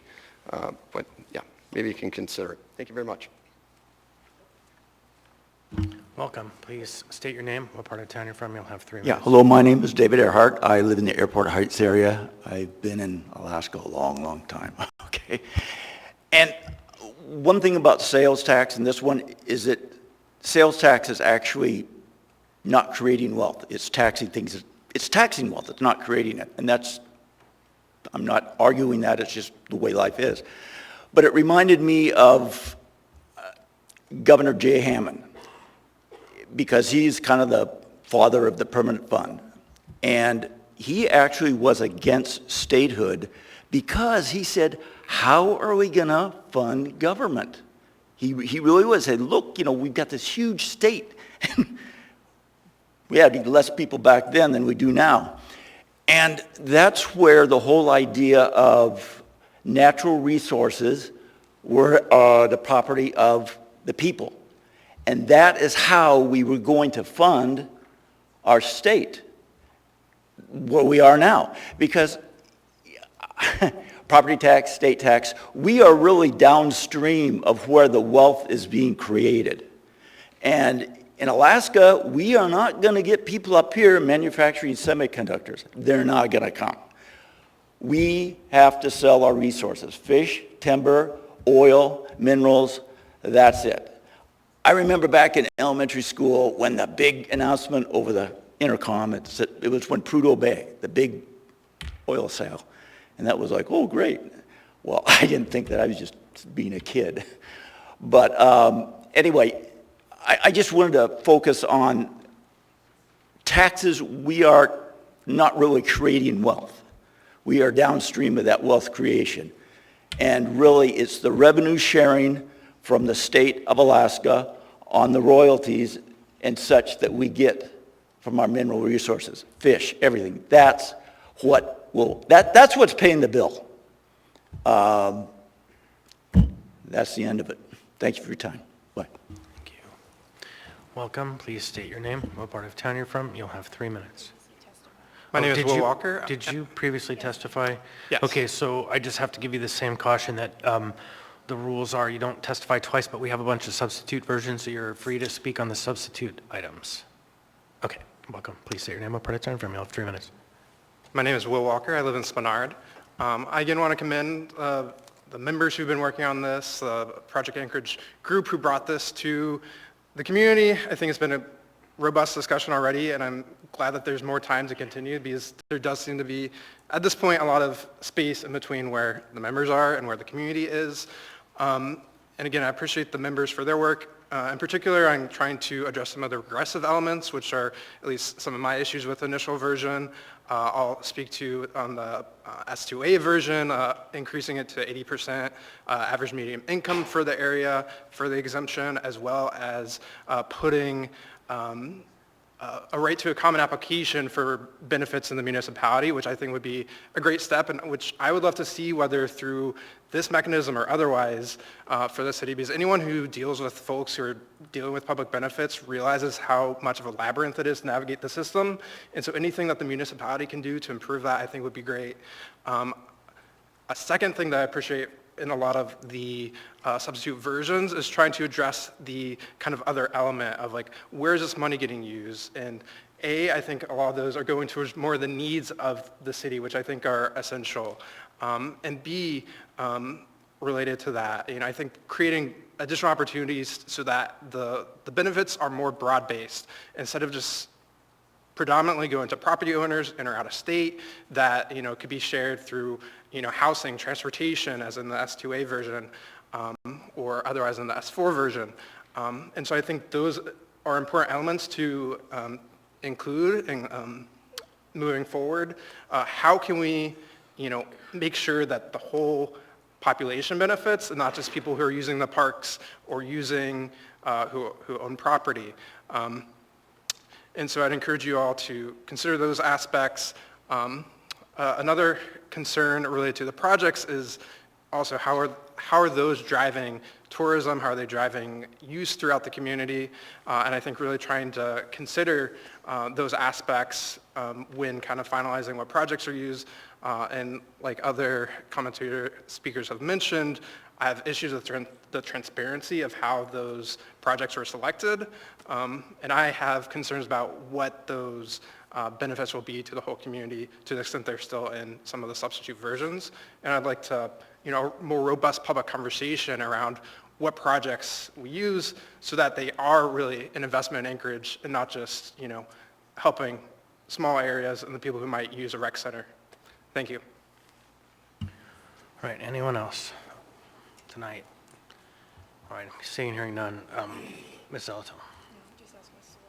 Okay, I see you moving your mic. What's the will of the body? Move to continue the public hearing to March 4th. Second. So there's a motion to continue the public hearing to March 4th, made by Ms. Zelato, seconded by Mr. Rowland. Any discussion? Briefly. So thank you to everyone who came out to testify. I have a lot of notes. I want to go back and to spend this next time working. I'm hoping that there's some opportunity for the consolidation of some of these proposals and some revision, as well as some community outreach. I did check in with the with the mayor's office, Mr. Falsey in particular, after asking the question previously. They can really try to get some of the economic modeling done by March 4th.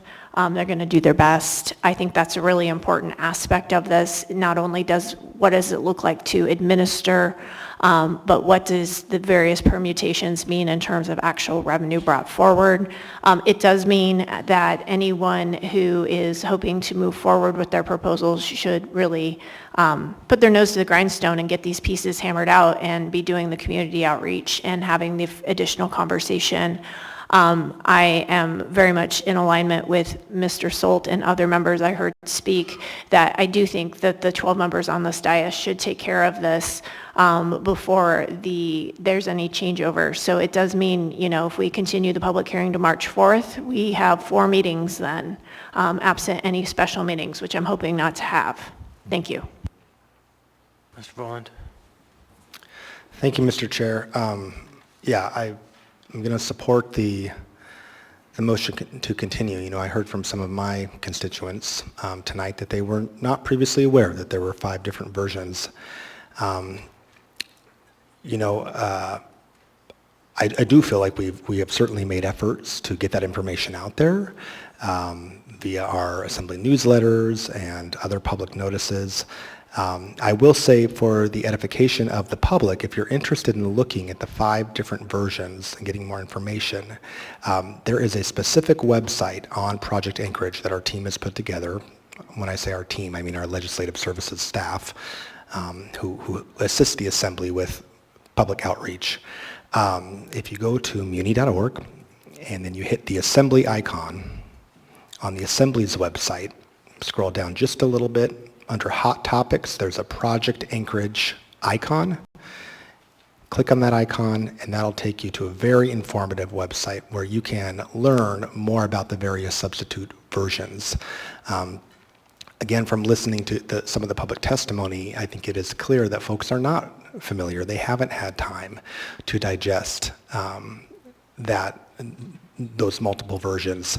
And I think it's also challenging to go to a community council and try to give a synopsis of 5 different versions in depth. I mean, we could all do a sort of an hour-long presentation on that, I suppose. So anyway, definitely encourage the public to familiarize yourselves.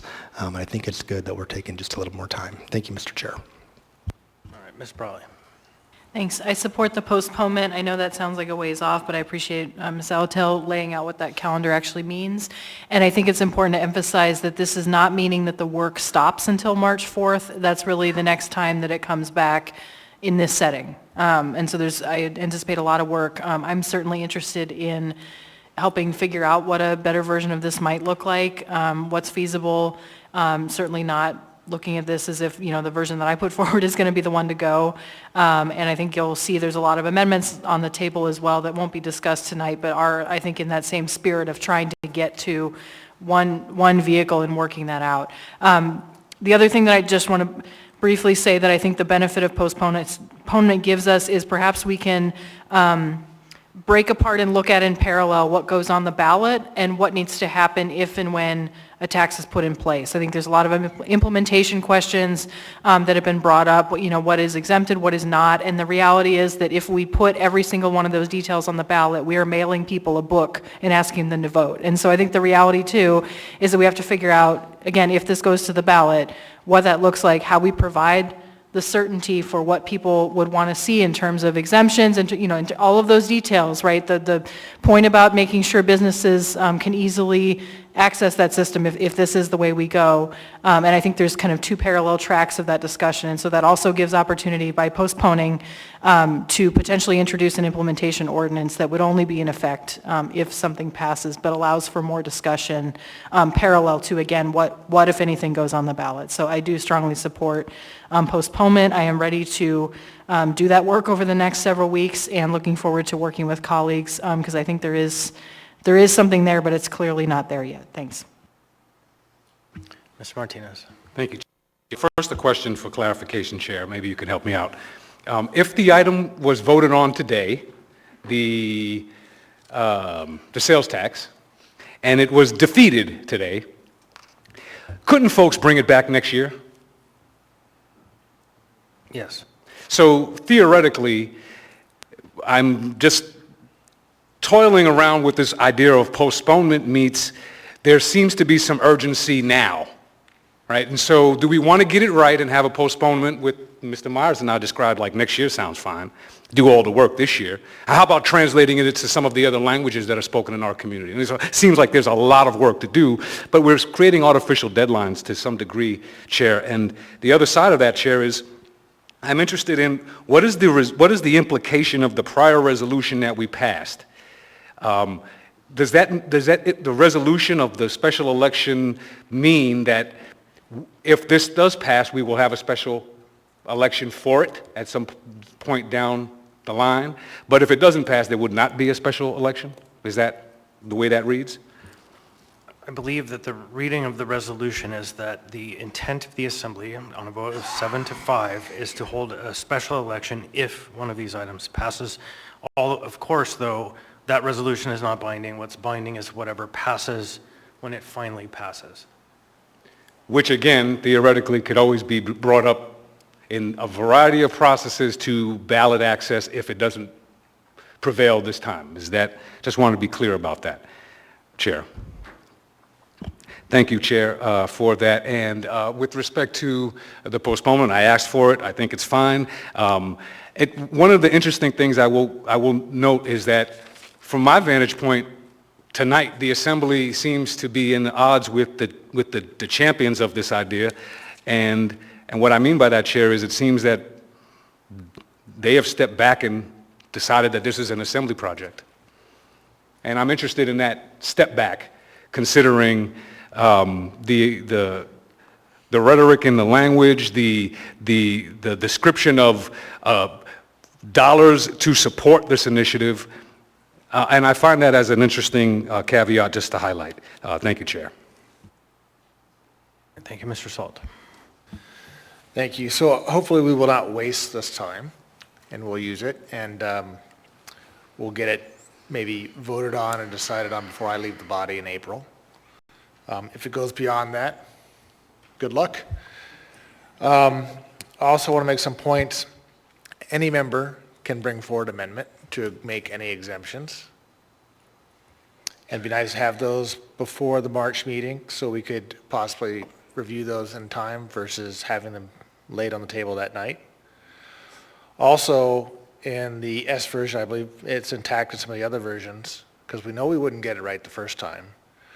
Projects can still come forward at any time, as long as they're put on the ballot and approved by the voters. The process for doing that is you can collect signatures and have a citizen-led initiative, or again, the assembly can bring it forward by any member and vote for it. So part of the process, I know people want detail on how to do things, but that's a pitfall. If you want us to tell the tax department how to do their job, we're in trouble. If we want us to tell the tax department what we want, and they, who are the experts, tell us how to do it, that's probably the right way to proceed. And that may be why some of the open-endedness is in this ordinance. I hope we use this time wisely. Thank you. Mr. President. Thanks. Just want to highlight a couple of things. There was a significant amount of testimony tonight about double taxation, and I really would like to get that as soon as possible off the discussion, because I don't think there's, at least for me, there's no intention of doing that. There's no intention of double taxing for marijuana or for alcohol, and that we need to get those exemptions clearly in the proposal that we're considering, the exemptions that have been brought forward. So there's a lot of energy spent on that, and my understanding from previous discussions was those were the intentions, to make sure that there were significant exemptions when necessary, and that the double taxation was not a part of this plan. So if that's not necessarily an intention of others to bring forward, I'm certainly happy to bring those amendments forward. But other than that, I'm looking forward to the conversation. This was really helpful. Thank you for being here tonight, and thank you for your testimony. It was really informative and helped challenge a lot of my thinking. So I'm looking forward to the future conversations. Mr. Constant. Thank you. I've been thinking a lot about rhetoric in the media these days, where I see the members of the dominant culture co-opt the rallying cries of the people who are crying for justice, in which members of this broad majority claim that they are being discriminated against because they don't have all the pie. That's the reality that I see a lot now. And so in this testimony tonight, I heard somebody quote the great Rabbi Hillel, who was a justice warrior of his day. And that quote was, "If not now, then when?" I think that's a straight up co-opting of civil rights and justice for reverse Robin Hood. If not now, then when? Let's take from the poor to give to the rich and send it out of state, because that way we can have Point of order. ski rinks. Make your point of order. Is this on the motion? It absolutely to continue? is. Actually, the vice chair should be rolling on this point of order. Yep. Can you bring it back to the motion to continue now, please? If I have an opportunity to make my point, I absolutely will. Okay, let's get there.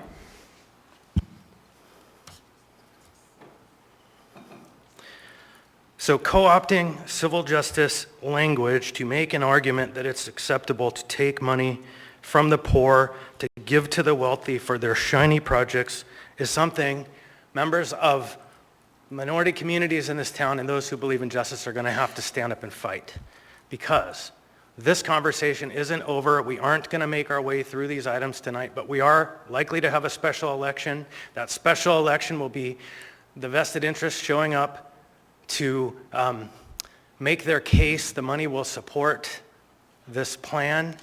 And so beware and prepare for the fight, because they're coming to take money out of Mountain View to send it to Widener's coffers in the name of building pretty things.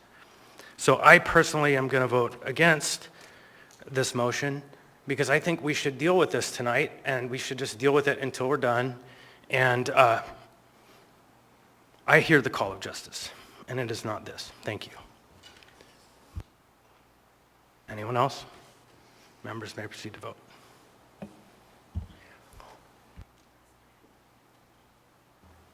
Member Bronga? I believe she might have had to go. Sorry about that. I'm here. Yes. Thank you. On a vote of 11-1, the motion passes. Now I'd like to ask for a motion to change the order of the day. We have 2 must-pass items, and then we can continue to work our way through the agenda in the time that we have. Yes, move to change the order of the day to take up items 14I and 15B, then the remaining portion of the agenda. Thank you. Thank you. There's a motion to change the order of the day by the Vice Chair, Ms. Alatel, seconded by Mr. Voland. Anybody object? Hearing seeing no objection, the agenda is changed. So we'll now take up item 14I. 14I is a pretty basic item. It is, I should introduce it, AO 2024-128, an ordinance authorizing a 3-year lease extension with 2 one-year options between the Municipality of Anchorage and Bethel Native Corporation for premises located at 619 East Ship Creek Avenue for the vote by mail elections program. Public hearing on this item is now open. Anyone wish to be heard on this item? Anyone at all? Seeing hearing none, public hearing is now closed. What's the will of the body? Move to approve. Second. Moved by Ms. Alatel, seconded by Mr. Voland. If you don't mind, I'll just say that what this is to continue the lease for the election center down in Ship Creek, which expired a couple days ago. And so we need to, the time sensitivity of why this is must pass is we need to get this renewed. Any further discussion? Seeing hearing none, members may proceed to vote. Member Bronga? Yes.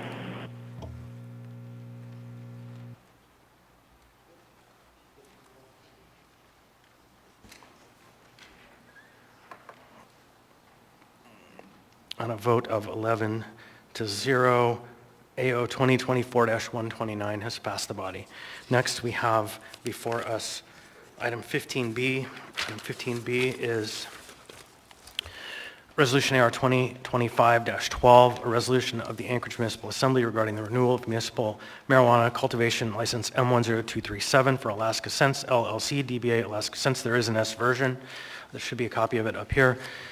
If anyone wants to read. So the public hearing on this item is now open. Anyone who wishes to be heard on this item, please come forward.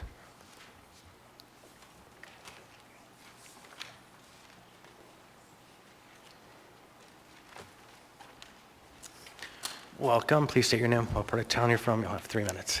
Thanks. My name is Jana Weltzine, and I am an attorney representing Alaska Sense. I also have my colleague Rachel Lawson here. She's also an attorney on this matter, so once I do mine, I'll hand it over to her.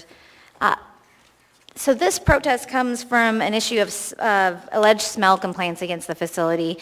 And in October 8th, I believe, there was a vandalism that jumped over the fencing that protected the HVAC and ventilation system and destroyed their ventilation. So that means that destroyed their smell complaints. In response to this, she filed a police report, and we've sent letters to the community council, letters to the assembly, and letters to AMCO to explain that her ventilation system was destroyed.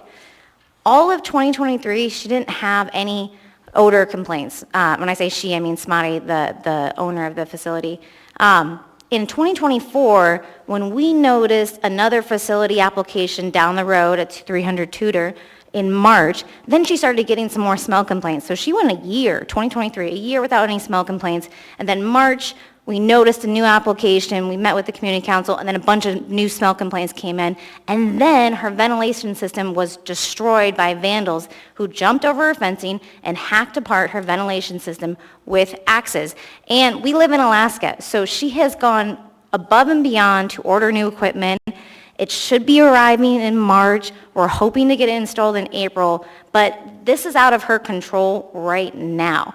This issue from October on of the smell control issue has been plaguing her facility. They close the doors, they keep the smell in as much as possible. They bought some, temporary HVAC units to try to keep the plants alive. The cultivation employs 50 employees.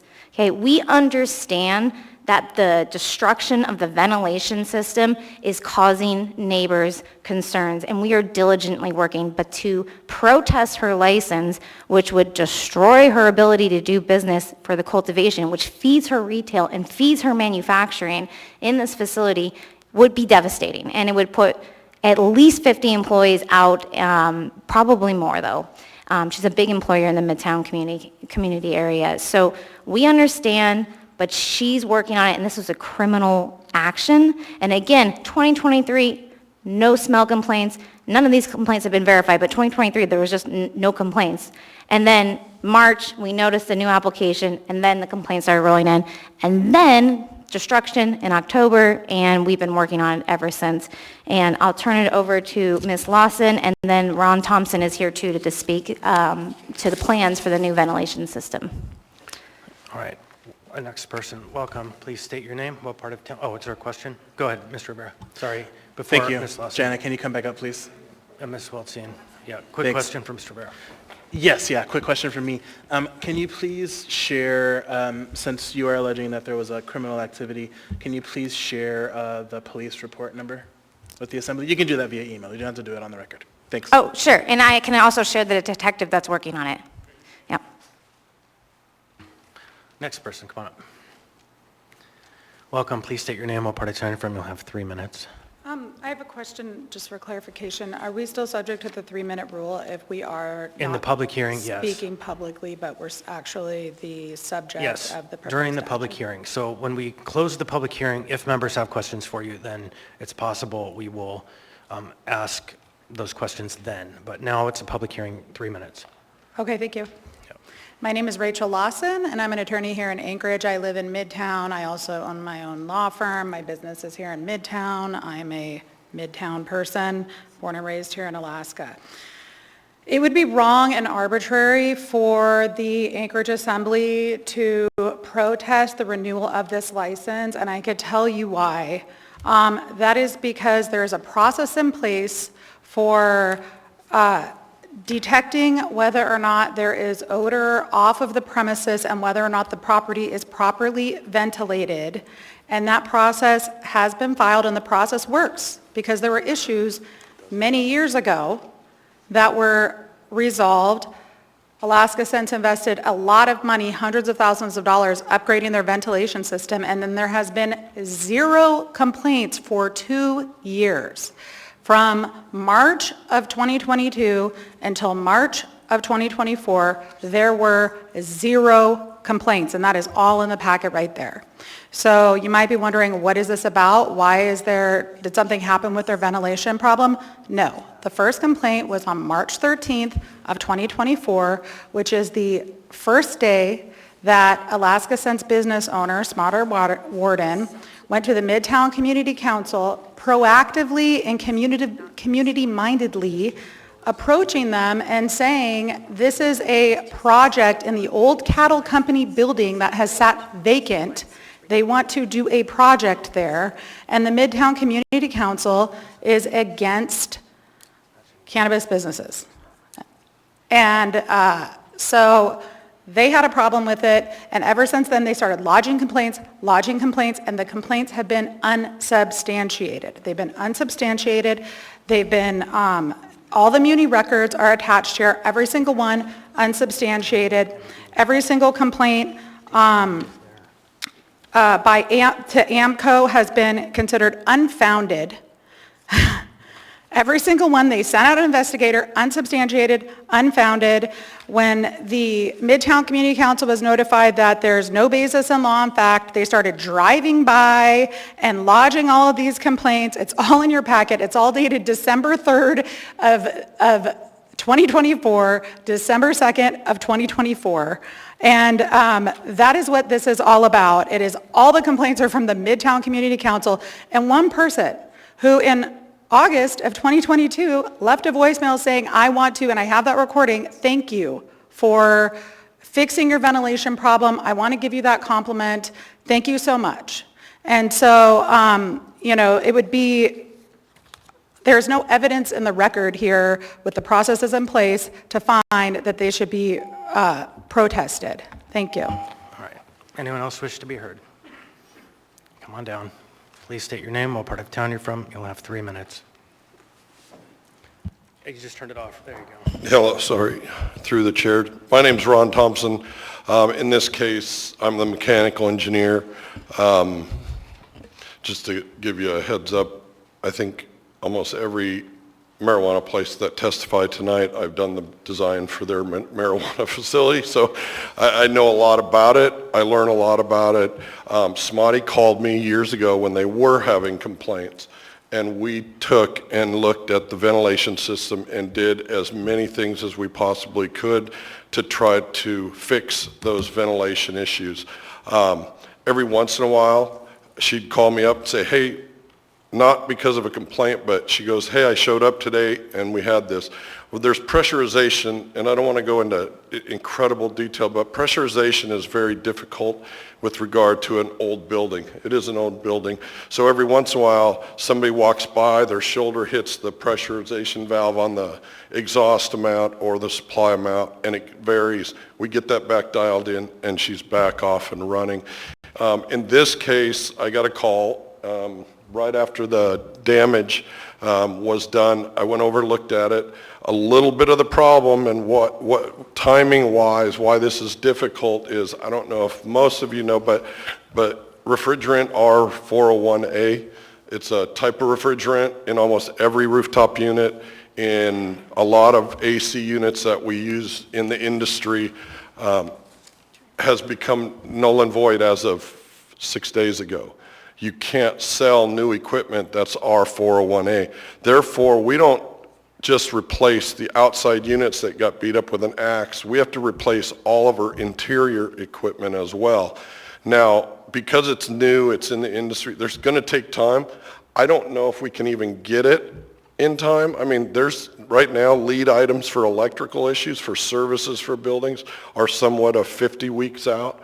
I don't know what the refrigerant is going to be when we change to whatever the industry uses, but I have 2 designs. I did them last week. I've given them 2 options, so they're out there pricing them right now to find out. One is air system that is 100% outside air, 100%, or not outside air, 100% recirculating air, no air going outside, and the other one is a split system, complete refrigerant recycling from outside. It's very similar to several other operations in town. Raspberry Roots uses the system that I've done.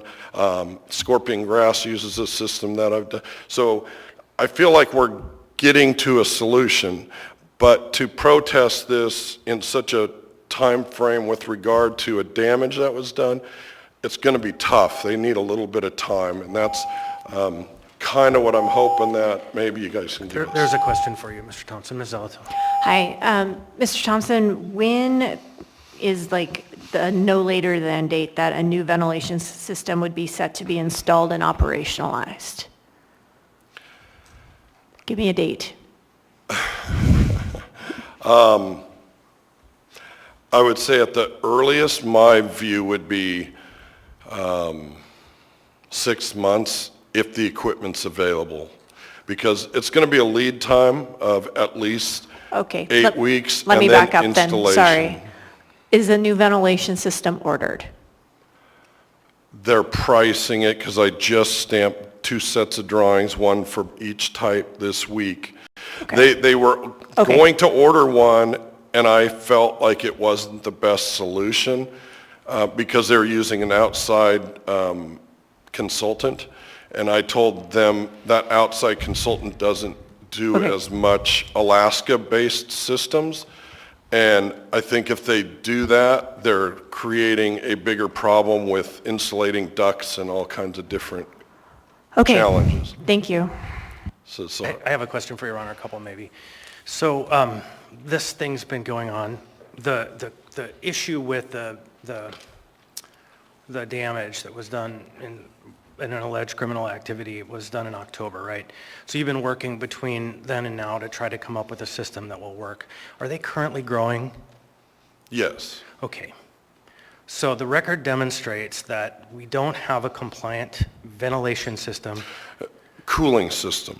Well, but the testimony we heard was that the ventilation system is broken because whatever limitations, the smell is happening because they had been damaged. So it's fair to conclude from the testimony and what you've seen that they are still growing and they don't have a system capable of managing it this time. They have a system not capable of cooling enough to match the lighting load that's in the room. Okay.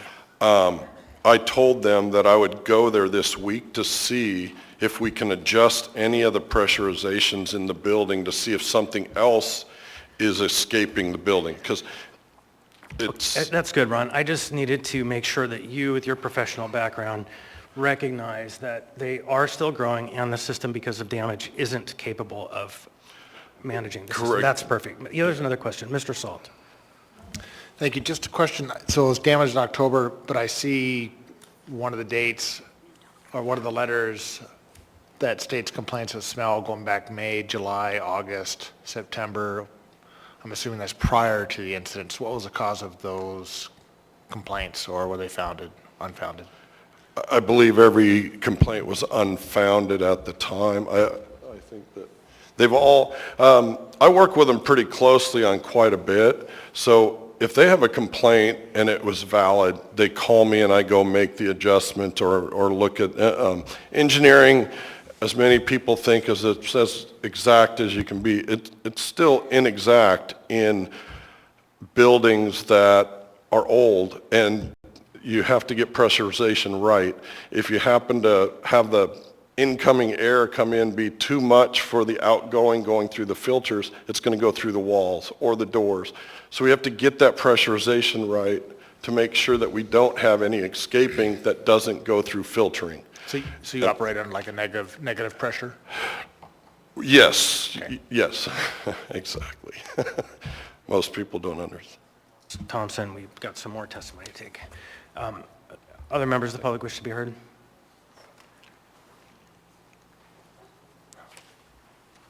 Welcome. Please state your name, what part of town you're from. You'll have 3 minutes. Sorry. Hi, my name is Nathan Warden. I am the co-owner of Cannabis. It's actually my mom's birthday today. She's the other co-owner, so this is a great birthday party for her. It even came with a metaphorical cake earlier, so thank you very much for that. The topic of spending tonight has been incredibly relevant and is no less relevant to your decision now. Cannabis is happy to do our part in producing $1.5 million in taxes, 786,000 of which come from our cultivation alone. That money goes to education, which is also struggling with funding. Revoking our license to grow would severely hurt our operation and practically burn money for the city. We are a proud local business. We employ over 50 families, many of which rely on our grow operation for employment. We operate with transparency, pride, and respect for the local rules and regulations. Please let us continue our wonderful 7-year-old grow operation and allow us to continue working with this wonderful city. Thank you so much for all the work that you guys do, and hopefully we can come to a positive conclusion on this. Thank you. Welcome. Anyone else? Please state your name. You're speaking on behalf of yourself or the council? Okay, so please state your name, who you're representing. You'll have 5 minutes. Hi, my name is Chris Stoner. I'm president of Midtown Community Council. I want to clear something up. Right now, we are looking at 3 different companies for cultivation. 2 of them have no problems. 1 has a problem. So we are not biased. We take each license one at a time. Thank you for allowing me to talk on this subject. Marijuana license number 10237, Alaska Sense, LLC, doing business as Alaska Sense, located in Anchorage, Alaska, 99503. They are also known as Cannabis, Alaska. The Midtown Community Council started to receive verbal complaints concerning toxic odors originating from this operation a few years ago.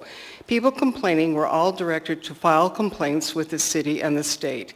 Kenny Peterson was one of those people complaining, and on May 6, 2024, he wrote a document detailing his concerns.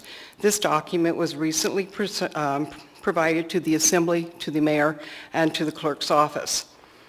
Kenny's house is 2 blocks from this facility, and his family started smelling marijuana in their home. Kenny filed a complaint, which led to an investigation, which confirmed the odor. This led to a hearing where an attorney challenged his claims.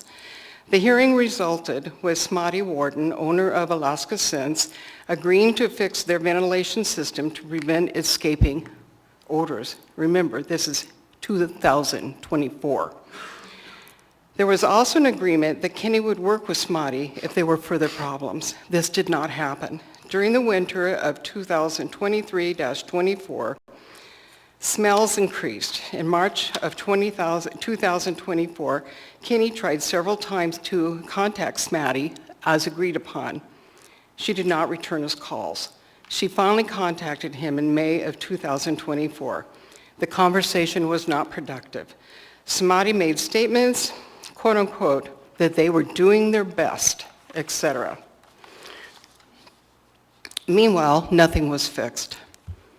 As a side note, this is also what Smotty reported to our community council, quote unquote. They were doing their best to rectify this situation, but they had not come up with a solution. In October of 2024, subject building was vandalized and the smell increased. The owner has been telling us that they hoped it would be fixed in January of this year. Tonight is the first night we're hearing that it's going to be later than January. Meanwhile, the community has complained about the smells for years, not just in the last 3-month period since the occurrence of the vandals.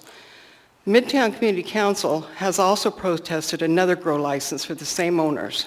They have chosen the old cattle company building as an additional grow location.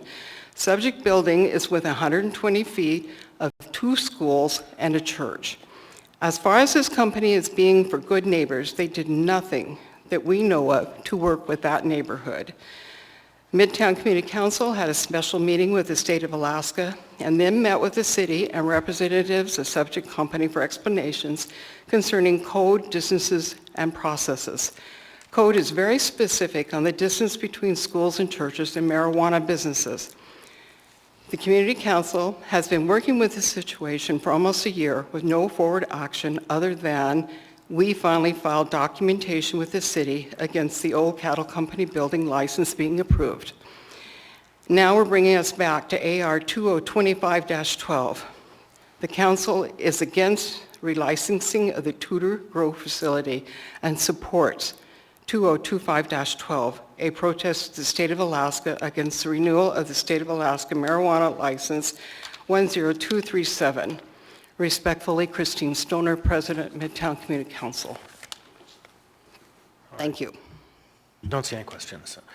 Anyone else wish? Oh, Mr. Martinez, I'm sorry, go ahead. I have a question, Chief. Ms. Stoner, there's a question for you.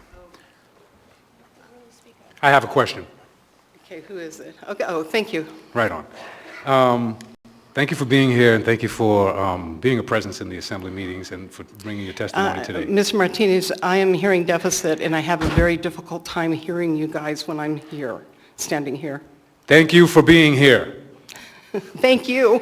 That's it? No, not at all. I thought I got away with it. Wouldn't it be so kind? No, the question I have for you is, have you ever testified before the Assembly in favor of one of these businesses coming into the Midtown Community Council, considering the economic impact and the positive aspects that they do bring across the board? Have there ever been a time that you have positively advocated for any of the businesses? George, I can't hear you. I'm sorry. Could we get an interpreter? Because I can't read. I can't hear you. I can't help you with that then. Yeah, I'm sorry. Right. I can step up and you can speak to me if that works for the chair. Okay, well, we'll continue with the public hearing and maybe come back. There's a when hearing device. We have a hearing device I that might think, be able to help. is Meg going to help me? Meg is going to help us. Okay. I wear hearing aids. Is she bringing a, Yeah, like a hearing device. because that won't help me. I have hearing aids. No problem, Chris. Just to note, the Assembly has a welcoming disposition and inclusive, and so we make sure that we have accessibility to the extent that we can. And so I appreciate that Member Zaltel is... I don't think it's going to help. No, I'm not speaking for you to hear me. Oh. You hold on. Okay. I'm speaking so that everyone else can just recognize that there are members of the Assembly who are helping with some access issues at this point. This will just amplify it. Oh, okay. Try that. There's the volume button.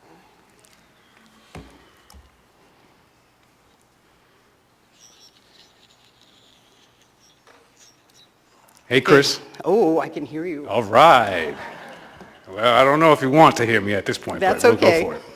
The question I have for you, and I appreciate you being here, is, and I've seen you testify often on various issues of this nature, have you ever found yourself testifying positively on behalf of a business, marijuana business establishment coming into the Midtown Community Council, considering the economic impacts that they contribute to the community prior to any problems that they may have? Have you ever found yourself testifying on behalf of any? Almost every single marijuana company that comes into Midtown comes into our council and they talk to us. And they give us what their plans are. We take a vote, we move forward, and we accept them. I just gave you examples. I didn't give you the names, but we have 2 other cultivation certificates coming forward right now. We're not going to protest them. You're right. My question was, have you ever showed up to speak positively about the businesses, not to not protest? That would be Well, I not think the I same. just spoke positively about 2 of them.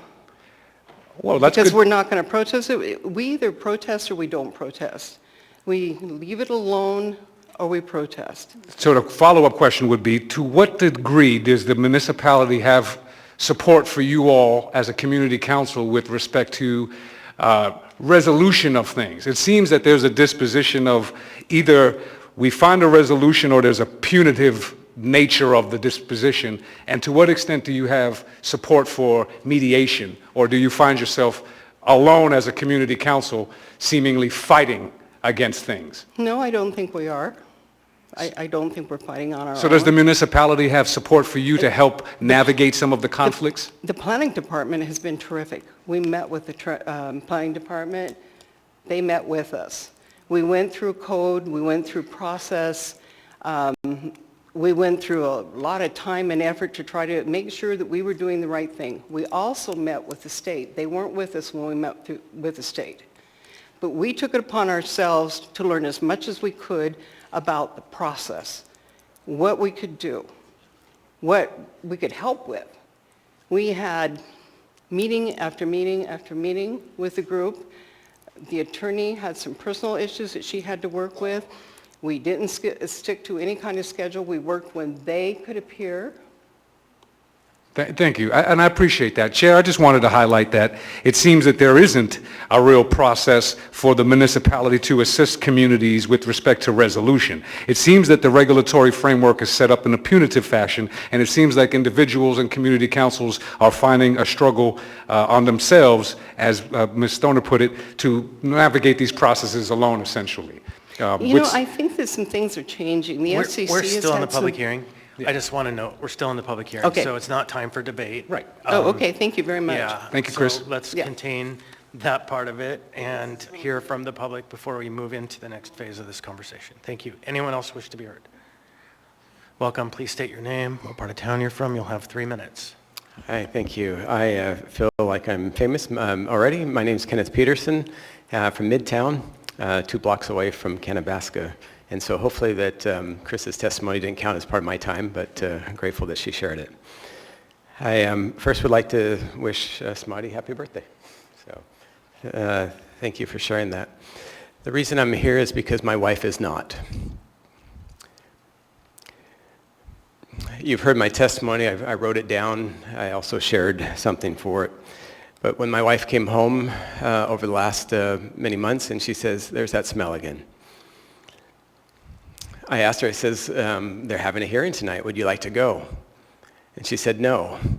And now I understand why, because the following words were used when I've experienced it before, when I've complained 3 years ago, 2 years ago, a year ago.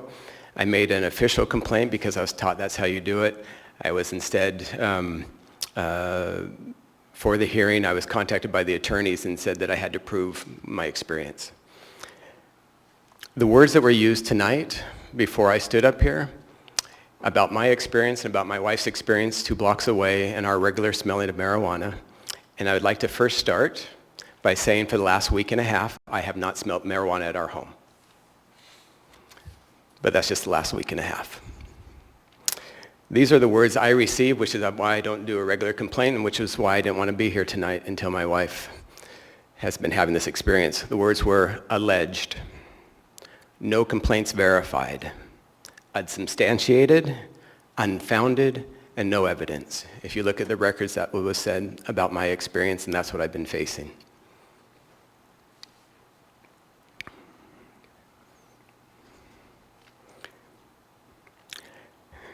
When I brought this up recently, I asked on December 17th, hello, good morning. I'm driving east on Tudor past your property this morning and smelling the marijuana as I drive. This is to Smoddy and others. Can you please confirm that with me? Smoddy, I can't confirm what I can't smell. Thank you for letting us know. Thank you. When we smell off-site, should we work together to smell it together and confirm our experience? And then I'm attacked by the lawyer. Kenny, your position is you want to shut us down. I says, you didn't listen to my email. At which time she says, please clarify. And I sent you each my text to them today. All I want is the smell to stay on the property per the code of the city. It is not. It currently is not. It is intermittently. But I ask that that happens, that they stay off, and that we find a way that we unitedly can validate my experience so I don't have those terms again. So, thank you. Thank you. Anyone else wish to be heard? Welcome. Please state your name, what part of town you're from. You'll have 3 minutes. Hello, my name is Mark Kvokoff, West Side. Is the grow license in Cannabis? Are they growing in Cannabaska, the building where they sell? Okay, I've driven on Tudor multiple times throughout the entirety of last year smelling weed. I have no affiliation with anybody here. I was just letting you guys know that yes, I am smelling it on both sides of the road regularly on my trip to work and back. Thank you. Anyone else wish to be heard? Anyone at all? Seeing, hearing none. Public hearing is now closed. What's the will of the body? Move to approve the yes. Second. There's a motion to approve the substitute version moved by Ms. Zalatil, seconded by Mr. Rivera. Ms. Zalatil. Mr. Constant, would you like to speak to the yes? And then I have 2 verbal amendments. Yes, please. So I think it's no secret that I am a strong supporter of the cannabis industry. I am a firm believer in the value it brings to our state, to our city, to our community, to individuals, for any number of reasons, whether it's simply personal choice and freedom, whether it's healthcare, whether it is entertainment. God, there's so many reasons, and I support them all. Profit, prosperity, growth, taxation,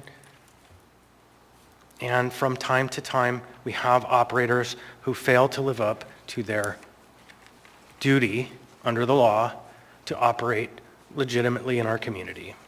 Only once before, in my experience on the body, and since this industry has been established in Anchorage, has this body found itself in this position. Good to see you again, Ms. Warden. That was in 2019. And we are here now confronting an ongoing issue. Actually, I need to stop for a second. It's important to disclose ex parte contact before I get too far into this, and any members who might have had communications. This is a quasi-judicial proceeding, and I want to make sure all of the communications are on the record. So today I had conversations with Ms. Weltine, representative for Alaska Sense. And I also have email communications with Ms. Stoner from the Community Council on time and place and how to participate in the process. And I also had communications with Mr. Peterson. So those are all of the ex parte communications I've had on this matter. Mr. Rivera. Yeah, thank you, Mr. Chair. So regarding the ex parte communications I have had on this matter, I have had email conversations which have included Mr. Peterson and Ms. Stoner of the Community Council. I have also been in email, I've also had phone conversations with Ms. Stoner. I have also, and this is just as of today, had email communications with Ms. Lawson, which included one of the attorneys present, which also included Ms. Weltzine and Ms. Warden. Thank you. Ms. Alto. Thank you. I've received emails from the Midtown Community Council through Ms. Stoner. I did not reply because other members did. And I emailed today with Ms. Lawson regarding the time and manner in which the proceedings would take place. Thank you. Anyone else have any disclosures they would like to make on behalf of this record? Okay, I'm seeing it here now. I'll get back to where I was at. So, supporter of the industry, want to see it strong. Here we are again. The substitute version for the members, if you haven't looked closely, it converts the protest to a conditional protest. It levies conditions that we are communicating to the state that we will have on our licensing process going forward. And so it isn't a protest, it is a conditional protest. The two conditions are get the smell managed, the odor issue managed, and get your local license renewed. The local license is a separate document, and we will take that question up at our next meeting, or possibly the next meeting, depending on the agenda for the next meeting because of the ballot. And so, but know that these processes are separate. The document that we have before us communicates to the state that we have some issues. We aren't moving at this time to have their license revoked, but we have conditions that need to be placed on their license. And that's really important because we have a breakdown in our system.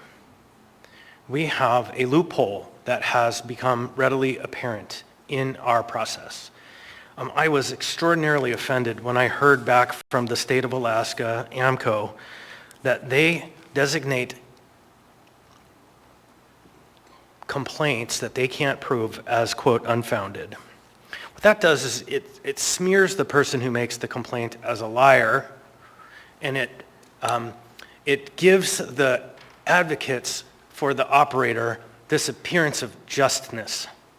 But what happens is there is a complaint made for smell, and then code enforcement can't get to it for 2 to 3 to 5 days. The state's even worse. What happens in that time? The wind blows, life happens, there is no smell, there is no system. It's a failed system. You can hardly prove that somebody is making smell violations. But I can tell you from my personal experience, I don't drive by Cannabaska to see if they're stinking. I drive Tudor and C Street to go to Costco twice a week, and my personal experience has been sufficient to demonstrate that that smell happens all the time. Now, if you look at the record of violations that we had spoken about before, there's a very interesting oddity of that record. There are no complaints from October through December for smell, the time when the system was broken. It's very interesting. We have a complaint on March 13th, May 17th, May 30th, June 26th, July 15th, July 22nd, August 22nd, September 13th, all before the Vandalism Act. Then we have nothing until December the 3rd, and that one was actually, I believe, well, no, that wasn't the one that was founded. There was another one.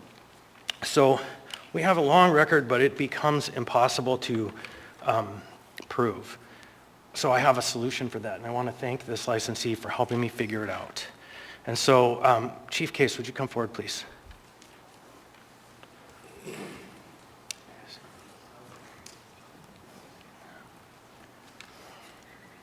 So, Chief, I don't love the idea of the limited police resource being used to manage marijuana smell violations. But my question for you is, when your officers find an odor violation, which is in violation of our code, are they able to attest to that as an existing violation? Mr. Chair, they are. Okay. So in a limited way, if we had an operator who was continuing to have allegations, unproven, unfounded, this most offending term, or not substantiated, of violations, if we as a body or a member of the administration asked you to charge your beat police, the guys driving around, ladies driving around town, with ensuring that members of this community don't have to live in clouds of the smell of industrial marijuana, is that something that they could participate in? That's a reasonable request, sir. Okay, thank you, Chief. So I hate this idea. I hate this idea, but it is an idea that will break this loophole. And so that's what I think is where we're leading, because this allegation by council that none of it's been founded, so it doesn't exist, is deeply offensive and hurtful emotionally to the people who live within a barrier of that cloud. And I can't even imagine, just imagine if it was your home that was filled with the smell of industrial marijuana. You would not accept that, even if you're a supporter of this industry. It is not okay. And so I am asking for your support for a conditional protest to the state with a follow-on public hearing, probably at our next meeting, in which we discuss the actual license. And it isn't my intent to shut down this operator. But what we did last time was we renewed the license for a short period of time with a robust process of compliance so that the operator understands they have to figure it out, and they can no longer operate, as they have testified tonight, they can no longer operate without the systems needed to contain the smells of their business to the property line that they exist in. And so this is all a long way of saying, please support this conditional protest and let's get this system functioning again, because it's not okay for our neighbors. Thank you. Ms. Alatal. Thank you. I have two floor amendments. They've been emailed to the clerk. So on page 3 at line 19, I would like to just add to the end of the paragraph, there is no firm date for a new ventilation system to be installed and operational. And on page 4 at line 5, there's a lack of clarity. It should read, application for renewal must first be approved instead of the word is. So that's a motion to amend? Yes, two different amendments. Oh, it's two, okay. Well, so- no, one amendment, Right. but two spots. Two spots. So a motion to amend is made by Ms. Alatal and seconded by Mr. Voland. Want to speak to that? So yes, on the amendment on page 3, I think this issue of the ventilation system needs to be documented. I think that's important. I want to make sure that the findings are clear. That's why I was asking Mr. Thompson about that. If he would have given us a no later than date that it could have really been installed, that's what the language in this would have been. And if there's an update in the future, I would really like to know that. And then the other was, it really just didn't read clearly. It first said, the renewal is approved, but it actually must be approved, so it was just the wrong action item. Thank you. Discussion on the amendment. Seeing, hearing none, members may proceed to vote.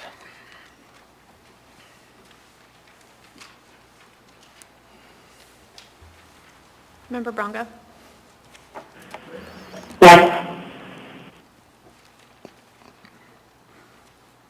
On a vote of 12-0, the amendment passes. Is there any further discussion on the motion? Hearing and seeing none, members. Chair. Ms. Bronga, go ahead. Yeah, I've been wanting to speak. The second lawyer that Ms. Lawson. was Yep, Ms. Lawson, she has a question. on the floor, I believe I heard her say that there were absolutely no founded complaints. And I'm looking at this list from ANCO enforcement, and I see 1, 2, 3, 4 notice of violations and 1 advisory issued on July 16th of 2024. So I want her to clarify. I'm pretty sure I heard her say there were no violations. That's not what I said. Hold on one sec. Ms. Lawson, please, you're recognized. I'm sorry. Oh, thank you. Sorry, I should have asked. That's actually not what I said. I didn't say that there were no findings of violations. I said that there were some findings previously. The ventilation system was upgraded and improved and engineered better, and then there were no complaints for 2 years, from March of 2022 till March of 2024, and then the complaints since that period of time have been unsubstantiated or unfounded. And we don't make those rules up, that terminology. The unsubstantiated is the language used by the Municipality of Anchorage Land Use Enforcement. And I'd also like to point out that unsubstantiated is also used by OCS. It is a term that's used by OCS with regard to allegations of child abuse and neglect. So is it something that, attacks the experience of somebody and is personally offensive? I disagree. I think it's commonly used in many facets and agencies of our government. And then unfounded, that's the term that's used by AMCO, and they were also deemed unfounded. And I'd also like to clarify as well, since I do have the floor, that there have been investigations since it was untrue what Representative or Assemblyman Constant said, where he said that there's been no complaints since the date of the vandalization, because that is not true when you look at the records. There were complaints on October 9th, November 26th, all unfounded. And those are within the AMCO section of complaints. Thank you. I'm glad. On 7/16/24, the advisory was issued. So there was something found on that date. So, thank you, Ms. Bong, and I would just note that my records were just the muni records. I didn't even think to check the AMCO records, but I'm really grateful for you clarifying on this record that there were notices of violation during that time period. It's helpful. There were not notices of violation. The AMCO records are all of this is what I'm getting from your packet that was attached to the resolution. Right, I'm just reading from my phone, but what you just said is there were complaints made. Yes. Yeah, and yes. so, yeah, that's helpful information to note that there were complaints made in that period. Thank you. Ms. Brawley. Thanks. I just have one question, not for the petitioners, just for the sponsors of this, so I can make sure I'm tracking. So what this does, this S version that we're looking at, it communicates our conditional protest to the state, to AMCO, or to the Marijuana Control Board. And then in here it says that at our January 21st meeting, separately, the Assembly will take up and have a public hearing on the municipal license renewal, because there's 2 different licenses. So that's what this does. Is that correct? Yes, ultimately, this document ensures that we're clear to the state that we have a condition that we need them to consider on their license, and then our licensing process is subsequent and separate. Okay, so it sounds like this discussion is going to continue at the January 21st meeting, not in the context of the state license, but the municipal license. Okay, thank you. So, sure, Ms. Weltsian. Thank you for allowing me to ask a question.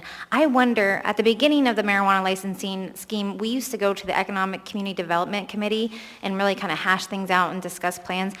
I think that would be an excellent venue to talk about conditions and to talk about fixes, and to invite Kenny and the Midtown Community Council to have those communications. The chair is gesturing. The answer is yes. That would be wonderful. That was such a nice space to talk about marijuana issues. Thank you. Okay, so we'll communicate that out by email soon to the parties. And so, great suggestion, Ms. Weltsian. Other matters on this item? So I think we have the amended item before us, and members may proceed to vote. Member Bronga? Yes.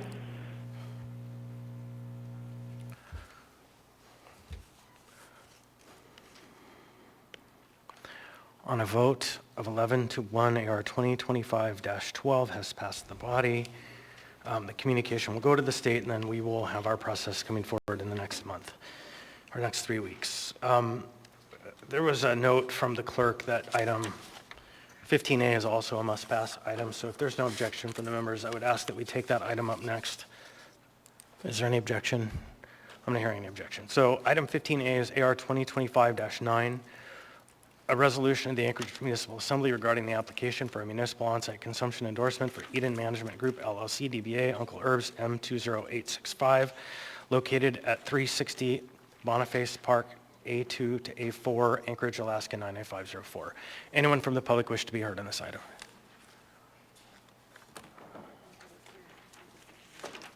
Jana Waldstein, attorney for Uncle Herbs. I don't wish to be heard. I just want you to know that we're here for questions, and we will be forthcoming with a marijuana special land use permit modification that the clerk just created the form, I think, on December 20th, so we're going to be submitting that.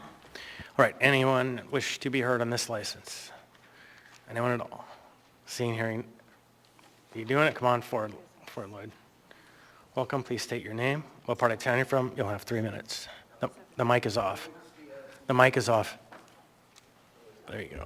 Push there. Lloyd Stiasny, owner of Eden Management, here to answer any questions, but we had a very good conversation with our community council. This project and cafe was very well accepted, and it's something we don't have in Anchorage. We have many, many, many bars. I think it's certainly challenging for the industry, but I think it can be extremely beneficial for the community. That's really all I have to say. If there's any questions, I'd be happy to answer. Thank you again. Thank you, Mr. Stiasny. Anyone else wish to be heard? Anyone at all? Seeing, hearing none. Public hearing is now closed. What's the will of the body? Move to approve. Second. Moved by Ms. Alatel, seconded by Mr. Boland. Is there any discussion? Seeing, hearing none. Ms. Brawley, sorry. Yeah, I do have actually a couple of questions for either the owner or the attorney. So I understand that that your business is already existing, but this includes now a on-site consumption endorsement. And like, as you said, there's a lot of bars, and this would be the first one in our city. So I think that's interesting. And I should also say my questions are not because I oppose that idea. I understand that it was approved by voters, and you know, it just hasn't moved forward yet with other businesses. But my question is really, this is the thing that I've always wondered about this general concept and how, and I read your security plan here, but it didn't go into a lot of detail. I guess two things I'm curious about. One is, to the extent that it takes a long time for edibles to take effect and they can be in somebody's system for a long time, what is kind of the anticipated turnover of your customers in a given day? You know, you mentioned that there's a time limit, so I'm curious kind of how you're managing that, right? Because people may not move from that spot for a while. And also then, given that most of the time we have to drive to get anywhere in this town, what kind of precautions can you take or will you take to reduce the possibility of somebody driving impaired? Because I think there's a lot of assumptions. I've heard people say that they feel safer when they're under the influence, and that's just certainly not true for any substance, you know, or being tired or texting. Any of those situations, you're less able to operate a vehicle safely. So I'm just curious, like because those are the concerns that I've heard, those are the concerns that I've had about this general concept. So I'm just curious how you're looking at those things and how you will mitigate them. You know, those are all very good questions, and the only way that I can respond, since I have not been in an edible cafe myself, is to tell you that we are an extremely compliant business. And once we are able to set up this cafe, and once we are able to operate it, we intend and are already discussing having folks in place, one might say a bouncer, a matron, to really monitor our customers, to really make sure that they're well taken care of, that they don't overconsume, that they're in good shape to drive, although that's a difficult issue, as it is for bar owners. I think the alcohol industry has a long history and learned the hard way of how to get to the place it is today, where it's perhaps more compliant.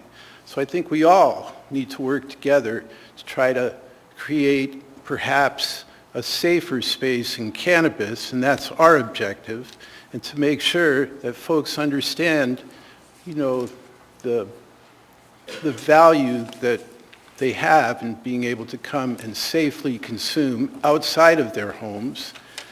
I mean, yes, edibles can affect folks differently.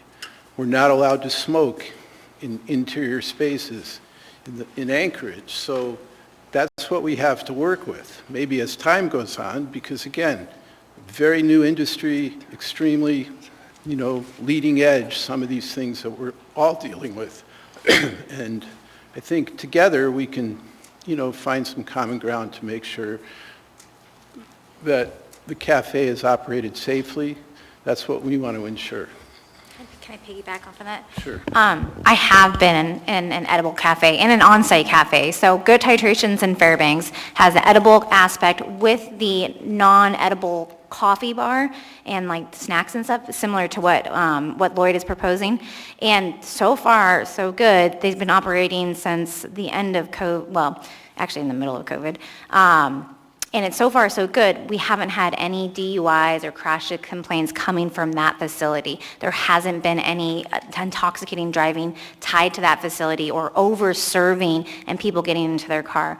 Part of Lloyd's plan is, the monitoring of people inside and outside to make sure that they're not, intoxicated when they come in and they're not visibly intoxicated when they come out. There is a limit on how much edibles you can serve to a person in a seating, in a day, in the facility. So it's not like you're giving this person 100 milligrams.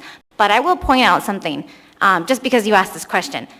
There was a testifier earlier, Bailey Stewart, and she said that she went into a gas station or a vape shop, I think it was a vape shop, unage-gated, untested, untaxed, unregulated, and bought 15,000 milligrams of THC edibles that you could pop right here if you wanted to, and nobody would know the difference.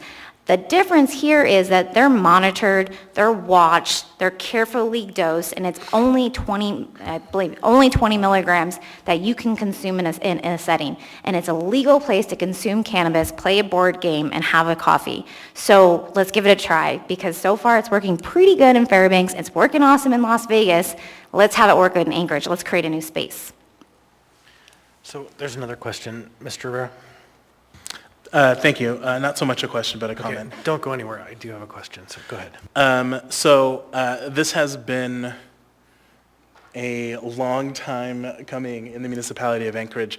So most people, I think, weren't on this body when we took this issue up. In 2019, I led the charge along with Mayor Berkowitz and Assemblymember Peterson to get on-site consumption of edible marijuana products as an allowed use, and it's not until now, 2025, many years later, that we're finally getting our first on-site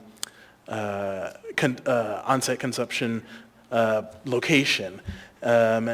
We did send the other side of the coin, which was the smoking, to the voters, and the voters did what they did. But certainly I think it'll be very interesting to see what happens with this first location. And a lot of the questions that you were asking, Member Brawley, were definitely brought up back in 2019. Thanks. Right, so I have just myself briefly. I thought we tackled the issue of the unregulated THC through tax policy. Would you send me an update of the status of that? We don't need it in this public hearing, but send me an update. Because Sure, yeah, it is not addressed, and I love to see the chief be involved in marijuana issues, because we have a massive problem of untested, unregulated marijuana that is actually sometimes being laced with fentanyl, and then we have these intoxicating hemp products being sold directly to children because you don't check for age in the hemp. In fact, in the statute, it says you don't check for age. Yep. So hemp products are ruining the market. Yep, and I'm happy to, I thought we dealt with it, but I'm happy to not pick it dealt up. with, yep. Thank you. Anyone else? Okay, I don't see anyone else. Did we close the public hearing?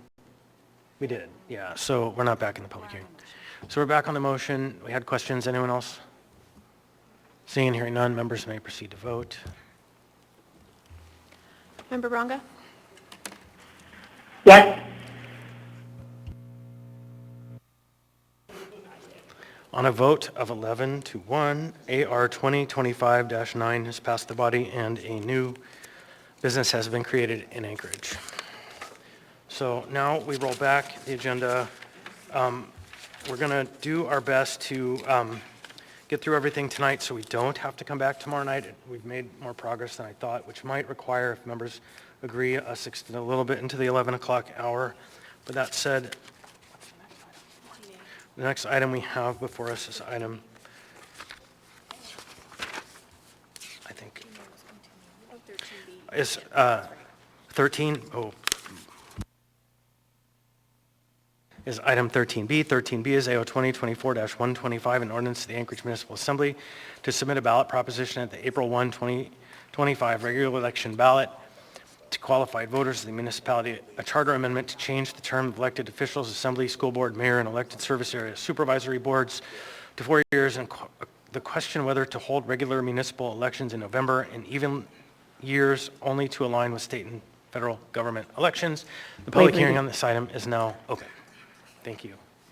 Welcome. Please state your name, what part of town you're from. You'll have 3 minutes. This is way past my bedtime, but my name is Patty Ginsburg. I have lived in Rogers Park for over 30 years. I am active with the League of Women Voters of Anchorage, but today my comments are mine alone. Can you hear me okay? I think I do project pretty well. I'm speaking to oppose AO 2024-125. Some of you may not have even been born when in around 1990, Anchorage moved its municipal elections from October to April. According to Jim Kubitz, who I talked to, he was on the assembly at the time, the impetus to change the election came from exhausted poll workers. They were handling a state primary in August, municipal election in October, state general election in November, and maybe a mayoral runoff in December. No wonder the poll workers cried foul. Kubis remembers voters being confused when the municipal elections were so close to the state elections. If voters were confused then, imagine the confusion that would ensue given all the differences now. Assembly and mayoral elections are nonpartisan and voting is by mail. State elections are partisan and we now have open primaries. Ranked choice voting applies to the general election, but not to the municipal. Another reason for the change from October to April was to give local candidates and issues the chance to capture voter attention without being drowned out by better funded state elections. Before the muni elections were moved to April, local candidates had a really tough time buying TV airtime or getting attention from the media, which there was a lot more media back then. State elections just sucked all the oxygen out of the room. Finally, changing elections to every 2 years would seriously impact our ability to bond for repairs, maintenance, and improvements to public facilities. I urge you to vote no on this ordinance. Thank you for the opportunity to speak. Mr. Rivera has a question for you, Ms. Ginsburg. Thanks. Thanks. More snarky comment. I know you meant no offense, Ms. Ginsburg, but just for the record, I was about 9 months old when voters voted on that in 1990. Thanks. Actually, I'm not sure it was 1990, but it was like, you know, yeah, 9 months old. Wow. Oh, I'm sorry. Should I stay here or is that it? Thank you. No more questions. Welcome. Please state your name, what part of town you're from. You'll have 3 minutes. It's on. It's off. Yeah, it's the on. red. Hey, she just mentioned poll worker, and I've done, oh gosh, it's been 5 state polls now. And having the extra municipal candidates, everything else on there wouldn't really make or break our day. That's all I want to say as a poll worker. Thank you. Thank you. Welcome. Please state your name, what part of town you're from. You'll have 3 minutes. It's on. It's off. Press it again. Thank you. Welcome. Please state your name, what part of town you're from. Hi, my name is Shirley Pitts, and I'm from District 3. I've lived in Alaska for 45 years, and I was definitely born when that happened. Anyway, I'm here also to oppose AO 2024-125. And I'm also a member of the League of Women Voters, but I'm not representing them tonight. And my reasons for opposing this are very much the same as Patty's. You know, with the recent changes that we've had with ranked choice voting, open primaries, vote by mail, I think our voters kind of need a break. It's like, take a breath, get used to a system. Let's not overwhelm them with these other changes. I think it would be very confusing for them, and people are already kind of on edge about elections, you know, and I think we need to make sure that we maintain trust in the system and what's more important than our elections. The other thing is the whole idea about the competition and local candidates being able to be heard by people and to be understood. You know, with the last national election, I've just felt I was inundated with ads on the TVs, social media stuff. I'd go out for a walk and Pandora's blaring ads at me, and I'm thinking, where would a local candidate have a chance to be heard in all that noise? So I think it's important that we keep those things separate and unique. I think we'll have a better product. I know the argument for this is that we save money and it's more efficient, but I don't think we have a better outcome. I think it's challenging enough to keep our voters really educated on who we're electing, what the issues are, what the ballot issues are. And I think when we just overwhelm them, we're not going to get a good product. The one story I will share with you, and I'm sure you've probably heard this too, I was having a service visit with somebody, and I always ask, oh, do you have a plan to vote? And do you know who you're voting for? And the gentleman I talked to, he said, well, I guess I'll vote for so-and-so because it's the only name I know. So it was just really clear to me how many people don't have good information, and the harder we make it for them to find good information about our candidates, the less informed they're going to be as voters. So thank you very much, and it's past my bedtime too. All right, anyone else wish to be heard on this item? Oh, question, Mr. Salt, go ahead. I had a quick question for you if you don't mind, but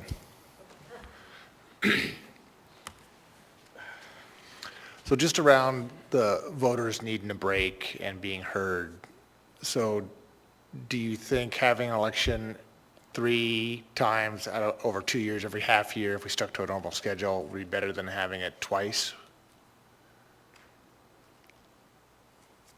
Okay, say that again. 3 times a year instead of twice? Which is our current schedule, right? Yes. With state and federal, or just have it every 2 years? Well, I think keeping the muni ones in April is distinct for the ones that happen in the fall. Yeah, I'm not talking a date, time frame. April, Okay. November, who cares, but every 2 years. Yes. Okay, thank you. All right, anyone else wish to be heard? Anyone at all? Seeing, hearing none. Public hearing is now closed. What's the will of the body? Move to postpone to the meeting of the 21st. Second. All right, so there is a motion to postpone this item to the meeting of the January 21st, moved by Ms. Alatel, seconded by Mr. Salt. Ms. Alatel. Thank you. I think that there's probably going to be some debate on this item, and so unless someone was going to call the question right away, but want to try to see if we can't get through the rest of the agenda, and ballot day is the 21st for us, so I think it's reasonable to take this up with the other questions. All right. Any other comments? Seeing, hearing none, members may proceed to vote. Member Bronga? Yes.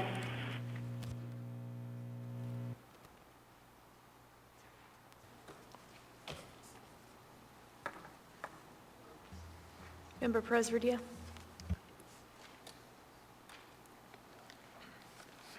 On a vote of 10 to 2, this item has been postponed to the meeting of the 21st. Next up, I guess we have item 14A. 14A is AO 2024-102, an ordinance of the Anchorage Municipal Assembly amending Anchorage Municipal Code, Section 21.04.30, 21.06.020, Chapter 21.07 to simplify specific restrictions for residential development in the B3 zoning district and waiving planning and zoning review. Public hearing on this item is now open. Anyone wish to be heard on this item? Come on down. Please state your name, what part of town you're from. You'll have 3 minutes.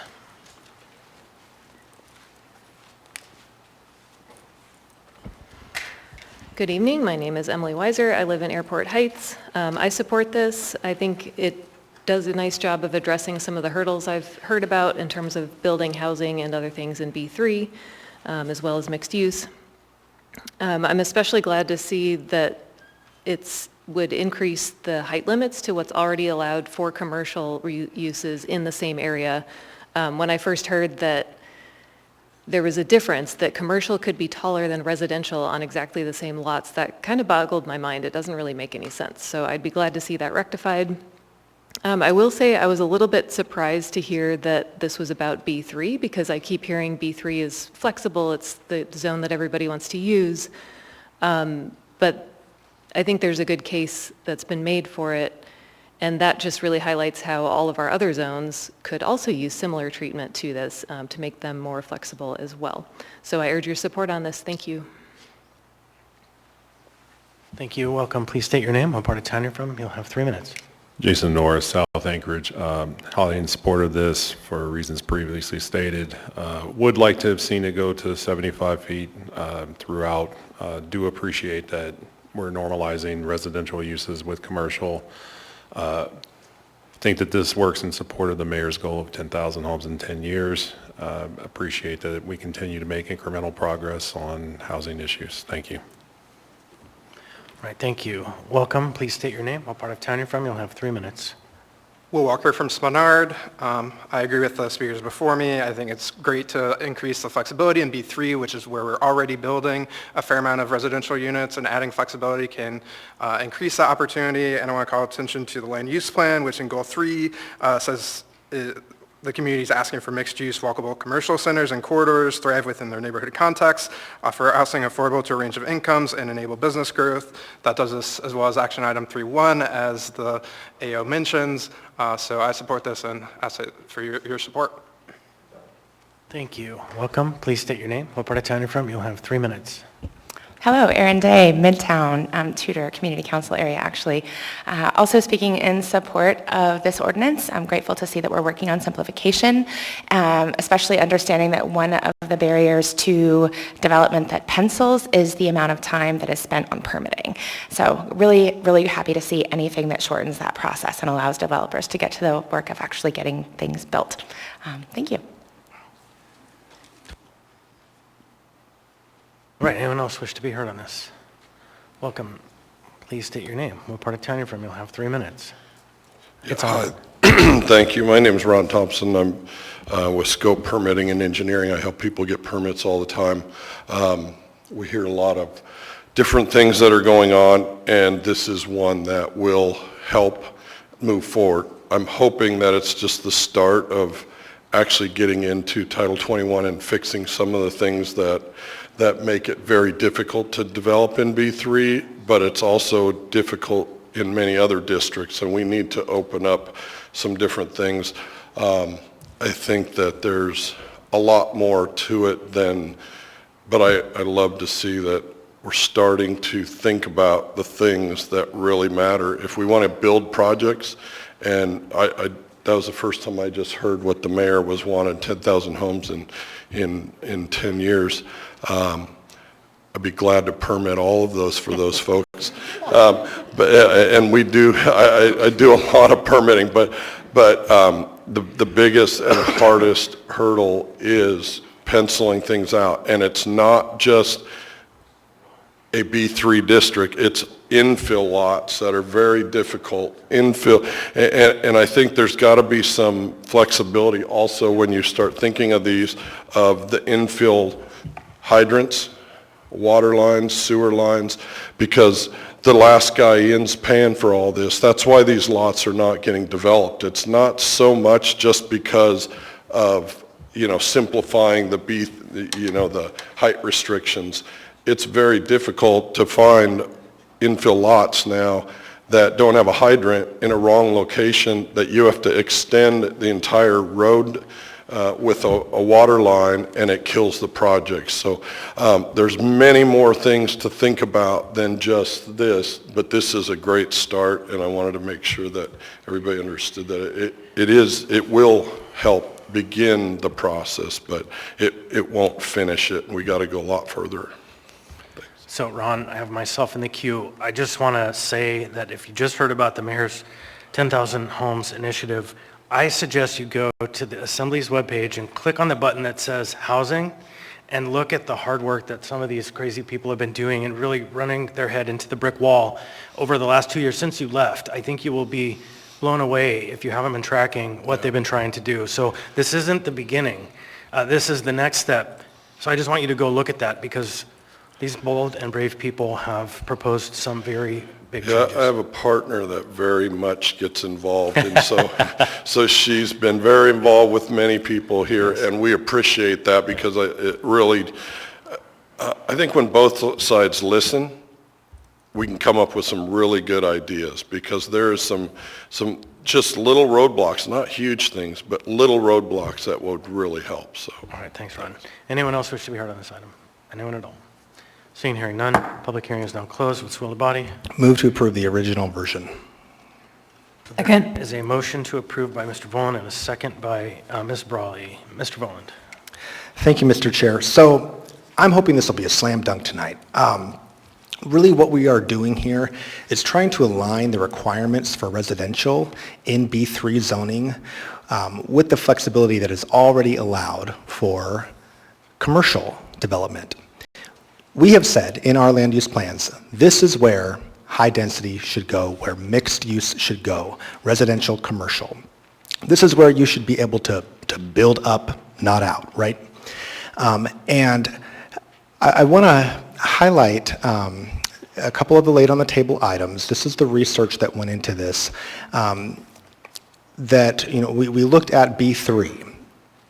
B3 is very desirable for building right now. And it's not just commercial development that we're seeing happen. We're seeing residential, large residential development. Cook Inlet is doing residential in B3 right now. And so looking at this data that we have, I just want to highlight a few stats. Since 2014, so in the past decade, 22% of units were built in B3 or B3 SL zones. 44% of apartment garden 1 to 3 level units were in B3.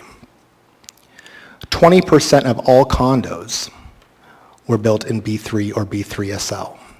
So this is happening. We're seeing a big shift, this desirability to build residential in B3. However, you can't go as tall. You're subjected to open space requirements that commercial is not, design requirements that commercial is not. So I guess my question would be, what is Anchorage more in need of? More hotels in B3? More high-rise office space in B3? Or more housing units in B3? I think in a housing crisis, we should all be able to recognize that we need more residential. And so this just aligns residential to be built to the same height on the same footprint as what we already allow for commercial.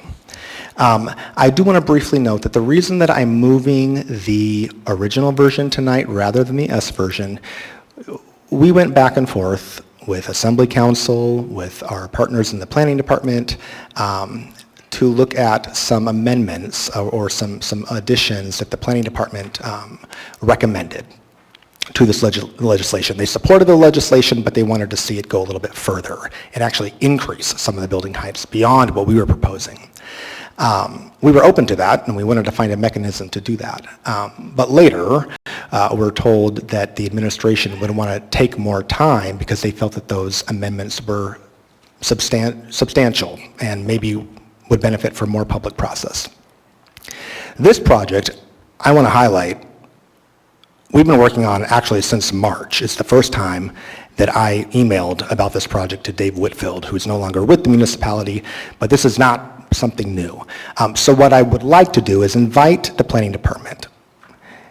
Take all the time you want, have all the public process you want, but you're going to do it. Bring your recommendations forward in a separate ordinance. I think likely you will find support. But we're not going to delay every time a new recommendation is made. We've got to be able to take these incremental steps forward. With that, I hope that members will support these very simple changes to our high-density zone. Thank you very much. All right, Ms. Brawley. Thanks. I'll keep it brief. I appreciate the comments that my co-sponsor made in explaining why we're not moving the S version tonight, but I do encourage you to look at it in your free time. The bottom line with this ordinance is we should ask ourselves the question, why are we treating housing as being more impactful or having more negative impacts on a really busy commercial area than other commercial uses? That's really the underlying premise of having additional requirements for things that have housing or mixed-use projects, which is by definition housing and other uses. That just doesn't make sense. And maybe it did make sense at some point when that code was written. It certainly doesn't make sense now in 2025 in the housing situation we're in. And as we've said, we know despite all of the barriers that this zoning district and other ones create, this is where people are focusing building housing. It's also the zoning district that probably underlies a lot of areas that we call town centers, that we call neighborhood centers, all of the central nodes in our city where we want to see the most intense development. So I would just encourage my colleagues to, again, and I know I've said this before and I'm going to say it again on other items, decouple the idea that zoning creates great places. Zoning is math that tells you what your property rights are. It tells you how tall you can build, how big you can build, what you can build. Some of it isn't math, some of it is a list of things that you're allowed to do on your property or not. But it is fundamentally different and not designed to create great places.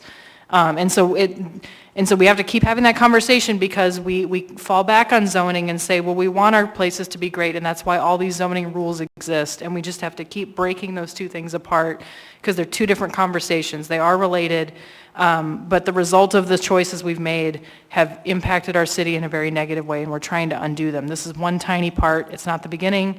It's certainly not the end. So I encourage you to pass this. Thank you. Ms. Martinez. Thank you, Chair. I just wanted to thank my colleagues for bringing this forward. Member Volta mentioned that this has been something since last year, March, and I remember championing that we should do these things first prior to other things we did, and Member Zaltel said there's a yes and so I thank you all for continuing to move forward on the yes and.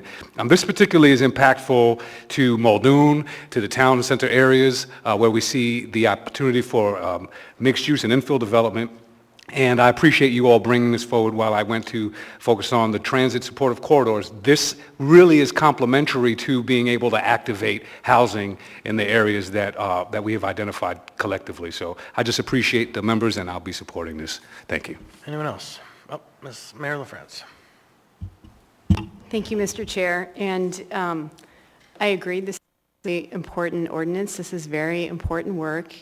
And that is why I would ask the body to give it the time that it's due. I understand that some folks have been working for a while on these issues. I worked on some of these issues when I was on the body for 6 years as well. So I appreciate the desire to move quickly. Or I understand it doesn't feel quickly. But there are some amendments that we think are important that if, doing this is worth doing right. I remember being on this body when I had something I wanted to move forward that would have benefited Girdwood, and the body was right and said, hey, no, we're going to, instead of doing a quick fix and getting this in place, we're going to take the time. We're going to come back in a few weeks, and we're going to do it and do the process and work out these issues, and that's how it went. So I would just ask that you would consider the amendments and perhaps hear more about this process from the planning department and Mr. Downey before you vote and take action on this, because it is really important and it's worth doing absolutely correctly. Thank you, Mr. Chair. Ms. Alto. Thank you. So I've been working, and I think fairly collaboratively, on ways we can bring Title 21 changes that don't necessarily always result in a Planning and Zoning Commission case. And I've been communicating, I think, pretty well with the administration about trying different processes. This one had an 8-week runway from introduction through to tonight. The additional process and time request I'm hearing about tonight for the first time in that 8-week process, and that's a little disappointing. That's not getting good communication.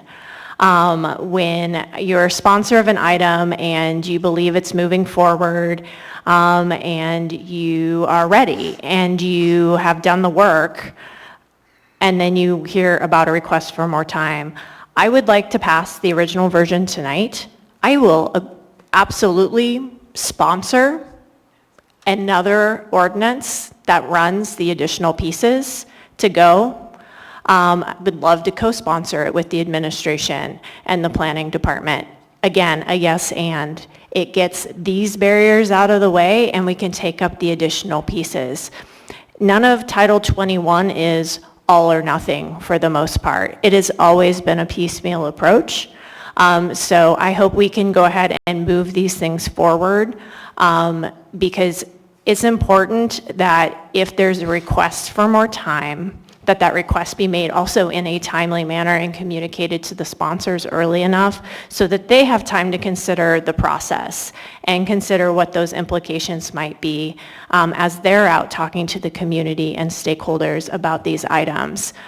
There has been stakeholder engagement by the sponsors on this, and we think it's really important when we are running toward or moving toward a public hearing date that's pretty much, the plan, unless we learn that there's some need with enough time to actually make a pivot. And you'll see a pivot, hopefully on 14B as a result of some clear communication. Thank you. If there's no objection, I'd like to extend the meeting another 15 minutes. So moved. Second. Okay, there's a motion to extend the meeting by 15 minutes. And a second moved by Ms. Alto, seconded by Ms. Farley. Is there any objection? No, okay, thanks. We are then at least extended to 15 after. It might take a little bit more. I know, it might take a little bit more, but we'll see. Okay, Mr. Johnson.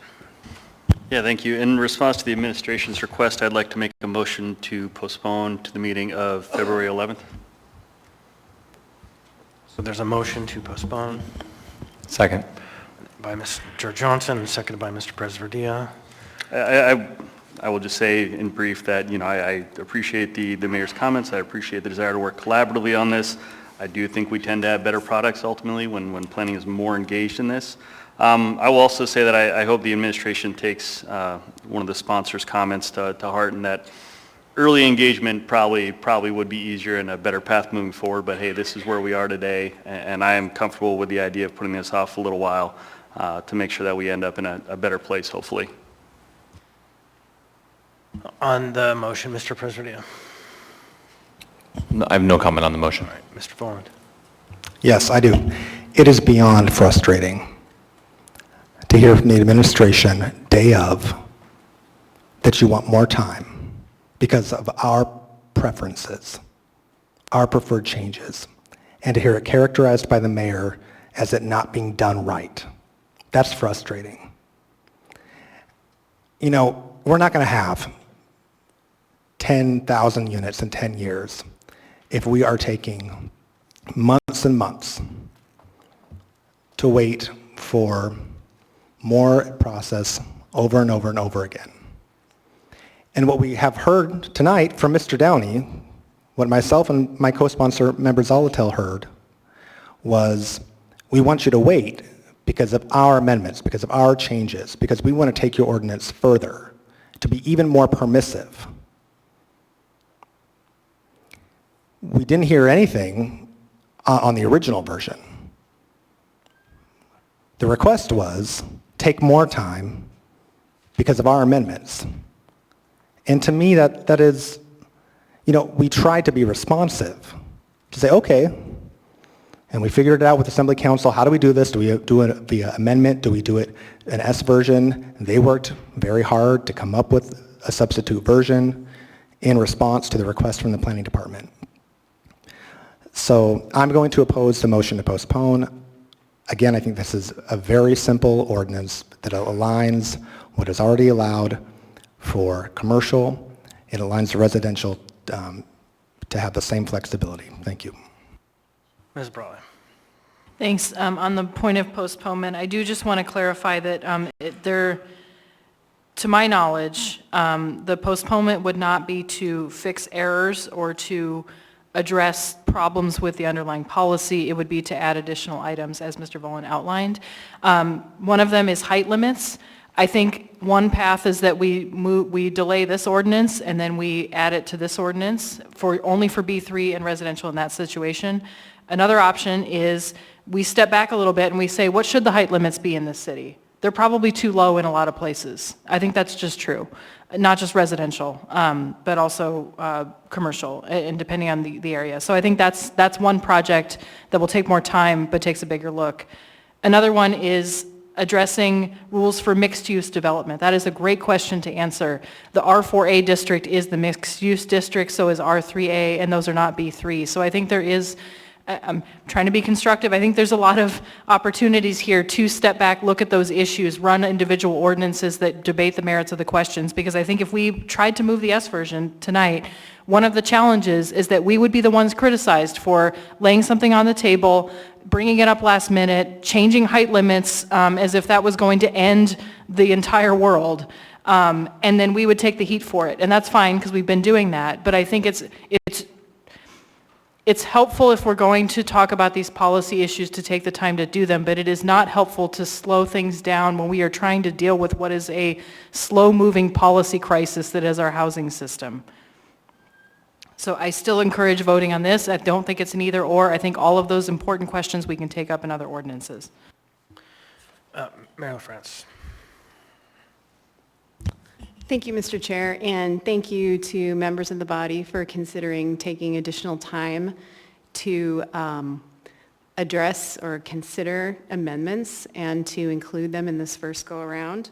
I'm not going to speak to my own emotions that I'm experiencing because I want to just focus on the substance. And so, when we agreed to an accelerated timeline to move the special limitations ordinance, and that is where the energy has been going and has taken resources and attention.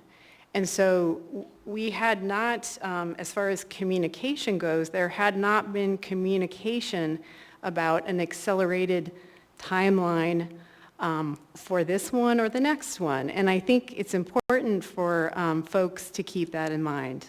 But, you all are the policy-making body, and if you move forward with it tonight, I get that. I've sat in those seats on that side, and I respect what you do, and it's true, we can come back and we can add to it. So thank you for the consideration of more time. If I haven't spoken fully, I think, to the process, and so I know that Mr. Downing is here, and I would just ask Mr. Chair if he could add a little bit and provide some context. Sure, the motion is to postpone that we have before us on right that now. piece. And so if the comments are germane to the question of postpone, you have every right to have him forward to speak. Sure. Yeah, perhaps I could clarify the mayor's comments on we agreed to the acceleration, but not on the B3 ordinance, if that's useful. It's really what the mayor was seeking from your commentary. Yeah, well, maybe I could speak to that. I think the SL ordinance was meant to be an experiment in, we all understand the Planning and Zoning Commission takes too long. It's an awkward position for you all to be in petitioners. Point of Planning order. and Zoning. All right, Ms. Zalathol, point of order has been raised. What's the timeline? I'm not sure why we're having a conversation about a prior ordinance or how this is some exception to it when an ordinance is introduced, a public hearing date is set. Okay. And this is coming back on the public hearing date is set. Okay, so I think the solution to the question is, on the motion to postpone, I don't know what that relates to this, but the question is really the motion to postpone, and the mayor's asked for your advice. Yeah, maybe what I could speak to is that staff have been working overtime to produce a report that they submitted to Planning and Zoning, which included recommendations for amendments to this ordinance, which I understand the sponsors are relatively friendly to, but concerned about delay. And so our argument for delay would be that it could be a better ordinance, it could be a really exciting ordinance, we wouldn't need a follow-on ordinance. We just want to give the public a chance to sort of see all of those changes in writing in Title 21 before we pass them, since we've seen sort of bad cases where we've amended Title 21 on the floor and caused unintended consequences. So that's sort of our goal in looking for a delay. All right. Thank you. I have myself in the queue.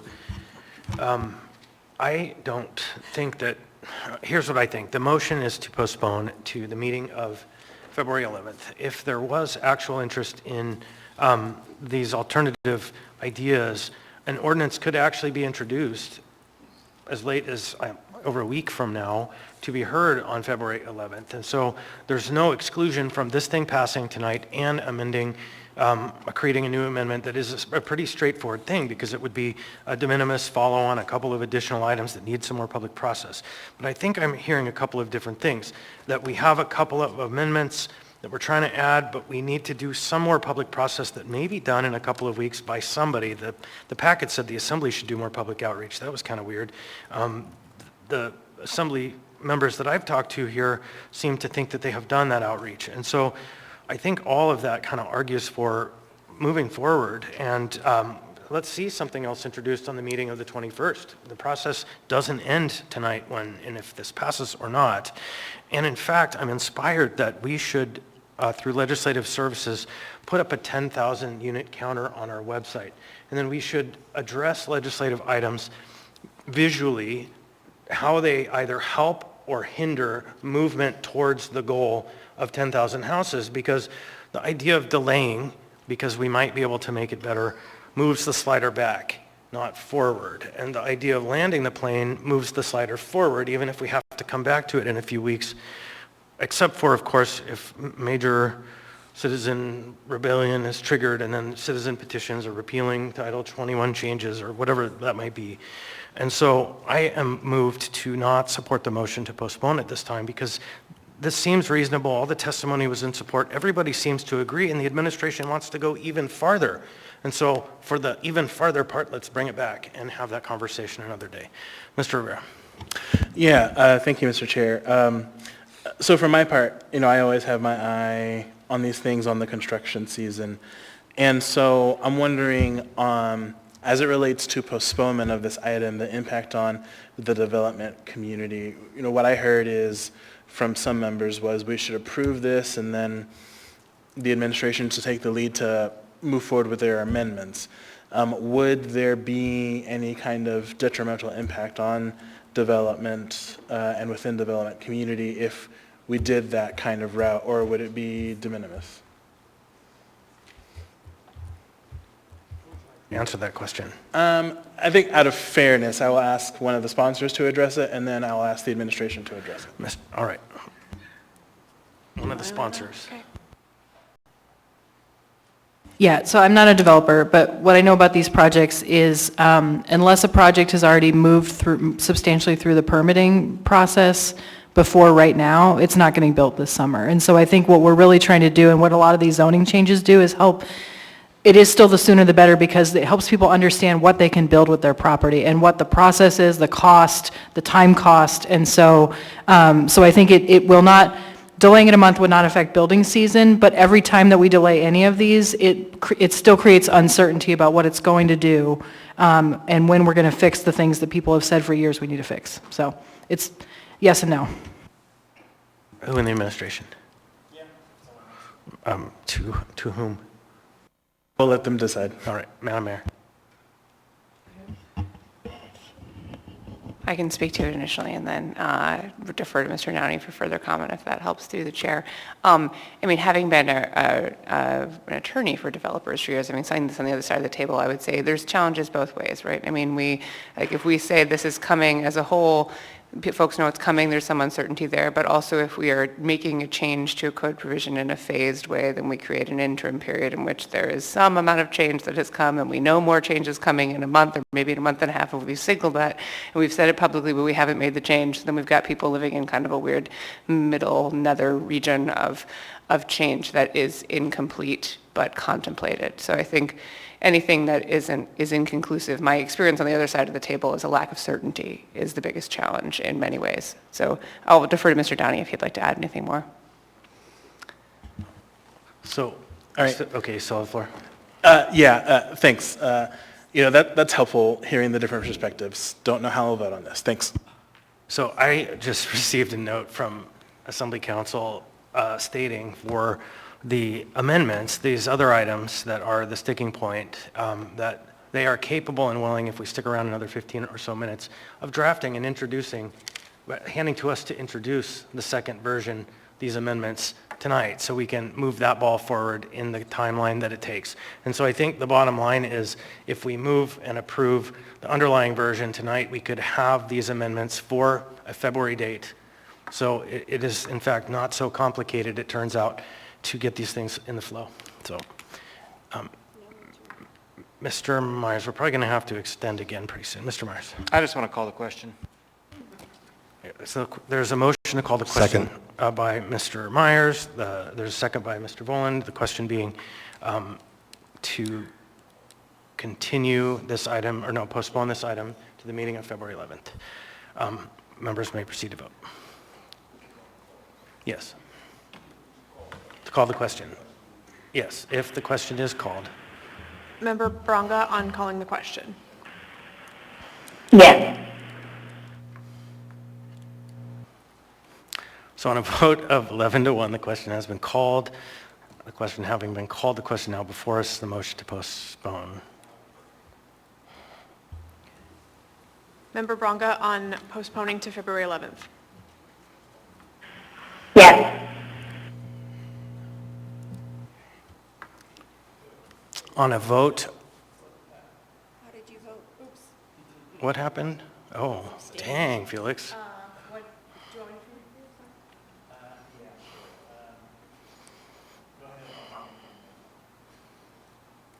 That's easy after the fact. I'm very sorry. Picking a winner.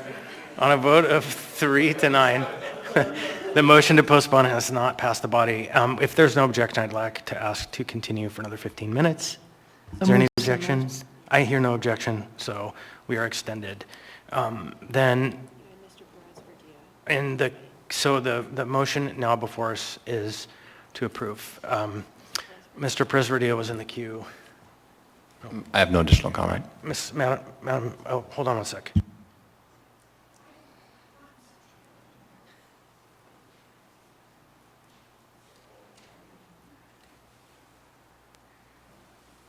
Madam Mayor. Thank you, Mr. Chair, and thank you to members for this conversation. I recognize the Assembly's prerogative to pass the original, and the administration will come back with a cleanup or amendments, changes. Round two. This is an iterative process. Any further discussion? The motion is to approve the main version. Hearing seeing none, members may proceed to vote.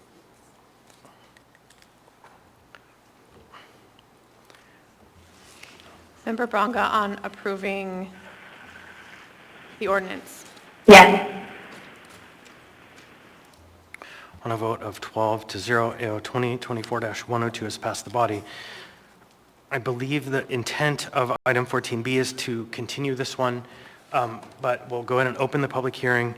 14B, AO 2024-104, an ordinance of the Anchorage Assembly amending Anchorage Municipal Code, Title 21, to reduce the cost and burden of multifamily residential developments by suspending the residential design standards for development applications submitted within a time certain. Public hearing is now open. Mr. Chair, I move to continue the public hearing to February 11th. Second. Okay, so there's a motion to continue to February 11th by Ms. Zalatil, seconded by Ms. Brawley. Any discussion? Any objection to the motion? Ms. Brawley. Yeah, I think, one, I just want to recognize that, that I do believe this one should pass now. However, There are some specific things to work through with a separate project, the site access project that Mr. Downey mentioned. And then I actually have emails partially drafted to request to speak about this item at CEDC in February as well as to the FCC. So I am going to finish those if we are able to postpone this. Thanks. All right, any further discussion? Seeing and hearing none, members may proceed to vote. Member Bronga? Yes. So on a vote of 12-0, AO 2024-104, public hearing has been continued to the meeting of February 11.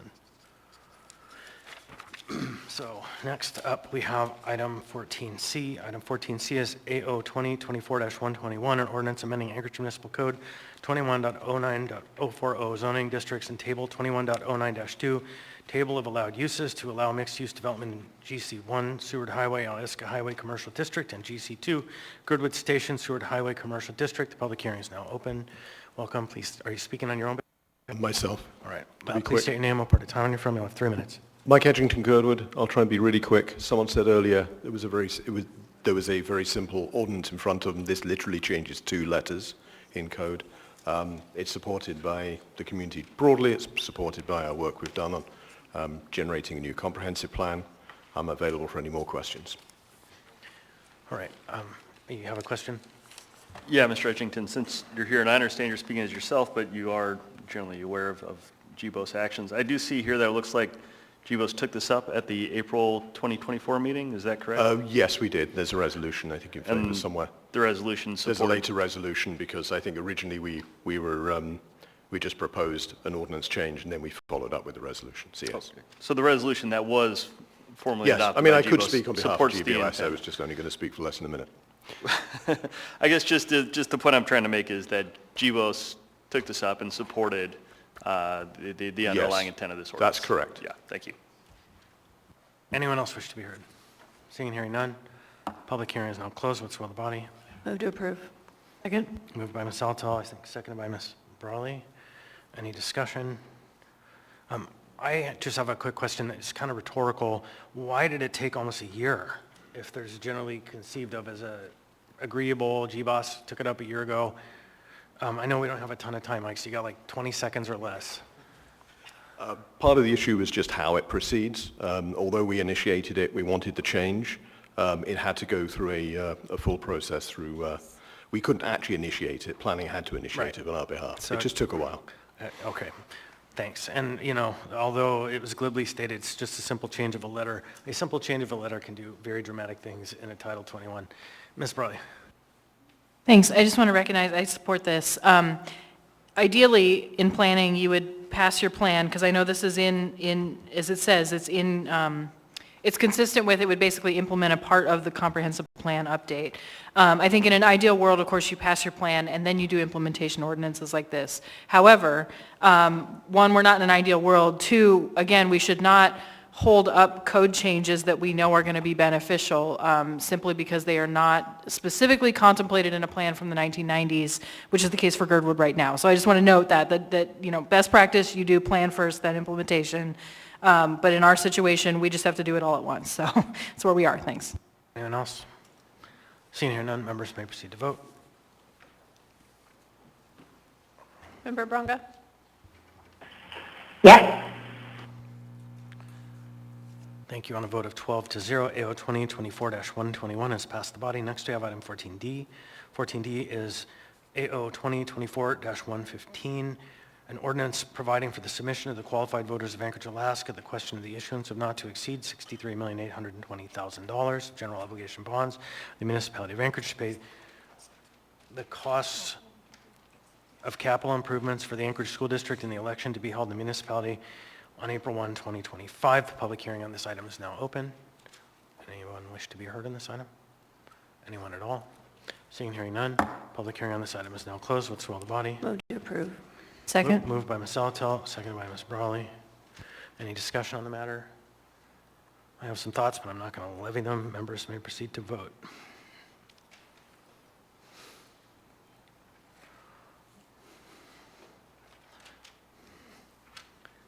Sorry. Can Nope. Bring it back. There it is. Member Bronca? Yes.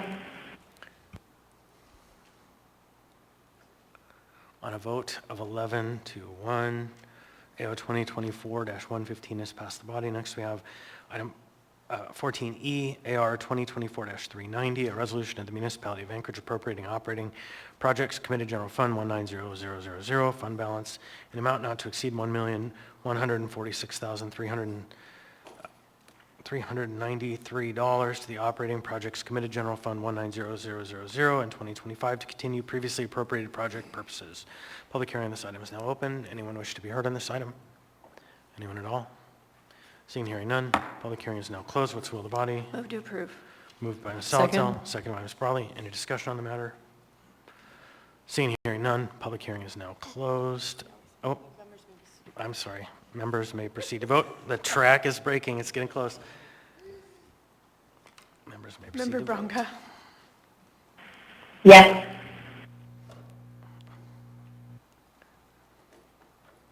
It's all a simulation. On a vote of 12 to 0, AR 2024-390 is passed the body. The next item, I think members would, I have discussed with members that we can open the public hearing, even close the public hearing, but let's have a conversation about this when we have a little time. Item 14F is AR 2024-397, a resolution of the municipality of Anchorage appropriating $2,455,351.93 of tax collected above the 2024 tax increase limitation, the area-wide general operating fund 101000 as a transfer to the area-wide general capital improvements projects fund 401800 to pay for the Roger Hickle Contracting Inc. legal settlement. Public hearing is now open. Anyone wish to be heard? Anyone at all?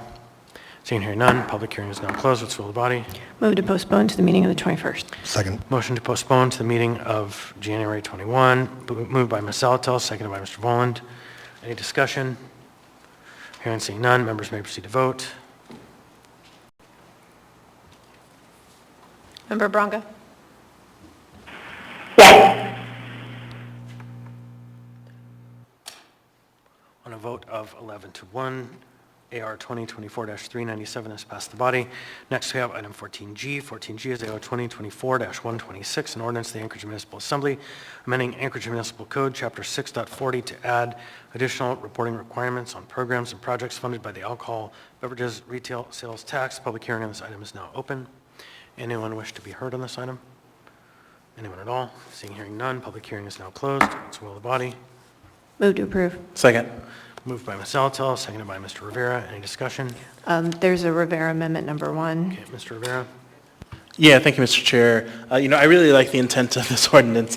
Really appreciate Member Brawley bringing it up. I've probably been the most critical person on this body about how we report on the alcohol tax and whether it's meeting the promise that we made to the voters of achieving gains on a host of different issues. I'm constantly asking for better reporting out, and until recently, I haven't been able to give reports of much value. And I've been asked by the alcohol industry and others of those kinds of reports. I do have one simple language concern, so I'd like to move Rivera Amendment number 1. Second. Motion to amend by Mr. Rivera, seconded by Ms. Salatel. Go ahead, Mr. Rivera. Thank you. So this amendment makes sure that any reporting makes it onto the agenda and thus makes it widely available to the public. I think simply sharing data with a committee doesn't ensure this goal, as committee documents eventually are archived and removed from the website. And I actually had that happen to me recently. I was looking for a report from the Anchorage Coalition to End Homelessness on the Housing and Homelessness Committee page, and I couldn't find it because it was archived. So this amendment doesn't say that the data can't be sent to a committee for review, but that the official act of transmitting the data should only happen on the agenda. Thanks. All right, any further discussion on the amendment? Okay, seeing, hearing none. Is there any objection to the amendment? Amendment is adopted unanimously. So now we have AO 2024-126 as amended. Any further discussion on the question? Ms. Brawley first, then Mr. Salt. Yeah, first, just to say, this really was the work of Legislative Services and Assembly Counsel's office to really close the loop on, I think, the issues that Mr. Rivera pointed out, and just making sure as we're really clear on what reporting is required. A report is required in the charter based on the charter amendment that created the tax, but this gives it more color, more specificity. I also just wanted to shout out to Anchorage Health Department. They produced a really great report of their alcohol tax related grants funded. It was on a prior meeting as an informational item. So it's a great example of what robust reporting can look like, but it's only one department. So this is really making sure that we're getting good reporting from all departments, maybe not as detailed as AHD, but just to say that's one example to look to in the future. Thanks.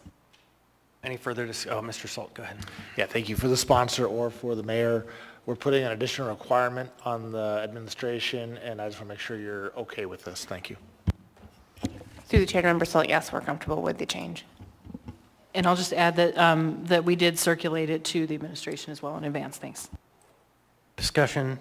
Seeing, hearing none, members may proceed to vote. Member Bronga? Yes.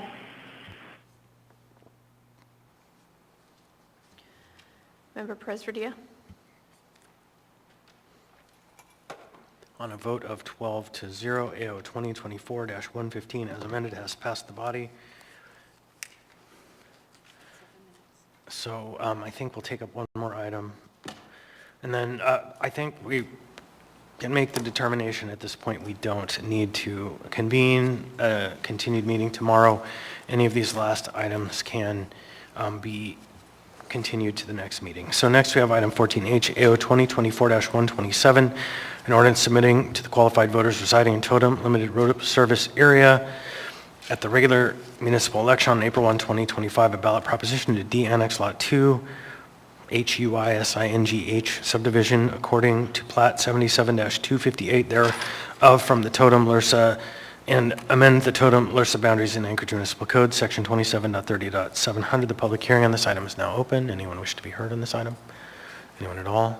Seeing, hearing none. Public hearing is now closed. What's the will of the body? Move to approve. Second. Moved by Ms. Salatel, seconded by Mr. Boland. Is there any discussion? Seeing, hearing none, members may proceed to vote. Member Bronga?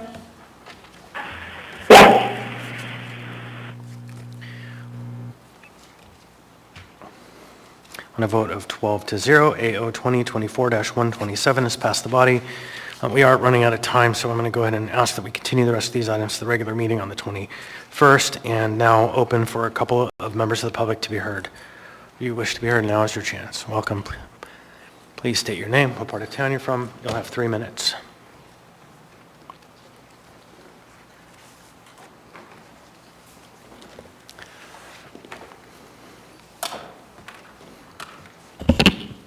Sorry about that. Hello, Ms. Sophia O'Neill of Eagle River. I do not represent, nor have I ever represented in any of my speeches, any agency, government, or private or public. Thank you for the warming center option. It must exist for the actual suffering that does exist. For those that question its funding, it's for those that are in need, but also consider this. It's also for the mental well-being of public safety. How? Those that serve and protect us all are presented constantly where to take those faced with being outside. It's then a better night for emergency personnel when you do find someone outside in freezing temps. The fact that you have somewhere to take them, especially when it hasn't yet become a medical emergency and where no crime has been committed, it does make a difference. Regularly dealing with someone that has passed away for preventable reasons over and over and over again is disheartening. So think of public safety as benefiting too from warming shelter. Finally, having a warming shelter will also pacify people that complain about the high cost of emergency room visits or drop-offs. Also think of those whose homes have lost electricity or heat. A warming center is an option for them. Warming centers actually also help business owners to not be put in the difficult position of providing or not a warm spot or restroom. Think about convenience stores, the 24/7 type. The warming centers are actually a multi-solution, justifying the expense when you just stop and really think about it. Thank you. Have a good night. Thank you. Anyone else wish to be heard? I think we have time for one more. Come on down. Welcome. Please state your name, what part of town you're from. You'll have 3 minutes. The mic is on. Hello, Mark Kavokoff, West Side. I just want to thank everybody here for everything you do, and particularly when it comes to the sales tax. I appreciate that you guys are putting forth multiple options and debating it, and I'd love to hear from some of the more quiet members, Myers and Littlefield. And I really do appreciate you guys, so thank you. I think I heard them say thank you for that proper label. All right, so hearing see no one else, we'll go ahead. We have just a couple minutes for comments. Mr. President. No comments. Have a good night, everybody. Drive safe. Mr. Salt. No comments. Ms. Brawley. No comment. Mr. Boland. Thank you to the street maintenance crews for all of your hard work. Ms. Bronga, are you there? Yep, no comment. All right, thank you. Ms. Zalatil. No comment. Thank you. Mr. Johnson. No comments. Mr. Rivera. No comment. Mr. Littlefield. Good to be alive in 25. No comments. Mr. Martinez. Happy New Year and Feliz Año Nuevo. And Mr. Myers. I don't want to break the chain. I have no comments either, so have a good night. And we're going to adjourn 2 minutes early. We're adjourned.